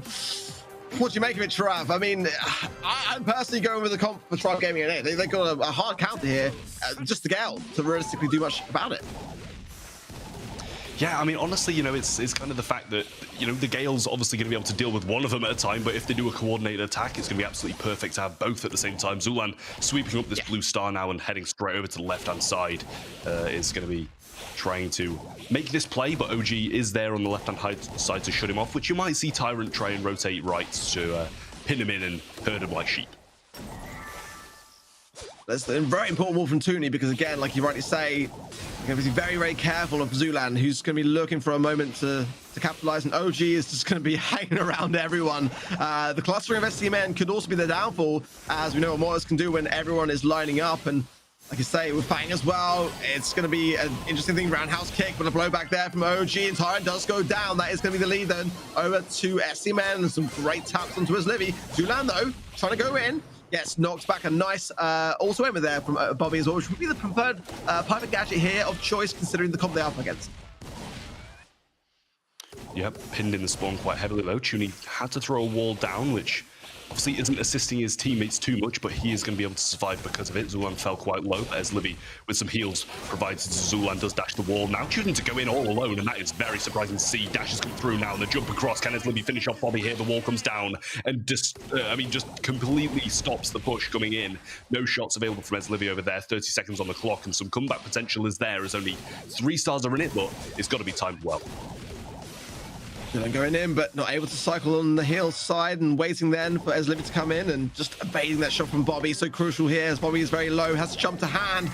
Tooney looking down the right-hand side, and that's going to give an opening for Tyrant to come in, but a nice twister as well. A takedown on both sides. It's still STMN with the lead here, but as Livy goes down, extending it more so, and there's nothing that Zulan can realistically do about it. They're great defensive work from STMN, hanging on despite having a really tough comp. They are depending so much on the observations of that Gale pick on OG. They've got to pull together now more than ever with the teamwork side of things to make this work. It's a very aggressive thing that they are up against, and Zulan just couldn't quite find the timing runs here, despite having that Fang as well, and Tribe forced to do better going into this next game.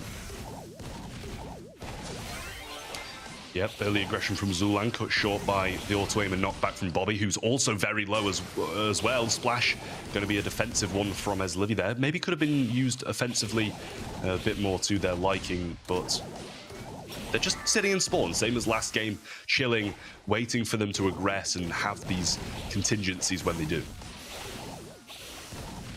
Taps from Bobby, and Zulan depending so much on these heals from Livy there, another great twist of Bobby jumping away. Tyrant really exposed here, getting kept alive by as Livy there. Bobby goes down with a nice tap as well. It's 6 stars to 6 with that blue star with his Livy, and OG can sense it, he can smell it, but he can't quite connect with it. Yep, did manage to catch up a little bit towards the end there and get a little bit of trickle damage off, but not enough to do too much. This isn't the position they really want to be in. This is the position that, you know, STMN want to be in. Goes in aggressively, but cut short. Not able to get it done. Tuny, few shots going to be hit onto him. Zulan now going in. He hasn't got that wall to stop it this time. STMN's going to get splashed. 90 HP left on him. Can the kicks hit? They can't just yet, and still not again. Eslivy missing his shots too. Tuny surviving as well. Does go in. Auto aim is only going to be connecting the wall. Zulan goes in, cleans up, and takes the lead back in Tribe's favor. Great timing there from Tribe, and they started to make it work in the spawn trap side of things. I've got the lead for now, but SC-Men on the hunt. 20 seconds remain. Good taps from Bobby. Gets the takedown of his Livy there. Blue Star traded over. The perfect man to take down here. And a twist there in the mid from OG just to try to deter the pushback from Tribe. 10 seconds remain. Zulan's got the 4 stars as well, and everyone knows that he is the man to focus on. He's got half HP now. A great wall from there. Tuning the swipe in there from Tyrant. He goes down though. SDMN will take back a set. Oh, what a time to do so. Yep, not sure how those shots really connected on the offensive side without anybody tanking for as Livy, but it is what it is, and Bobby with a huge clutch to keep his team in it and start the possibility of any reverse sweep happening, making it 2-1 on Layer Kill. Not 2-1 on Layer Cake, but 2-1 with the addition of the set from Layer Cake. Moist pick was a good one. It was a good one from Tribe. And again, we were discussing at the beginning of the show just how important the order in which you choose your brawlers are in the draft. But yeah, OG was the bodyguard in that respect and did a fantastic job. And yeah, these moments there in the spawn just so chaotic and great to see so much back and forth. But I think STMN have redeemed themselves, but they've still got a way to go.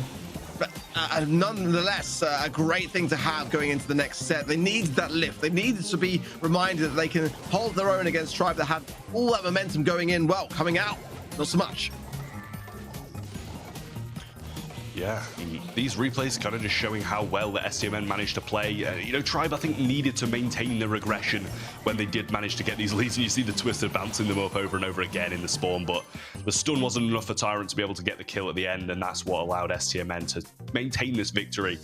Pinhole Punk coming up next, though, and a great map as well. We've seen this one played out a few times today, and the meta's been quite questionable in my eyes.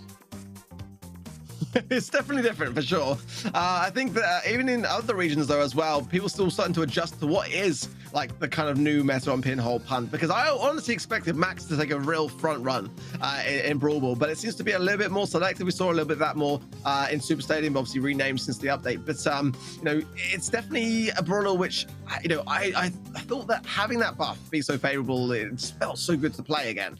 And in previous metas we've seen Max really thrive in Brawl Ball, and I kind of wonder whether that's going to be the flavor going into this one, or whether we might see other ideas as well. But Fang, nonetheless, always seems to be a very good thing to have and can creep up those right and left hand turn lanes. Will we see the Ash ban, or is that something that's kind of reserved more for the Avengers and Killer? No, it's be Crow and Spike, and Spike being banned will open up a lot of potential when it comes to Fang. I wonder whether that may even be the first pick here from Tribe Gaming NA. No, going with Byron. Nice. Yeah, picking up the Byron. Clearly don't want to be having STMN play Byron Ash. So taking that one straight out of the mix and waiting on STMN's pick here. Do quite like it. It's obviously got the ability to heal your team and also damage opponents, whilst having that versatile splash doing the exact same thing alongside it. I mean, honestly, to do with the Crow and Spike bans, kind of just what you'd usually see. Obviously, Life Plant's been quite a big thing in the meta, and obviously slowing Toxin. Definitely Crow a bit more prominent in NA than most regions. Going to see a Gale selected, which you can't complain about. Yeah, I love it. I love it. I mean, Daryl's a real threat here, so having Twister to lock down the gaps in the walls and the defense is a great thing, honestly, to have. And it's tough when you're that first pick and you've got to have some kind of tank counter ready and prepared. Otherwise, it really just force your hand on that third and final pick. So I do like the way that STMN are approaching this. And yeah, Max, great idea. I mean, I was uncertain, but when the band started to come in and Spike was there, I think that you do have to have something of some aggressiveness there. They were looking to obviously combine it with other ideas, but definitely Tribal Gaming are gonna have to think this one through, because that's a big brawler to have, and to have, you know, coming at you very, very fast. Gonna have to have some sort of slow, maybe the crow being banned. You know, I quite like B for that same reason, but without a tank there to really, you know, double down on, it's gonna be a tough thing to get this pick right, in all honesty. And gonna be coming in now. See what it will be. Lola, didn't see that one coming, to be completely honest. Yeah, I believe that's what we saw earlier when you know, I was casting with Uber. I think we did see the Lola come in on this map, and it was by STMN, and I believe they played it quite well overall. I will say, it was, you know, quite a defensive brawler in comparison to some of the offensive things that you will see. And you know, it's quite surprising. I know you really want to see this new gadget come in and have some kind of pass to yourself trick shot with your ego, and you know, I'm welcoming it as well. Exactly. Yeah, I'd love to see a stun double. It's kind of taken much more of a back seat. Going down with M's, which I love. Not even necessarily if STMN, you know, are forced to go away from a tank. I think that M's is always a good thing to have on this particular map, actually. So much space in the mid, and definitely good for the slowdown on the super side. We saw how effective that was with Chasmac early on today against Avengers in that very, very frantic game. So I can see why they've gone with that one, and STMN have got the possibility of going for something to really close the gap. I think Fang, honestly, and to focus a little bit on the M's here. They are going to do just that. OG going to be taking the mantle, or potentially could pull that brawler over, but yeah, I like that pick from OG, and we are seeing Fang get some really nice late draft picks coming in through, and yeah, I think that is a solid draft from STMN. Yeah, they've really got no defensive measures against it either. You know, they don't have a Daryl or a Gale or anything like a Pam or anything like that. So, I mean, in terms of draft, I do feel like they may have the edge here on the side of STMN, and you've got to be a little bit worried about this reverse sweep carrying on through this set. Tribe going to be wanting to cut this short and start off really, really solidly, or this could go quite wrong quite fast. Tap selling from Zulan, and again, Byron is such a great place for it as well, and a nice throw over the wall, going to keep Toonie low, and great start from Tribe already in such a strong arm position, and a much needed twister from OG there, but not going to happen at all. Tyrant just able to then shoot it on through, and what a great start. Sorry, it was actually Bobby on the Gale pick. Speed coming from Toonie now as everyone comes in and tries to bring back the flow of action. So far, Tribe in the driving seat. I don't think it's just the driving seat. I think they're absolutely just completely walking over at this point. Bobby extremely low as well. Ego along with Tyrant. Twist is going to go down, but knockbacks there. Splash to heal him up, and Eslivy all alone. This is a goal. This is match point right here as Tribe completely walk over STMN in this first game. I literally left these in my words because I feel like the comp is a good one. I just feel like they're maybe just going in a little bit too overcompensated. I'm not too sure, in all honesty, where it went wrong there for STMN, but they haven't got any more time. They've got to start to getting more control over the situation. Tribe having a free run of the field, and after such a great comeback as we saw earlier, not time for STMN to drop the ball here. They've got to start to work together more and get these pinches on point and start to secure some of these takedowns. Zulan, as well, with the healing side, would be the ideal person to focus some of that attention onto, as he's keeping a lot of the teams alive here. Oh, OG with a great snatch of the roundhouse, but not enough as Tribe regain the control of the ball and push it forwards. Eslivy here with a super once more, and this could be absolutely devastating again for STMN. Get some shots through, probably would have stayed in the middle in my opinion, but he's got the heals anyway, and this could be a walk-in right now. OG's the one who needs to go down, and that is done. I mean, literally goal point for Tribe Gaming as they continue their dominance over STMN in this Brawl Ball set. We'd see more from STMN here, the speed coming in. Cautious approach, I think, is probably a wise one, but they are behind. 1 minute 30 remaining on the clock, and it's Tribe that have got all the control. They're becoming with a great super there.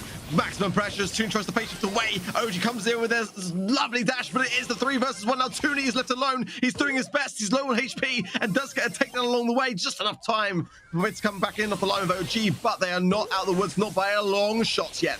They've got to get a goal. They've got to turn this game around.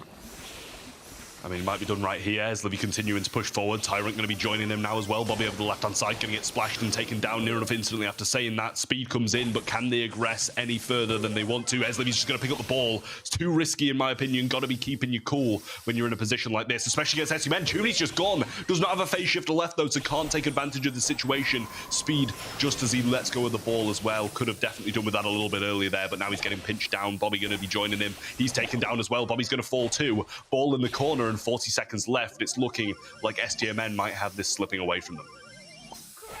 Yeah, Tribe know that they can just hold this mid position right now. They've got no need to necessarily go for a goal. They can just hold that high ground there. OG very low on the right hand side, Toonie as well in the mid low, and no one on STMN has their super to hand. With lack of utility, there's not much they can do as OG goes down there. Toonie with some speed to Bobby. Bobby has got the blowback as well and just connect nicely with his Livy and Tyrant with a nice pinch off, but there's not enough time. It's a 3 versus 1. The ball not going anywhere. Tribe Gaming NA have done it, and they will be going forwards to today's grand final unless OG can do anything about it. No, he can't. Tyrant with the pin, and there the celebrations as Tribe Gaming have done enough and will be joining Avengers in today's grand final. Yeah, clearly Tyrant learned from his mistakes about celebrating a little bit too early. I'm sorry, but that had to be said. Congratulations to them for reaching the grand finals. Going to be facing Avengers, and STMN are going to be sadly knocked out in the semi-finals. Definitely finals-worthy content, as we've just seen in that game, though. I mean, the way that Tribe came into the game of Brawl Ball was very fierce. They obviously felt confident with their comp. I did like the ideas that STMN had, but it just proved so quickly early on that that just was not the case, and just the comp was dwindling massively so. And you know, back to the drawing board for STMN, but Tribe victorious today.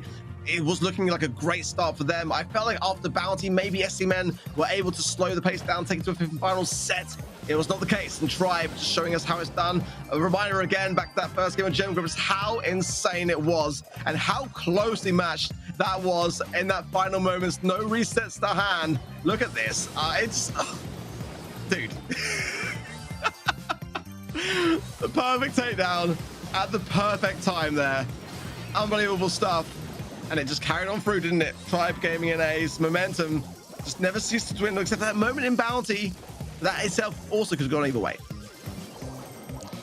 Yeah, they might have dropped that one in Bounty, but coming back even stronger in Brawl Ball with such a dominant performance. And I said prior to the game as well, you know, in my eyes, I think STMN might have the stronger and dominant draft here. But, I mean, it just turned completely the other way in Tribe Gaming's team play, and possibly even the draft. Maybe I'm just completely deluded in terms of what the meta looks like. Definitely did come through and clutch it up. Yeah, it's still an interesting thing. We've had like such recent balance changes as well, so everyone is kind of experimenting in this lovely little moment of time of the honeymoon period. So, but yeah, I mean, a great day for Tribe. I'm curious to see how they will continue on. Whether they'll be able to do what they need to against Avengers to take the win, or whether Avengers, who have shown such promise today already, will be able to give them a big battle to the very bitter end. But yeah, STMN and Tribe are always a delight to watch. It just wasn't quite the day for STMN today. Tribe, though, very, very strong in their approach, very competent in their drafts. There's Livy as well, being new member to the roster, just doing a fantastic job. Yeah, all round. I mean, I'm sorry I even doubted that maybe the team play wasn't going to be on point at the start when Tribe Gaming started playing, because it's looking possibly even better than ever. Obviously, Corey supporting from the sidelines as well. Possibly, we might get a little bit of a glimpse of him in this final here, being the long-time teammate of Tribe. That synergy's never going to dwindle away, and I'm sure he's still got it in the locker. So, fingers crossed, we might be seeing Corey in this final here. Yeah, I mean, Tyrant incredibly happy at the end of that matchup, and rightly so. He is actually our MVP as well for that match. So if you got that right over on events.brawls.com and got those rewards, good on you for it. Love to hear actually as well Uber's thoughts on that last game. Very exciting for us to watch, and I imagine him having some popcorn in the background as well. Probably the same sort of thing for you, right? Listen, popcorn doesn't fit my macros, and B, I got sucked into the bromance of Bobby and OG, man. That's why I picked STMN to win. I'm like, nah, man, surely. But I guess it's pretty hard to predict against Tribe NA. And, you know, I thought maybe there's like a weakness here. Maybe like as Livy might introduce a little bit of instability to the roster. No, they've incorporated him perfectly, guys. This team looks better than ever. Can't believe I'm saying that with Corey on the bench, but it is what it is, right? Exactly. I mean, I got to ask the question, you know, going in Uber. I mean, I think you and I are taking the finals, I think, if memory serves correct. But, you know, predictions wise, you know, kind of like where's your head at when it comes to that? You know, talk us through things. You know, having watched from the sidelines, you know, Avengers and Tribe going at it. I mean, how's that going to go down? Honestly, yeah. Yeah, look, I like that question a lot because, you know, I think this Avengers team has got some real hotshot individuals on it, right? Like Bertucci's has been impressing us a lot today. But Tribe are good enough, they're stable enough to, you know, that those like insane individuals might not be enough to rattle them. I think you know, STMN is a team that is full of those, and I think the Tribe are just so solid. So it's a big challenge, I think, for Avengers, because they have to show more than just like these insane individual mechanical moments, right? I think one thing that really worked in their favor was that their drafts were very solid, right? I think they really managed to take their opponents by surprise. Chasmac, I think, were really unsure about how to navigate that draft. So it's nice to see this like team of relatively unknown players, young guns, come in with a set strategy well in advance. But yeah, I'm getting boomed in predictions. I realized that like we were like even, and I'm like, if I'm going to win today predictions, I have to take a risk. Turns out didn't quite work out, so now I'll take the sole L here. That's fine. You guys can stay in lockstep with your predictions. Now, everyone at home, remember, event.brawlstars.com. That's why we're talking about predictions. That's where the predictions are being made. If you haven't got to those 1,000 points quite yet, it's a chance to top yourself up and sort of get there before the month is over. Get your predictions in there for this matchup. Is it going to be Tribe NA, or is it going to be Avengers, the dark horse, right? These upstart players looking to really make a mark in North America. And we'll need your help, of course, voting for the MVP at the end of that as well. There'll be a lot to be discussed later on, but let's shift our attention to these finals here. I want to keep Trav here for up until the draft as well, because I really think that's going to be such a central part of this matchup. I got asked the question about my predictions. Now I pose it, Trav, to you.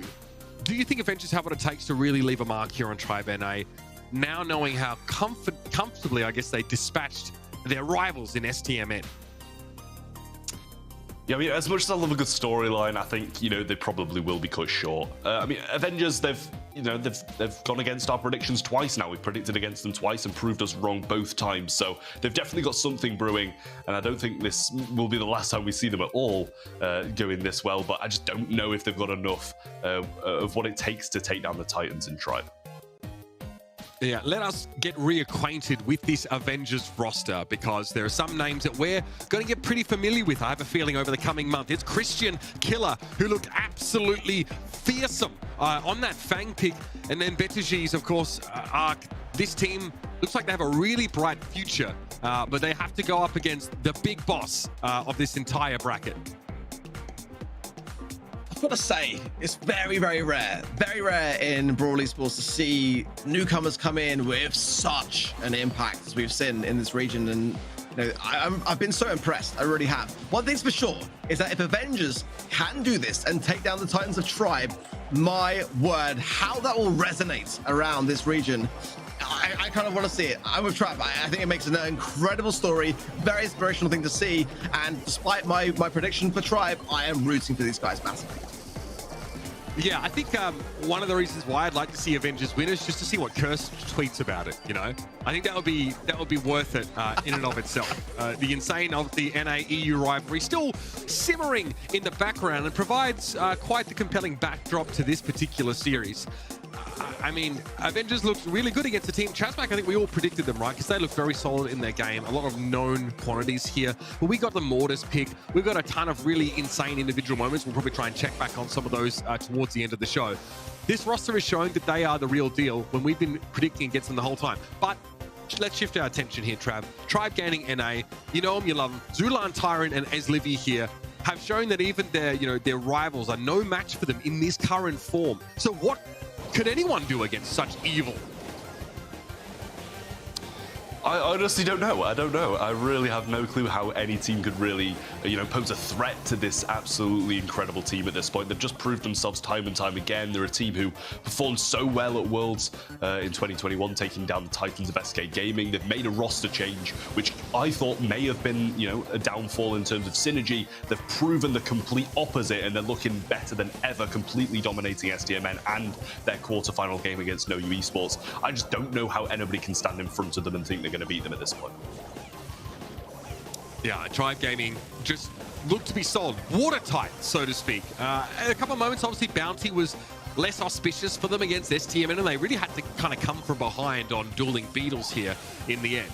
But it was a very comfortable closeout towards the end. I think the Gale didn't really seem to bother them at all, and obviously the Lola pick comes out again from this Tribe team, so it looks like they're starting to lean on that a little bit when they want like a powerful side lane, with great harassment potential. We've sort of seen their run up so far, and we're not too surprised, I guess, to see them here now. But for Tribe, it's really important to start strong in terms of circuit points, right? Not only is it the lion's share of $20,000, prize money on the line for the winning team here, but it's those circuit points that really gets them out in front. Because again, if you're a team like Tribe, you're looking into the distance, right? You're looking at more opportunities to face your rivals at the World Finals. Remember, it was this team that managed to deal with SK Gaming in a really exciting series in Bucharest. So they're hoping to make a repeat of that. Quickly, circle back on Avengers. What is the secret weapon there, Ark? What are the keys to victory for a team like the Avengers that are trying to topple these Titans, this Tribe Gaming NA roster? For me, a key component is Killer, and we've seen him on Fang doing immensely well. Mortis, I think one thing is for certain is that Tribe have got to seriously consider the Ash ban, and I'm not saying that in terms of any kind of memes. I see a lot of the chat going down. Genuinely, he is what I'm hearing to be a real threat of that brawler. So I think Tribe do need to ban Ash here and really consider that in their processes and just kind of have a lot of the counters lined up to really deal with him. It's great to watch him. I love to see his mechanics, but that is for me a big consideration if you're Tribe Gaming right now. Yeah, one thing, if you're someone that's only been able to tune in for the finals and you're kind of wondering why we're talking up this Avengers team, Trav, let's talk through the bracket a little bit and just get people up to speed on how we managed to get here into this final. Obviously, 8-team single elimination. Take it away, Trav. Yeah, so we've already seen Chasmac Gaming, Avengers, STMN and Tribe Gaming all win their quarterfinal matches and advance on to face each other. Chasmac versus Avengers in match number 5 slot there. Avengers taking them down 3-1, which was already an upset in itself after already upsetting in the quarterfinals too. And then just now, Tribe Gaming have taken down STMN also 3-1 in a bit of a closer game than both of their quarterfinal matches. And now we see Tribe versus Avengers meet in the finals for this absolutely incredible match that we're expecting to come up. Yeah, we really are locked in to see some individual prowess and some standout players. As we've, I think we've sort of covered that pretty extensively. We have a chance to sort of preview what our first set is going to be. It will be Heist, actually, and you guys have already talked about some of the bands you want to see, but it's going to be Bridge Too Far. So, quite a sharpshooter-friendly map. There is the opportunity for some of these sort of more tankier strategies here. But we talked about the Ash ban needing to happen and be worried about Fang, but Fang on this kind of map doesn't really seem like it's exactly going to be his playground. So true. That is genuinely so true. That particular map could be the very thing that Tribe needs to get a good start in, and that is a big consideration that we've seen already today with Avengers. They like those close quarter lines up. They like to be in the thick of it, and by taking them out of their home territory with that kind of thing, I think it's a powerful thing that Tribe Gaming might have a good head start here. All right, here we go. Bridge Too Far is our first set in this series. Waiting on our bans here, Trav. We get Lola and Piper banned from both sides. What are your thoughts? Well, I mean, first off, I kind of like both of them. Piper's going to be, a brawler that is just so good in these long-range kind of maps, and Lola just deals such pure, amazing amount of damage onto the safe when left there. We're going to see Bachushas just pick up this nanny really early on and ensure that they've got that capability to win these long-range fights no matter what that Tribe Gaming pick up because of how strong that brawler is at that range, and also have that capability of teleporting up the map and guaranteeing yourself some damage. Feels like Avengers haven't tipped their hand too much as to what their overall strategy is going to be. Nani dropped in, of course, being able to warp blast across the map and put pressure on that safe or use it to get around people. So Zulan Ark goes with a very safe pick here. It's going to be the Byron first for Tribe NA. Yeah, Byron's in such a slow place at the moment in the current matters, so I can absolutely understand that pick from Tribe. I think some more range wouldn't be a good thing to combine with this. I do like the AB that we saw earlier today. I don't know whether we're going to see it again, but something to be able to break open some mid to have a bit more ability to swap lanes could be good, and a Brock would be the perfect thing to do just that. Yeah, having the rocket fuel, breaking open the mid, having the decision to leave it or to get rid of it, I think, or at the very least get rid of some of the bush area, which can be a very strong point in this particular map to gain some much needed healing along the way to be able to push up. I mean, having the rocket fuel knocking out the middle part of the map means that your sharpshooters can intervene in other lanes as opposed to just fighting their particular matchup. That's when it can get a little bit scary. That's when Avengers are going to have to start to concentrate and make sure they're not caught off guard by shots coming in from odd directions. All right, so the bell is going to be locked in here, Trav. So Avengers pretty heavy on the sharpshooter strategy here so far. How do you want to see them round this comp out? I mean, there you go. It's going to be a max. Not what I would have expected, but I mean, it's welcome nonetheless. You know, I'm sure Ark's pretty thrilled about that. I know how much he loves seeing max slot back into the meta, but I'm just not really sure how it's going to work because even when popping the speed, you haven't got much wiggle room down these sides anyway, and the space to move that max really requires. Interesting. Yeah, so Christian may be taking a little bit of a risk, and you know, I'm very curious to see how they win their lane matchup. Tribe look at this pick and go, right, well, we could just add a Pam here, and I guess if Pam gets matched up, you know, against the Max, she could probably hold on. Very quickly, before we have to say goodbye to you, Trav, who wins this draft? Which one do you like better? I'm liking Tribes more. I was liking Avengers up until the Max, but from now, the Pam just seems to be taking it for me. All right, well, there you have it. Thanks for joining us, Trav. We'll catch up with you on the other side of this game. Your votes are in from event.brawlstars.com, and 88% of you think that Tribe Gaming NA have this one in the bag. Big shout out to that 12% of you, those Avengers fans out there, hoping for an underdog story and a bit of an upset here, but it's going to be a tough ask, Ark. Based on these comps, Trav likes the Tribe setup a lot more. I'm with him. I mean, I love Max. I do. I really love that Brawler coming back into the meta, but I don't think this is the place for her, if I'm honest. And we saw earlier on today, didn't we, how strong Pam was in those side lanes, and Tribe clearly got something in mind to be able to overthrow this idea, and the Byron Hills along the way is, you know, again, that's another thing of having that Brock is, you know, being able to break up that mid. It was going to actually allow Livy to have the choices whether he wants to heal with those shots or heal with his super, but she's just going to try and push through here. It's not going to work out too well as everyone in Tribe staying firm, but I'm with you as well. I really would love to see, I feel like I'm in that 12% somewhere myself. I want to see this work. I'm just not sure how realistic it is. Killer goes in, gets some good damage on that safe there for Tribe, but Tyrant wasn't sure if the peep would actually, you know, end up being teleported to, if it was just used for damage. Zulan is marked here, so, you know, he must feel like his time is pretty short here. Takes too many shots from Killer after this lane swap, and he could be in trouble. So Avengers has been proactive in getting a winning lane for Batushis now, as, yeah, he's able to run the Brock down and start to encroach on that Tribe safe. Tribe seem to just allow this lane swap to happen, and as Livy's able to defend, stave off Batushis.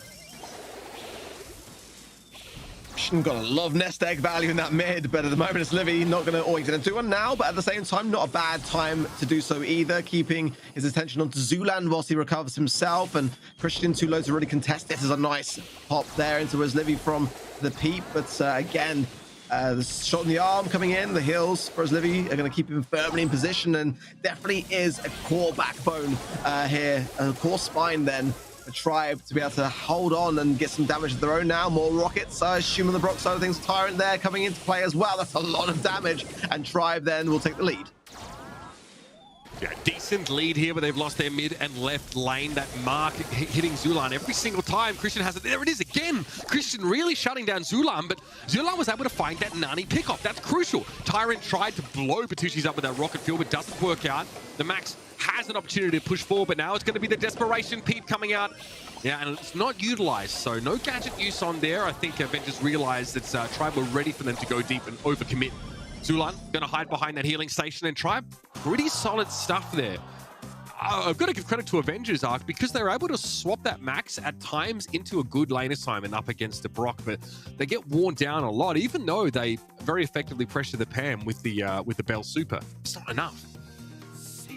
A little bit of a misplaced towards the peep at the end, but I don't think it would have mattered too much, to be honest. I think the damage was not there to be able to be made, but you're right. I gotta say, Precious on that Max, I really am enjoying. I mean, he's juking so fantastically well. He's very accomplished with that Brawler. Despite it being maybe one of the more questionable ones in their draft, it is working out for him for the most part, and I was impressed that they were able to get as much damage as they were. If Patricius wins that right or left-hand side lane and is able to go on the aggressive, we see this kind of ability for Avengers to get a bit of a pushback. Zulan 1v2s there with, of course, that star power getting the health back based on damage done.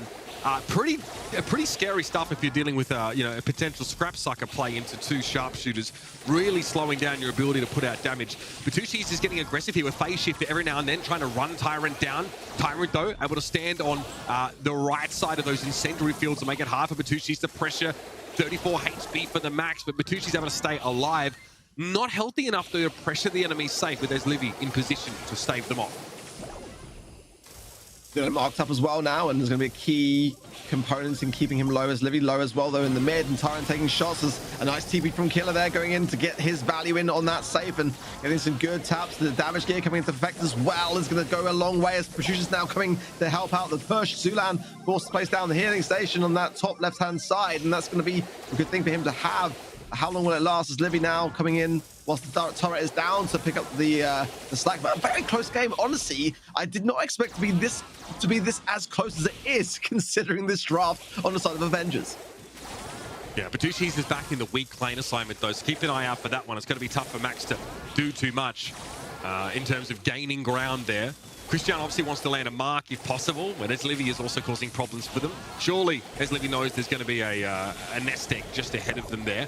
Nice job, though. There's going to be a peep heading towards the safe for Tribe Gaming. This could be a power play opportunity here, and there's damage going down. 51% on the safe, but Avengers are also taking damage of their own. Batushis is down, and here comes the pressure from Killer. Trying to work the safe away. Tyrant goes for the gadget shot, doesn't connect, and Killer is working it down real quickly now. The defense is good from Avengers. Tyrant's going to try and get some damage back of his own, but it might be too little too late here. He has to play defense when he's got a rocket range to pressure the enemy safe. Batushis tries to roll on in, but there's not enough damage coming from Tribe, and Avengers have done it. They even things up here on Heist. You love to see it. It's an interesting thing, isn't it? I mean, I loved, by the way, that Killer was juking so well on that offense. I mean, getting his value in and that damage gear as well, just when that starts to kick in, really starts to make the whole thing work and come together. And yeah, in a weird and wondrous way, but Patricia's able to keep that aggression coming. The speed coming in when there is a push at hand means that he can get really into the thick of things as quickly as humanly possible.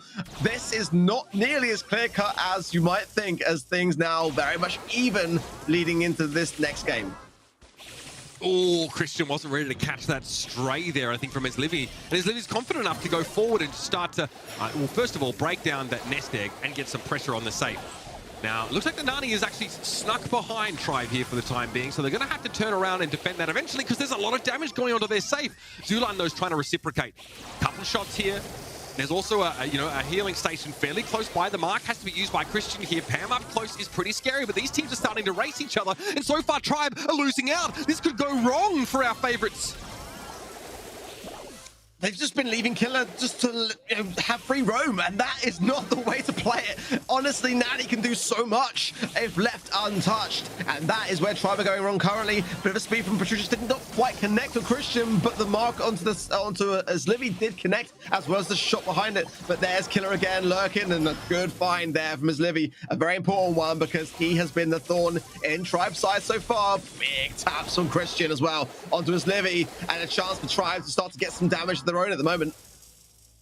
Tyrant's on full defense right now. He can't even push up that right side lane. He wasn't sure, I think, where the enemy Nani was. Christian going to push up now. Some bell damage is going to get the job done. And it's egg on the face of Tribe Gaming as Avengers upset them in this first set here. They look like they expected it to happen the whole time, but I'm telling you right now, this is not what we saw coming. And our favorites in North America, Latam North, get upset here on this first map, and it wasn't even a composition thing. It looked like Tribe just struggled at times just to make the push down the lane happen.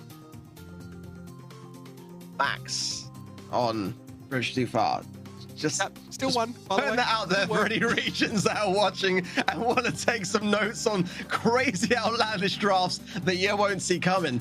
I mean, is it too late? Can we change any of our predictions? Can I get a confirmation from anyone on the team? Because Avengers, they just keep surprising at every turn, and it's working. Yeah, absolutely. I think the bell play was fantastic. What a great way to shut down Pam as well. You operate across both lanes. I think, I'll be honest with you, I think at some point Tyrant realized, oh, I can't use Rocket Fuel to break open this map. If I do that, then I'm pretty sure that my Pam is going to get ruined because they're just going to keep getting marked. Christian's playing the mid lane, but look at Zulan. I mean, what can he do? He keeps getting marked up. Every time he starts to get close to putting pressure on whoever he's laned against, he's actually in a 1v2. Beautiful stuff there. Also, good baits, of course, with the peep. Something I think he called out after that first round. It didn't go so well for Avengers. This time, though, I mean, incredible stuff. It wasn't even close that last round. I think just leaving Killer to do his thing on the safe, and as well, I got to point out, the Bell on defense is actually quite a powerful thing when you consider the positive feedback coming into play, that shield, that ability to kind of tank a lot of those shots as long as you're connecting with your own along the way. Really getting a ton of value, and I don't know, it just all seemed to work. It shouldn't on paper. I think when that draft came in, everyone was sort of scratching our heads thinking, how is this going to go? But it did all work. You gotta hand it to Avengers. They are not just kind of, trying in things that it's last minute fumbles. It is methodically calculated, and I respect that. That's the moment there. Christian gets that value there off the back of the star power, and yeah, Tribe Gaming didn't see it coming. I don't think any of us saw it coming, but great. I'm taking notes, Avengers. You got my attention. Yeah, I mean, again, I think you pointed it out just at the start of that segment. They're playing a max here into, at best, a pair matchup, and they're still finding success. Great use of phase shifter there, and we're just seeing some of the insane mechanical skill of these individuals here. All right, well, it's time for Bell's Rock, of course. Knockout is going to be our next. Oh, my God, it's the Fang. Watch out, Tribe Gaming and NA Avengers get their power pick. Yeah, I mean, the coin toss there, definitely, the fate of this situation may be swaying with Avengers. I don't want to give too much weight to the pick early on. There is a lot of time here for Tribe Gaming to think this through. They know and have witnessed what is going on in the minds of Avengers when they have this. So they should, in my opinion, go in heavy with the counters here. They're going to stick with the healing and the ability to pull in with the Gene. I like that pick. I do feel like this next one has got to take into consideration some defensiveness, though. You could have the Gale here. Tribe probably, in this situation, will know the power of that particular pick here. But yeah, they got to be aware that, especially with the max potentially to combine with this Fang idea, if Avengers want to go down that route, they've got to be able to defend these kinds of push. They've got to be able to deflate it as well with that Gene. Daryl is good, tanky. I like that idea from Tribe, and yeah, back over to Avengers now. Yeah, something tells me Avengers aren't going to be respectful with these picks. They're going to probably want to try and get aggressive, want to put pressure down. So having, obviously, Daryl being able to knock aside any encroaching, opponents, plus Zulan's lamp blowout. Look, both of those things are going to have to be on point here, of course. Magic Hand is a huge swing factor in these games, especially if Zulan can earn it once around. Not so easy to do on a map like Bell's Rock, because obviously avoiding a lot of that poke from Gene is quite possible. Pam and Byron locked in here. What do you think? I love it. I gotta say, I love it. Doubling down the heals and playing the slow game is exactly what you need when you got Fang, and that is very clear from Avengers side. I think Tribe maybe should go over Sprout here, if I'm honest. Having some control and just ability to just keep things ticking over. I gotta say, this is a strong comp. I think Avengers have got a strong comp, so it's a shock time to pick something that's not going to get countered. I'm not entirely sure what they're going to go with here, if I'm honest. They're thinking they prove themselves. Gale. Okay, so yeah, what I was thinking before when they went with the Gene. Gale is a great defensive idea. It is, but I think that Avengers are going with the long game and keeping things going for as long as they can with those heals coming in. Tribe are going to have to go aggressive and also defensive at the same time here.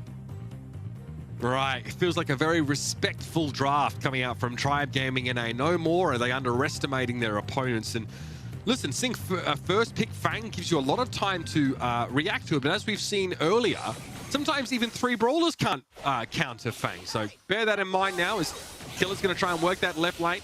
Throw in slippers in the general direction of the Gale here. And Tribe Gaming stick together as much as they can here.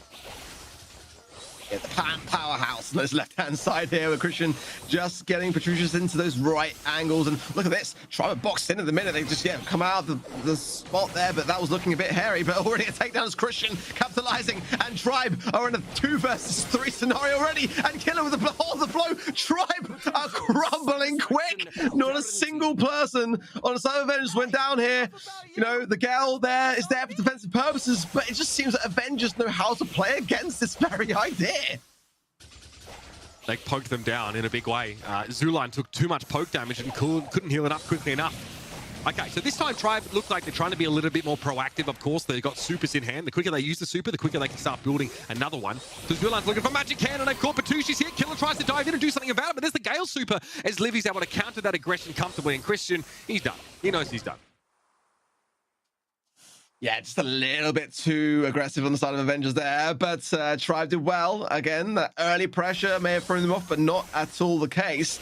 And I think they're going to be very cautious. They now know that Zulan, or they probably already knew, to be fair, that is going to be the key to eradicating a lot of this pressure, and did so really nicely in that last instance. He's got Magic Hand now as well, and allowing Livy just to focus on Killer is the wise move. He is the perfect person, and would they probably prefer to swap lanes in that same idea, but Tribe can just play this one safe. They can sit in the middle and wait their timer all the way down. No pressure at all with that Magic Hand in play, and Tyrant there able to pick up the pieces when it comes into action.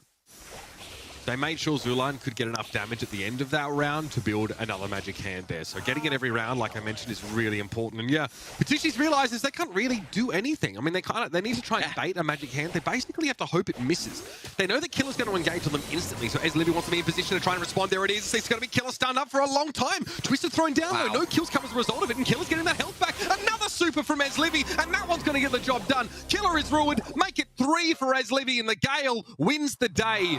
Beautiful stuff there from Tribe, and they knew they could play around the threat of Magic Hand as long as they had to.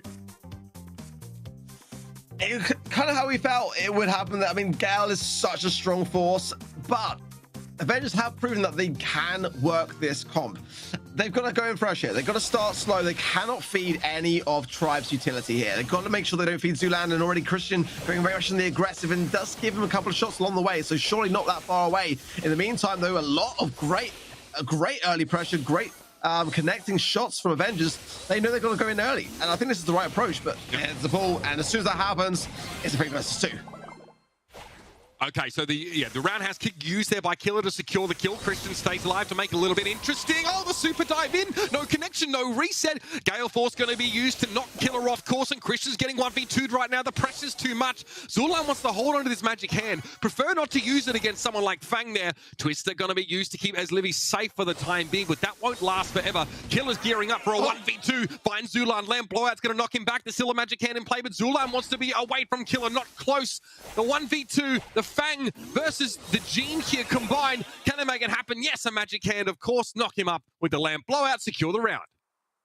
The speed of Zulan's thumbs, because there was a roundhouse kick there available on the Gadget side for Killer, but didn't quite get it off. And what a great time to go in, but again, Tribe is so quick. That shot from Christian will connect with Zulan to see his demise, but with Tyrant here and Livy as well with the knockback that he's going to have, I still feel like even as a 2 versus 2, Patricia's and Christian are going to really struggle to do much about this one. I love that push there, putting Patricia into the box, but Tribe playing this one slow. They do not want to mess this one up. As a win here will secure a set. Maybe miscommunication there. Tyrant not looking to follow up. That's the stun. Tyrant goes in looking for Christian here. Good pressure, and Batucci's getting absolutely frozen stiff there. Fantastic stuff. The Gale play really on point here for Tribe, and you can see how clearly they want to play around those win conditions arc. Even without the Gene, they're able to find a way to triumph. Very impressive stuff for them on Knockout, and yeah, it was pretty aggressive.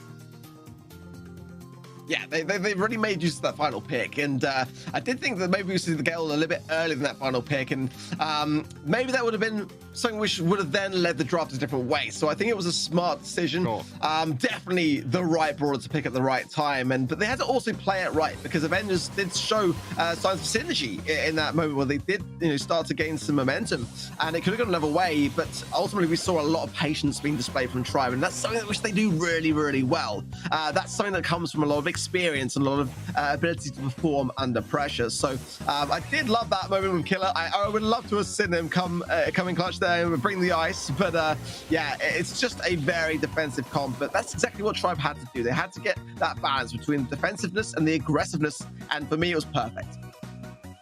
All 3 of the brawlers on Tribe's side had tools to actually deflect or otherwise interrupt the Fang super. And that was really crucial, right? You saw there even at one point, Tribe realized that they could go aggressive. They could actually Magic Hand the Fang in there as long as they hit the Lamp Blowout immediately. It's free healing. Remember, Lamp Blowout only heals now if it hits someone. So great way to turn things around. And Livy getting 3 of those supers back to back. Bell's Rock, risky to play the Fang against the Gale, because it's very easy to make sure you actually get that 1.5 second stun, or in that case, the 3 second stun, because there was 2 consecutive Gale forces used in that round. And now we've seen that arguably a secret weapon for Avengers. That Fang can be countered, and a team like Tribe Gaming NA has the composure to know how to play around it and succeed. Exactly that. And now the question is, have Avengers got it within themselves to maybe make their playstyle and strategy a little bit lesser known? Because as we mentioned going into this matchup, that was the thing which was their secret weapon, as you rightly put it. And Tribe knew that, and they prepared in the way that we expected and hoped they would under the circumstances. Now we are all level, and I feel like Avengers have got to mix things up, maybe bring in some of the max plays that they had that worked out so well. Maybe they did show, I think, earlier on today, even on Crystal Arcade, as one of their kind of ideas. Let's see what the bans are coming into this one, as Tribe maybe going to ban out potentially the Fang here early on, I imagine, because I imagine Avengers would like to play it, but ultimately Spike would be a good shout as well for me. Crow potentially as well would be another worthy ban to consider here. Gale has a great amount of control over the lane side with Twister to shut off the gap too. So there's a lot of options for me, actually. Brock could be something to break open a lot, but the Ash ban being valued there by Tribe, and Crow as well being valued on the side of Avengers. So yeah, this makes a lot of sense. I think we actually saw Ash being banned on this particular map earlier as well today. So all in line so far with what we've seen so far on Crystal Arcade. Yeah, I love the strategy. Say Ash is broken, but don't have to prove it, because you ban it yourself every single time. I love that. That's the NA strat. I mean, no one can tell them they're wrong, because no one can prove it. So interesting stuff here. All right, look at this though. Gale, Ems both locked in here. So Avengers have some nasty sort of mid-range brawlers already locked away. Let's see what Tribe have to respond to here. Obviously, they open with the Pam, so it doesn't really give out too much about their strategy away. Neither team, I mean, we might see a Gale mid, but neither team's really locked in, in terms of their side lane matchups, crucially, right? We've seen Ruffs be fairly popular to take here. Sandy can also do some serious work on Crystal Arcade. There's a ton available here for Tribe, but they've got to decide how they deal with these Ems, because she can be a bit of a wrinkle in a lot of teams' plans. All right, Spike it is. I was kind of thinking maybe Piper. That was actually a ban earlier today on Crystal Arcade, and well, that can be a fantastic mid, but Ems also can be great. But I think the range idea could show its face. Pam, as we know, is a very, very impressive lane side as to Spike. Stu, though, as well, could be good, but I just don't think it's going to work with this particular combo unless the Pam does take the mid role, and that could then be a decent counter to Piper if Avengers were thinking that. I still think Avengers are thinking Max. It wouldn't be my go-to here. Tribe NA going to go with Mr. P pick, and that's going to be something which Avengers can take on board. They've got free reign here. The final pick for them could be something unexpected. We should have to see whether it makes an appearance now. I mean, I'm assuming Ems for mid, but I just don't know. I think that Avengers have been a bit out there and wild with their drafts. I'm not sure this is going to be too traditional.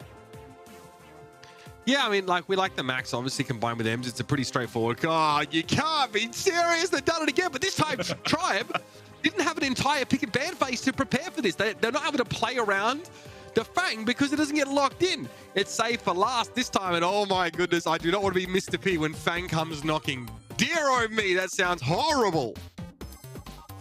Yeah, you're exactly right though, but you do have to start with Mr. P. A Spike matchup would not be the way to go with this Fang idea. So that is the one thing that Tribe could really focus on in terms of their attention, swapping lanes and keeping that on the side of Killer. Let's see, they're going to doing that for the minute with his Livy. Yeah, going to keep his firm eye on that one. Tyron going to take the mid lane control with the Pam, and Christian going to double down this left-hand side with Patricia's. So yes, let's see how this one plays out. Already an early life farm for his Livy, and good aggression onto Killer. Now, I'm surprised the Killer's accepting this lane assignment here. I think you want to try and maybe get on towards that Mr. P and just pressure him away. Either way, Avengers have overloaded the left side of the map there, using the Gale to do that. And so far, Tribe are respecting this Ems proximity on the left so much so that they haven't been able to get that many gems. Tyrant with 2. One will spawn, I think, on Tribe's side here. No, okay, Avengers one. So Christian can snap that one up pretty happily. And Mr. P has been kind of forced out of the action so far. Yeah, it's actually quite interesting how impressive Patricia's been able to be. Oh, look at that lifeline bouncing Killer straight into 2 members of Tribe. They're living Zulan, the last man standing. 9 gems. I mean, great use of active spray as well there from Patricia to the left-hand side. Zulan goes down. 10 gems. The countdown is found. And Avengers look to be loving this situation right now. Killer knows he can go aggressive here. No gems on his person, but he definitely has the frag of Eslivy down. And of course he can use that super on towards the porters if he so chooses, but my God, the individual playmaking there from Killer again rears its head That was absolutely disgusting. Of course, you can hit up to 3 targets with that Fang Super, but I never really thought about using the life plant as just another rung in the ladder to get to your opponents. That was nasty. Normally, you know, you'd be looking for team support to get that life plant taken down so it's not really there, because obviously, you know, if you're a fan, getting it taken down can be troublesome and take up a lot of those shots that you'd otherwise be wanting to land. And Zulan now focusing his attention on Killer, and I think, well, I mean, if it didn't work out with the spike, that could well be wise. Tyron with the 3 gems, but look at the positioning here as Producer's just starting to push around, and it seems like Tribe are getting pushed around more than we'd otherwise see them. It's quite amazing to me to see such a fresh new face coming into the scene and giving a team like Tribe a real thing to consider and think about here. Absolutely. Feels pretty evenly matched as Tribe have allowed that Fang to get through a pig and ban once more. Killer. Frustrating, of course, you know, dealing with these porters right now, and Avengers have been, you know, quartered into the back part of the map, and that's obviously aided by Livy Super there in that right-hand side. At some point, Avengers have got to figure this out. Whether it's Killer starting off a fight on towards Livy, trying to find a way to force a life plant, who knows, because Tyron is completely unbothered with 7 gems sitting pretty in the middle of the map. Crucia's going to go down here, and Killer carrying a gem, and that means that he can't really go as aggressive because 7 already in the pocket for Tribe, and they do not want to give them any more at all.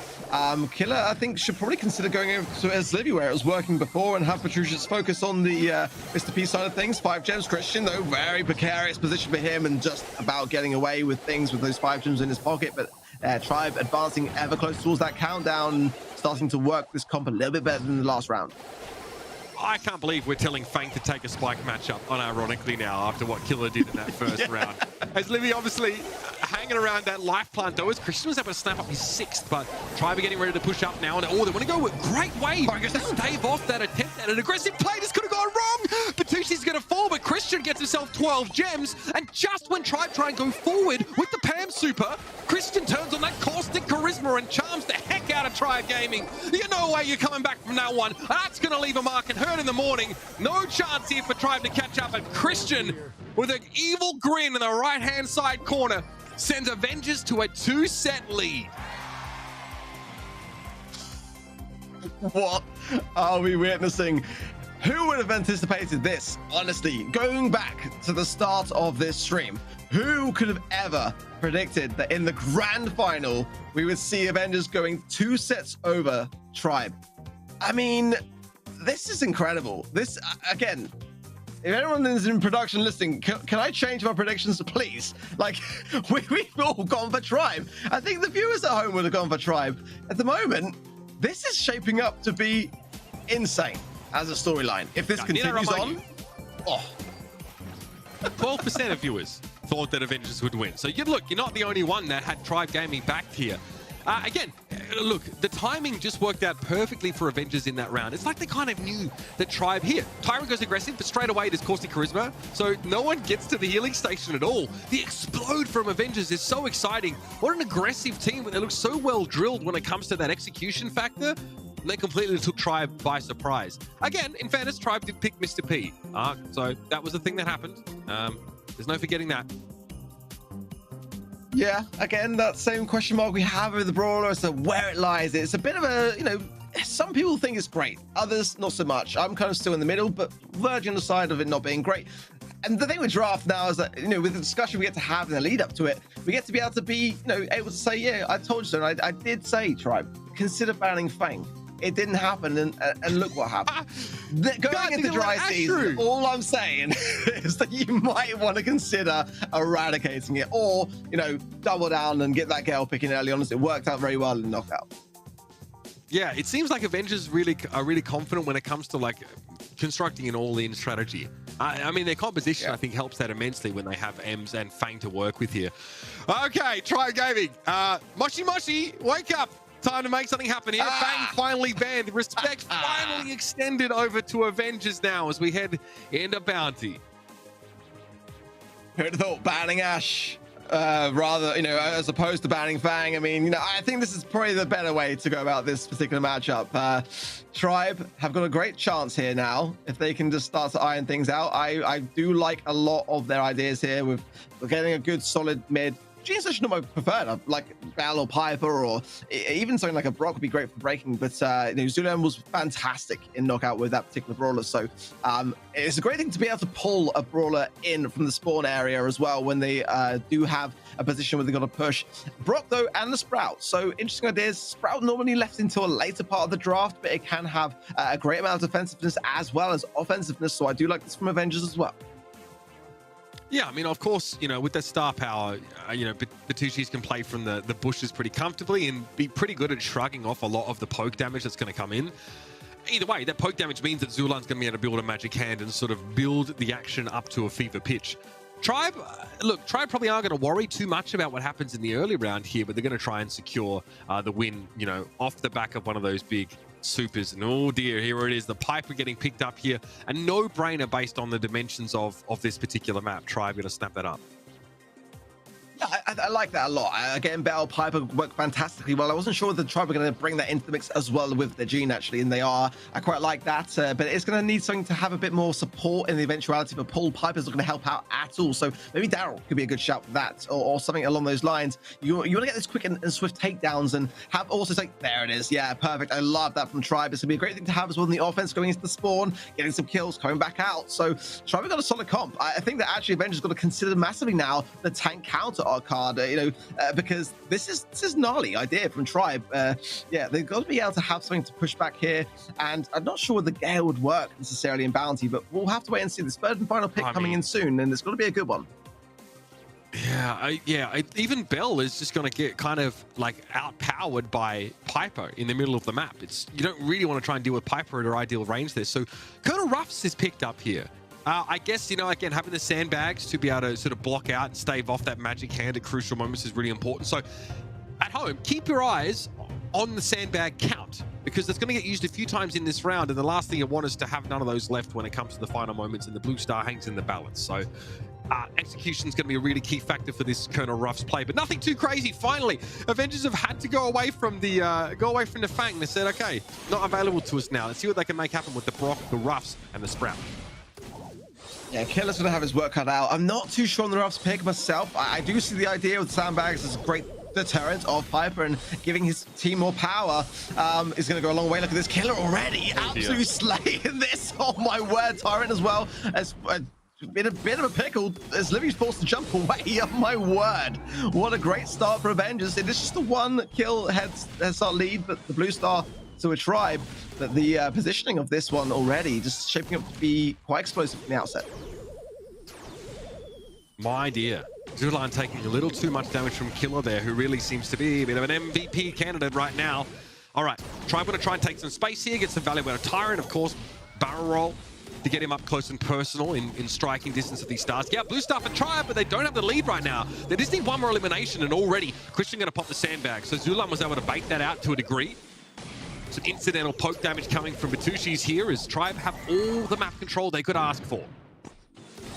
Yeah, breaking things open as well. Wise move, and those sandbags, like you rightly say, Uber, gonna go down over time. It's gonna be a great thing when it is there to. Oh, that's a great connection. It's got to be several Killer, and the support is there. Everyone on the side of Tribe is looking for Livy, and they're going on this retreat. I think they've got to though, despite being behind here. Yeah, no doubt about it. They took way too much damage. Zulan is really getting focused down here. Killer has definitely been a problem for them, and Rocket Rain is pretty scary to have to deal with. Christian here. Sticking close. Oh, what a pick off from Aslivia. That's the lead. Tribe Gaming. Patience pays off now. Zulan has to try and get away unscathed for the time being, and Magic Puffs is going to keep him and Tyrant topped up. 10 seconds left. Ark and Tribe have the advantage. Oh, another pop from Aslivia is doing fantastic work. The nice roll from Tyrant will seal the deal short of a Tribe here, but it did all have to happen in the final moments for the majority that came. Just the one star between them, but this is again where that experience comes into play. The patience needed to be displayed in Bounty cannot be understated. I love that as well. Obviously Tribe don't want to have to back away. They're taking too much damage, but as Avengers push forward, they push into, Piper's ideal range, especially with so much of the map already blown up by Poppin and associated abilities. That's Eslivy's playground right now, and I feel like Avengers weren't ready to deal with Piper, and 2 quick picks made it a Tribe Gaming round win arc. Really impressive stuff here. Again, Avengers want to go aggressive early here to try and limit Esliv's sight lines.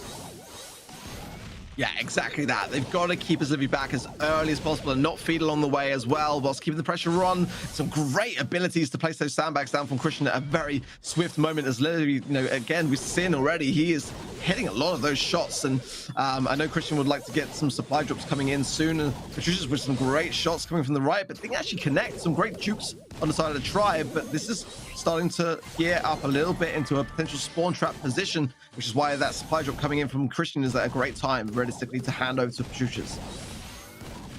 Tyrant obviously not worried about potential transfer coming in there as push up. Patushi's gonna lose a lot of that cover on the left side. Not again, Zula, not again! Yes, he's taken down. The Rocket Rain works him to nothing. And Avengers as a 3-star to 0 lead plus Blue Star, they are looking pretty now.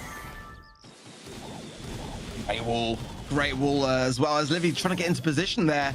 And the sandbags are still available for Christian. A good time with 30 seconds remaining, but this push is going to be big. Tribe are going to keep their communication on point here. Tyrant's got super, as has Zulan, but Zulan has to go backwards here, using the spirits there to get some additional damage, but it's not really working. Tyrant rolling in now, though. We did not expect that rocket laces from Killer used on defense. Oh my word, but now forced into a corner and Tribe closing in. Sandbags are running out now as well. Tyrant going to barrel roll forward, but Tushi's under pressure. They've got to get Tyrant back. The trade is there, though. 6-3 now in favor of Avengers, and as Livy has to give them some space. It's still a 1-star lead, as Livy needed the kill, but he couldn't find it, and it's going to be Avengers taking that round back. That one, though, really made them sweat. The Darrow rolling in those final moments had to keep Avengers on high alert, Ark. I'm sorry, but I am just literally still in the process of picking my jaw off the desk. It's such a small thing, honestly, to have a gadget that you just hold back and don't display, but I just did not expect it. When that Darrow roll came in from Tyrant, I thought this is where Tribe turn it around. I think that that is one of the most impressive uses of rocket laces that I've ever seen, and Avengers are so far holding the heat. Can they do the unthinkable now and get this game in the bag and be our monthly final champions of this month? My mind is blowing as we speak. They had to keep that composure here. Speaking of blowing, Avengers don't want to blow it. As Livy wanting to try and pressure here, and those sandbags are deployed. Tyrant's going to go in, though, with another rocket laces from Killer. Yep, Tyrant's going to have to walk away with absolutely nothing, and now he's been forced into a bit of a corner, as Livy has to get aggressive here to make it so Batushis can't just lock Tyrant in. There it is, another barrel roll. Batushis low. Yep, photosynthesis not able to keep him alive. The blue star's going to be in favor of Tribe. A very scrappy engagement, but they come away with what they wanted. They have a lead. It's so slim. One elimination could be the difference between life or death for NA's favorite roster. Yeah, they're souped up with a supply drop, and the Wolf and Patricia's not too sure about, but going to cycle another one around with the gadget. Nicely done. Zulan has got the magic hand available. That is a worry. Surely on the side of Avengers, they can't start to close in the gap, and as Livy knows, that is the time to utilize the lot of his range. A connection finally onto Zulan, but not that much of one, and Tyrant still has that roll to hand. 20 seconds remain, and Tribe in a good spot. Zulan getting pressured. That's a lot of damage from Batushis here. Tyrant needs to respect it. He has to use a barrel roll defensively. There's a chance here. 10 seconds remain as Livy now going on the offensive, and Christian takes a glancing blow. He's a little low himself. Killer needs to try and build up a super. There's 3 seconds left. What are Avengers doing? They've got to do something now. They've got to make the difference, but they can't get close enough. And they've given it over to Tribe Gaming NA. Looks like they freeze up in the final moments, and even Tyrant looks a little surprised at how that went down. Yeah, definitely a sigh of relief there for sure. My heart can't take it. How their hearts are holding up, I don't know, genuinely. But what an exciting grand final this is shaping up to be. Both sides relentless and letting things go and just trying to hold on until the bitter end. This is exciting, hugely exciting, but I would expect nothing less from this region. And oh my word, what a display from both sides. It's just amazing. It really is to watch. That first round, not very close. I think as Livy, being able to bait Avengers back into the middle part of the map and get a lot of value was huge, but Zulan getting picked off here. And then these final moments, rocket laces from Killer to stave off Tyrant. Batushis went down, but there was a trade back. Just insane stuff. Zulan knew he had to hang around here. The one star difference was all that it was. And then this engagement here, Tyrant plays aggressively, takes some big risks, and Tribe getting away with the blue star, excuse me, was kind of enough here. And Avengers, they played pretty passive in those final moments, right? I mean, Killer still has full HP, but isn't really willing to go too aggressive there. I suppose it's hard to figure out how to break that defensive hold, but they were close, Ark. Very, very close. They have to hope that they can collect themselves there because they were so close to winning a monthly final in that round. Now they've got to reset a little bit. They've got to make it happen on Brawl Ball. Yeah, it's a tough final push. They left it late, but at the same time, Christian very low on that left-hand side, and Killer doing his best to try to get an angle there. It was a tough one to realistically pull off. I think if Killer had super, that could have been a different story altogether. I think Tribe knew that. They couldn't feed into that, and they were all clustered. Yeah. I mean, having rocket laces there means that, like, you can't just force your way through those kind of situations, right? And I think that clever from Tribe to play around that. They're like, okay, we can actually use this cover relatively effectively now because, you know, their Brock has a defensive gadget, and they've been playing safe from our Daryl this whole time. Now they won't be able to chase us and get the win. Really hair-raising stuff. Very, very close. Can't ask for much more from this series. Now, obviously, that's not the kind of map where, you know, we would expect to see Fang. It was still banned, you know, so Tribe definitely respected here. On Brawl Ball, it seems like it might be more possible. But again, there's a ton of other picks to factor in here. You know, we see so much Spike on this map. You know, we see a decent amount of M's here as well. We're just maybe hoping not to see Mr. P.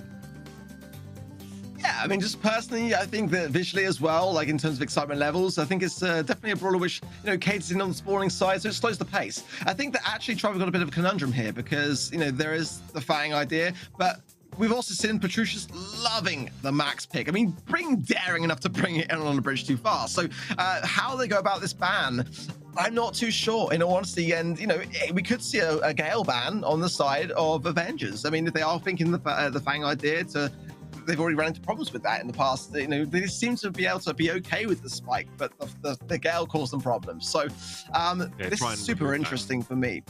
Yeah, they got to think this ban very, very carefully. Like, this is the most important banning process we've seen so far today. Both teams get to ban simultaneously here.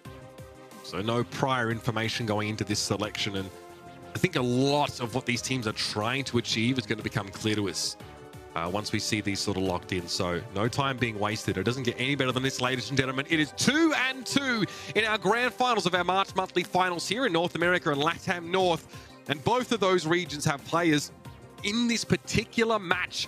All right, Fang banned away by Tribe and Byron removed by Avengers. Yeah, I like that. I do, for sure. Byron is very, very fierce at the moment in the meta, and Tribe, not taking any chance of that Fang ban in play. And that's going to definitely alleviate some of the ideas of the Gale. It's still very strong as a pick here, but I'm curious to see whether we'll see it as the first idea from Tribe. I'm not too convinced myself. Definitely Barley, I still like it. Just don't know whether it's kind of carried over in to NA just at the moment. I always love to be here. I just kind of wasn't sure whether it was still a thing in NA, and I love it. I really do. You can really get a nice placement of the honey molasses on those left and right hand sides and start to have a load of mid control. And it's also a great deterrent of tanks early on, so it's a very versatile pick, Tribe. And if they go with Max on the side of Avengers, we've got a slowdown there as well. So great ideas already. First time we've seen this for quite some time. Now, the map layout means that it's a little harder to use the honey molasses aggressively, right? Sometimes you want to drop it in front of the enemy team's goal just to really mess them up. Not really an option here to get... Oh, the Ash is in, though. So Fang might not get through, but Ash definitely does here. It's time to see if the prophecy is true, Ark. Is Ash a meta breaker? Oh, this is amazing. This is amazing all day long. And all week long, actually, we've heard. Look at Petrucius as well. He knows it. He knows exactly what this pick has done to the chats watching this live. Everyone erupting with this Ash pick, and we've heard great things. Tyrant there for that same reason, though, going with the M's for the counter. Could be running Acid Spray for that same reason with this map. But yeah, is this the secret weapon that the Avengers have been holding back on this entire time coming out to play? This is what we've all wanted to see. Is it going to hold up to the hype? That's the question. Oh my gosh, the Frank locked in here. It is definitely a bit of a Brawl Ball special. Stunning blow into a shot for goal. Pretty scary combo, being able to knock out big parts of this map. Both of these teams going with a heavy hitter and seeing some brawlers that we've just not seen today. at all, or even this month in some senses. What a way to finish this series. Max is going to get locked in here as well, so definitely going to give a burst of speed to Ash specifically, and Batushis is definitely going to have to be on guard, and we're going to have to see some huge Gale supers to shut down this sort of Ems and Frank advance. Fun story, before the stream, I said to Curse, one brawler to take down a Nash. What would it be? He said Frank without question. That is a worry. And Tribe, in my opinion, have played this pitch perfect. How will this go? They've got a plan. That's all I can say for now, is they have a plan.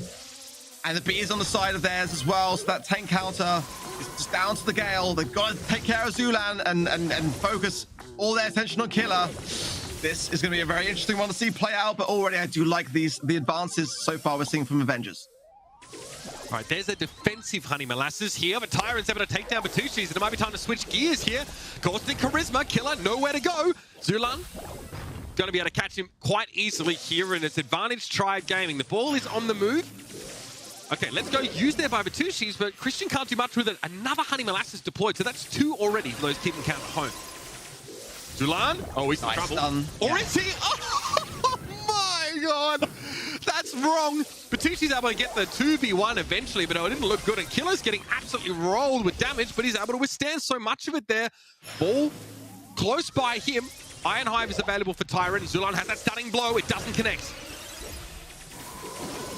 Oh my word, this would be a great opportunity here. A lot of Tribe on the defense, but Zulan carrying all that tankiness, staying in position, but Killer, yeah, with speed as well. Oh my word, look how dangerous Ash is, and what a bait as well. The Frank, the very thing to counter Ash, and Killer is playing around this as Lippy is the only thing realistically here to hold everything in play whilst it's respawn coming in, but this is a precarious position to say the least for Tribe, as Killer now really utilizing his time over this. Oh my goodness me, Zulan comes in right in the nick of time. Gunning blow up here for Zulan. Batushis needs to respect it. We'll ignore that terrain, of course. Max pretty quick though. Very high speed for a brawler, so able to dodge a lot of that stuff from Zulan, who looks like he's trying to land that super at some point. Killer though, he actually gets caught by just the edge of it. That's a huge elimination on the Ash. Christian can't go forward now, not least because there's Livy's just spraying constantly on that left side. Zulan trying to dig him out now. Christian has to back away. Another stunning blow used to open up the map further, only benefiting Tyrant. Exactly, and B is a great overtime pick, so Tribe are not worried about that in the slightest, but it will be a concern for Avengers. Maybe Tribe want to end this right here, right now, though, with the push up here, the ball in a very, very precarious spot. Speed from Patricius, though, will come into play at quite an important time here, and the pressure needs to be onto Zulan here. He is the tanky brute that Tribe are going to be looking to hide behind all the way down this line, going into overtime here. Great slow from Tyrant, great connection as well, and the taps to follow up are on point. Gale Force pushes back as Livy, less than 1,000 HP, but Zulan has got the run of it. He can walk this one in. Yep, super shot and goal for Tribe. And they take away the first round on Brawl Ball. It's a nail biter from our perspective, but the Frank pick comes in, controls space very effectively, and it's hard for Ash to look as scary as he's been rumored to be. Yeah, this is the thing, and I fully expect the Tribe had this in their book, in their playbook along the way. They knew that this was the play, and you know, I like the play from Patricius along the way. He was trying to dash in, get the ball and super up, and it didn't quite work out in overtime, and Tribe used that moment to capitalize. They've got to lock it in now. They do not want to be going to a match point. This is where Tribe know they've got all the pressure in the world upon their rivals. Killer really trying to find a way to harass Zulan down. Super's going to be there, and the damage is going to be enough. Caustic Charisma now. Killer doesn't want to be inside of that, but Christian doesn't seem to mind. That's a beautiful connection with the Gale Force, and Batushis is going to shoot that one through. Avengers 1-0 there. A lot of supers used in those final moments, and Killer just overloads the damage. And this is the moment that they've been waiting for, because they can start to hang on by their time and just try to keep Tribe at bay for 1:40, but they might not even try to do that. They might try to go in and get another. Oh, what great cancellation from Christian with that twister. Zulan did not get the super up in time. What an amazing display we are seeing from Avengers, who are giving Tribe Gaming NA such a good run for their money in our grand final. Oh my word. Absolutely. Brilliant stuff from Christian there. Another stunning blow would have come through. He's got to be careful. He's able to take down Zulan. There's so much damage coming his way, though. Honey Molasses thrown down for Tyrant to try and control this right-hand side of the map, and it works out. And now he's in the move out, getting the finish on Batushis, but Killer is in the mix. As Livy, can he walk away? A stunning blow at just the right time from Zulan. Saves the day. Christian needs to get the ball away from his goals, not towards them. It's just Batushis. He needs to find a way to stall things out a little bit now and keep Avengers with that lead in hand. So far, it looks like it's worked out. Zulan doesn't have a stunning blow right now, crucially, so Batushis can juke around his fence. Great time for speed from Petruccius there as well. I don't know. At the moment, this is the time that Tribe know they can capitalize. But look at the damage that Petruccius is doing. Zulan just hanging on with 1,000 HP. Knows alive, but the ball needs to go towards the goal. Killer will not have enough to be able to defend this. That is going to tie things up. And 30 seconds remain before overtime. Not great if you're Avengers right now. They've got to utilize the speed so well going in. Frustrating, I'm sure, for Avengers there. Gonna have to hold on, though. Keep that composure together. They scored once. They can score again. Overtime is looming now, though, and Zulan has a stunning blow. He baits the juke from Christian. He knew which direction he was going to go. Tyrant now has that Iron Hive available, but Tushi's trying to put the ball in a safe corner of the map as Killer is struggling. He's trying to hold on now, and all the cover is gone. We're into overtime, Mark.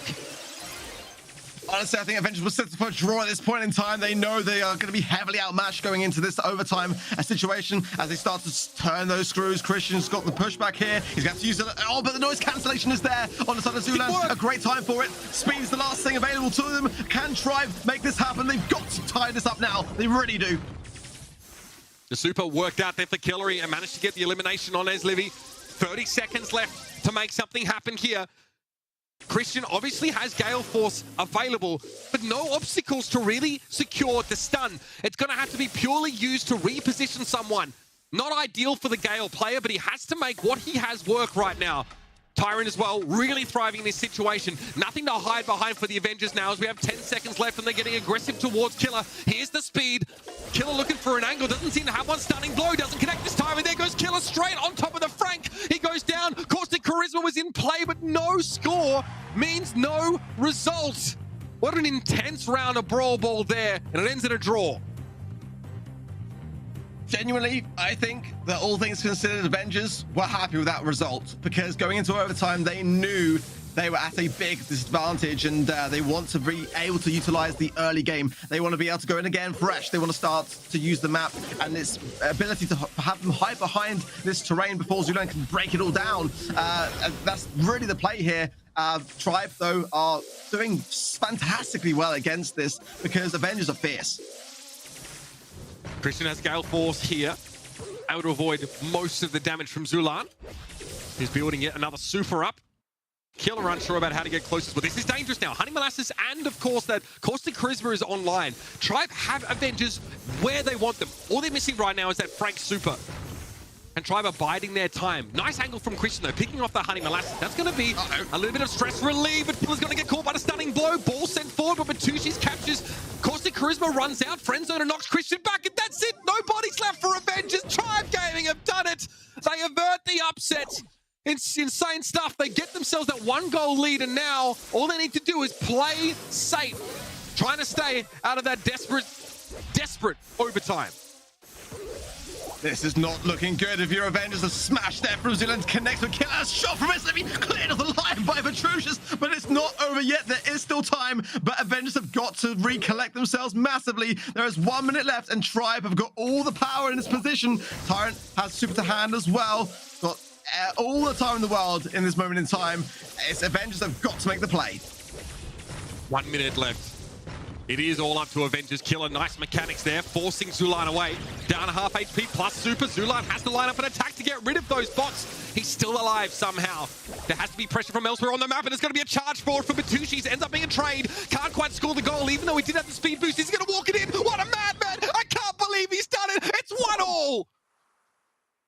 Incredible, and the way that he was so cautious in the approach there, beautifully done.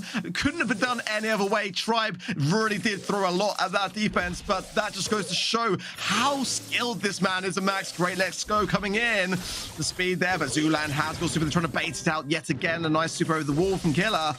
Can they make a goal happen again? They do not want to be going into overtime. That's where Tribe are going to thrive, and as Livy's in a great spot with that super going in. He's going to actually pop it even early, get Killer taken down, because why not? Great stuff from Zulan. What a position for Tribe. Tribe are exactly where they want to be. They have a super shot available, and Batushis knows it.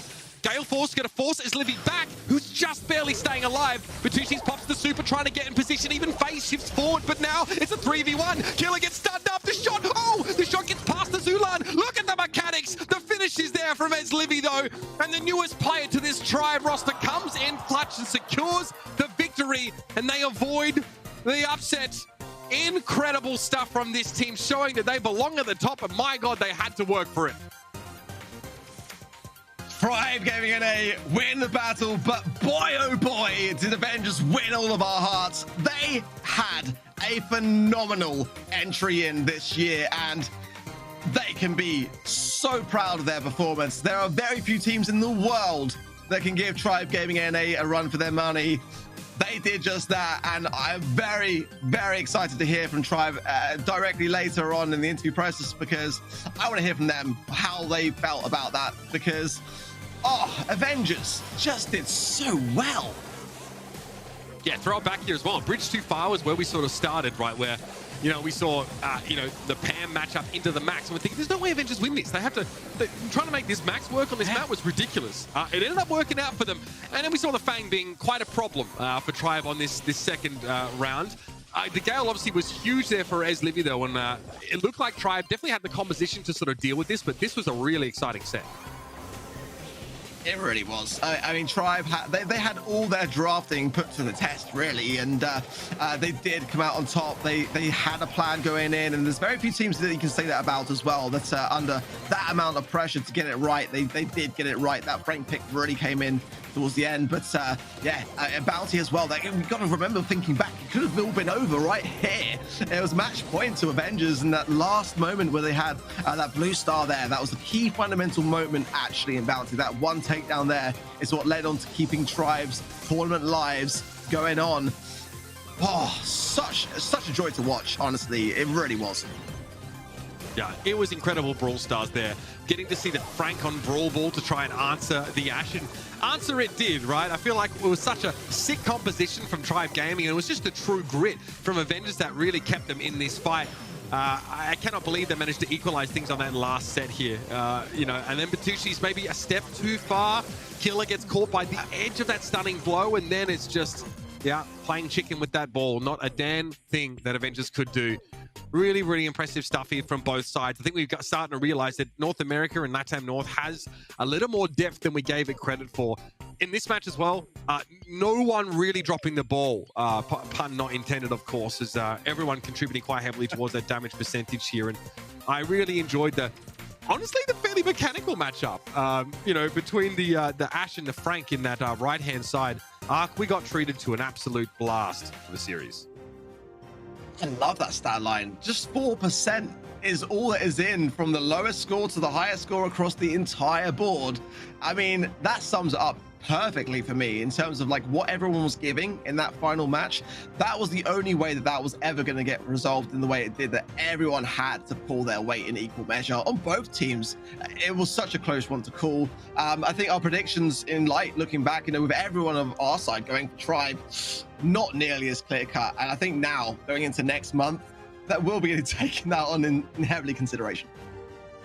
Yeah, no doubt about it, Ark. Incredible stuff. We're going to take a moment here to get some words from the winning team in a face we haven't had the chance to actually see today. So stick around, of course. But I'm here with Corey. I reckon it's probably been about a year since we got the chat, Corey. How are you feeling, mate? Pretty close series in the end there. Maybe not the opponent you expected to push you that far. How are you guys feeling? Man, I'm feeling great. I didn't even play today, but I'm absolutely super pumped about the team's performance. The finals were a little bit closer than we'd have liked, but we knew the Avengers were going to be good. That's basically our scrim partner at the moment. We've been scrimming them a lot, and so they kind of probably had a good idea of what we were going to do. And they played great. So it was a fantastic series. Sure, and let's obviously, Tribe, your team, you've obviously expanded this year to obviously having those 4 players, and you set out today. I'm sure a lot of fans are sort of wondering what your role looks like, on the team going forward. Do we get to see a little bit more of Corey in game here? What is the plan going forward? Absolutely. As it stands right now, what we're doing is basically a month-to-month basis of who's playing the best. And honestly, the three players is Livy, Tyrant, and Zuan are, some of the most flexible players in Brawl Stars Esports. I think every single one of them can basically play every single brawler. When it comes for myself, I'm a little bit more niche. I play a couple different brawlers in a sense, and so sometimes it can kind of limit us. And at the end of the day, they were playing very well, and they proved it today.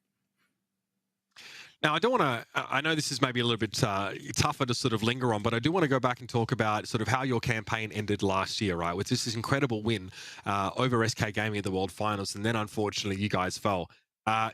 What was obviously you get back home after that kind of event. Sort of how did you sort of decompress, and what was the plan in the off season to try and, ensure that Tribe are, real contenders for the title this year? Yeah, absolutely. It was a heartbreaking loss considering we, beat one of the top dogs in SK first round. To be honest, we just didn't play like we normally play. We got cold feet or something going into INTZ. Maybe the extra pressure, we were supposed to be the favorites at that point, kind of got to us. But stuff happens. And we moved on pretty quickly as a team. We took a little bit of a break, obviously, a long season. Sure. And so a nice break is, super, super fun sometimes. But, as soon as we kind of got back into things, we picked up his Livy pretty quickly and we just started gelling again. I mean, we've been playing very well. The implementation of draft this season is definitely in our favor, I believe.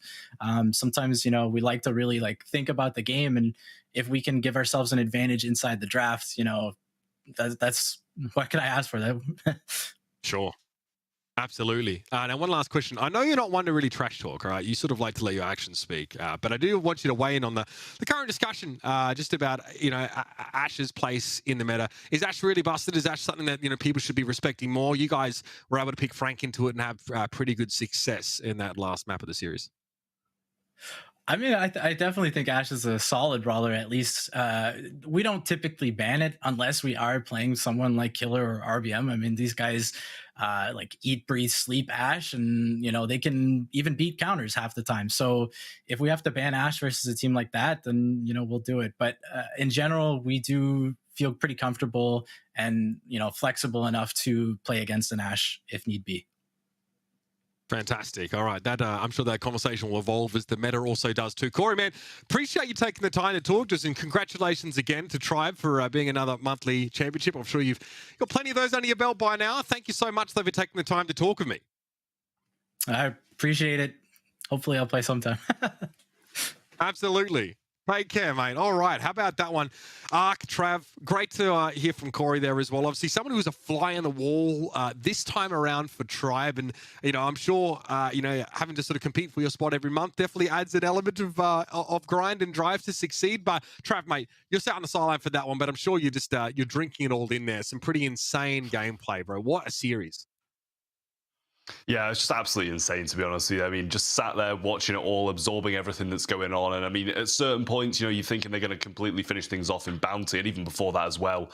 And then ending it out with the Tribe comeback. I mean, you can just take one look at those comps, and no matter all the commotion that's going on social media with Ash and in chat, that, 3 counters, it's just never going to end well for him, is it?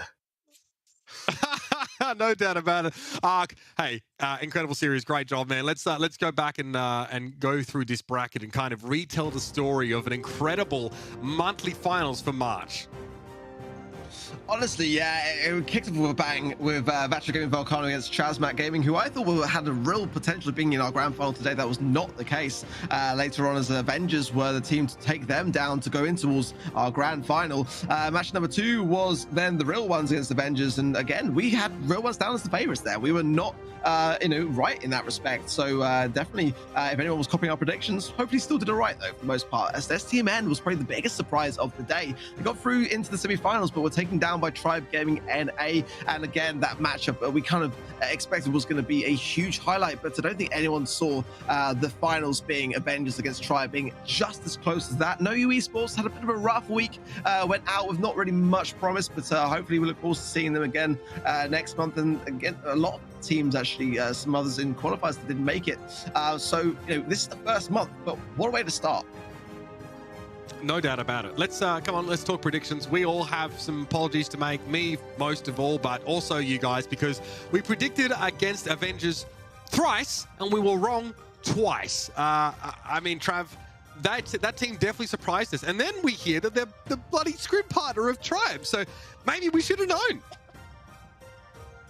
Yeah, definitely flying under the radar a little bit on that one, but you know, I'm all about underdog stories, so prove me wrong if that's what it takes to get an underdog story going. I'm all for it. And you can see it, especially against real ones and also Chasmac, who probably, you know, regardless of them getting to the finals and taking Tribe to a 3-2, were probably the favorites in those matchups. It goes to show that, you know, even with the entire community voting against you, if you've got what it takes, you'll really shine through and show your skill in the end.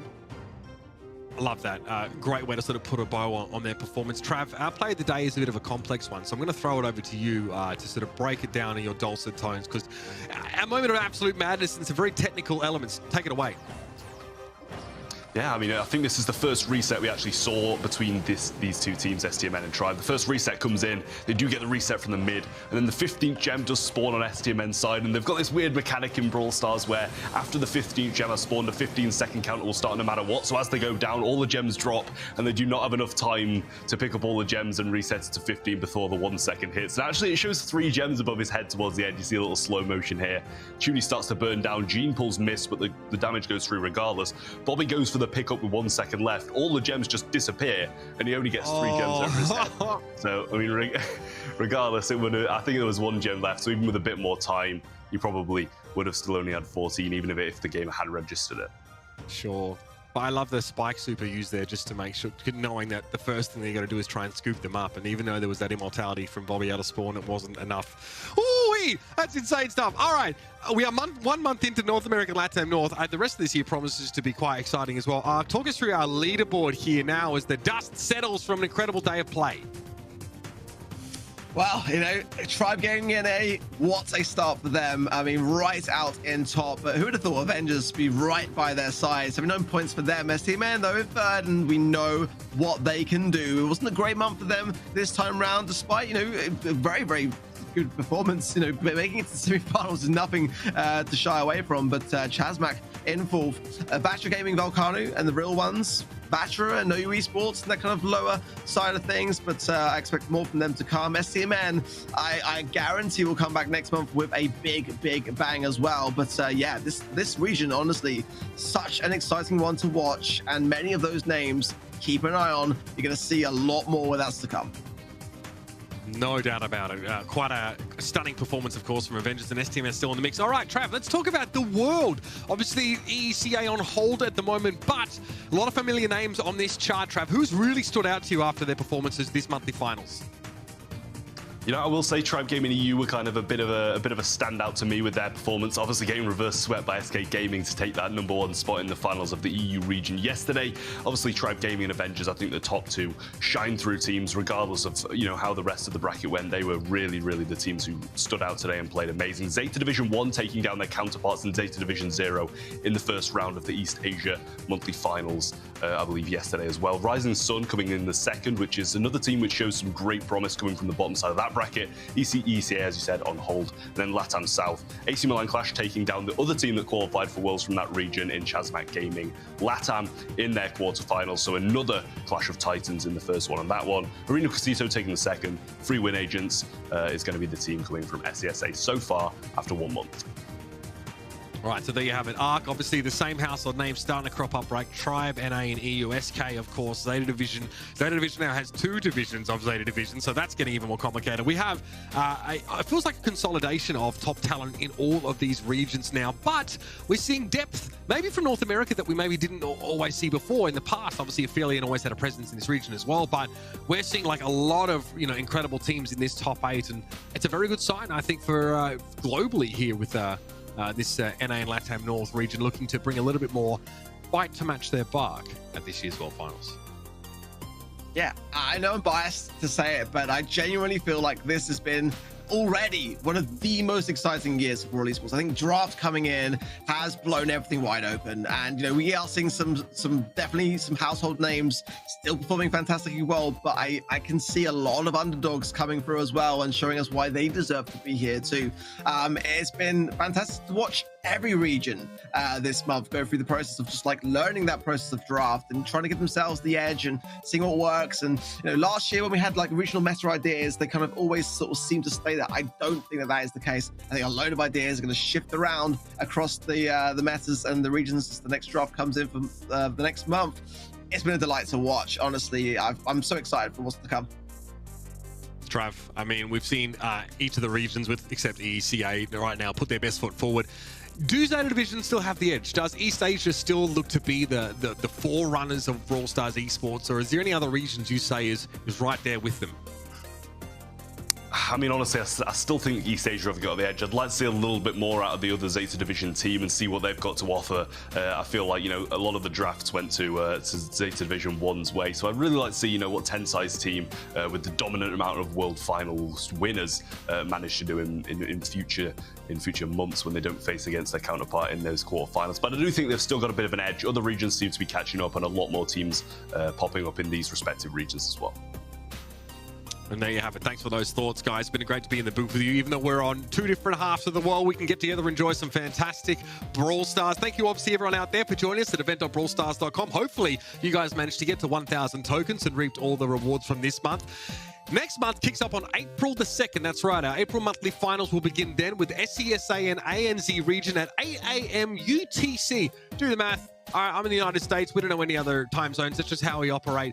Thanks for joining us so far. It's been an absolute pleasure. I'm Uber, joined here by Ark and Trav from all of us. Good night. Have a fantastic rest of the month. We'll see you in April.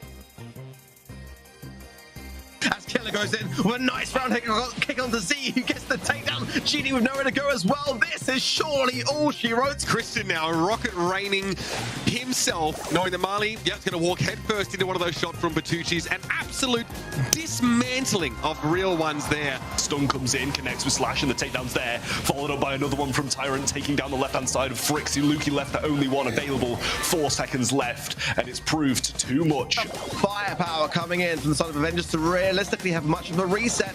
That should be as I'm saying, the Killer coming in with a killing blow. Really making their mark as a newcomer. Minwoo with a super and fade, now choosing to aggress, but should get cleaned up by the opponents. Killer now going in. 30 seconds on the clock. Match point and 1-0 to Avengers. They do push in. They should be able to force this one through. And Avengers, with another upset in this bracket, are going to the finals. 8 seconds remain. No pull to hand on Zuland. Tyrant's got super. Slivy's got super. Have they got the time though? Toonie under scrutiny. He does go down. It's a reset. 14 champs with Tribe. What? Tribe Gaming NA have done it, and they will be going forwards to today's grand final unless Oshi can do anything about it. No, he can't. Tyrant with the pin, and there the celebration that Tribe Gaming have done enough and will be joining Avengers in today's grand final. Bertucci's pops the super, trying to get in position. Even Face shifts forward, but now it's a 3v1. Killer gets stunned up. The shot, the shot gets past the Zulan. Look at the mechanics. The finish is there from Livy though. And the newest player to this Tribe roster comes in clutch and secures the victory. And they avoid the upset. Incredible stuff from this team, showing that they belong at the top.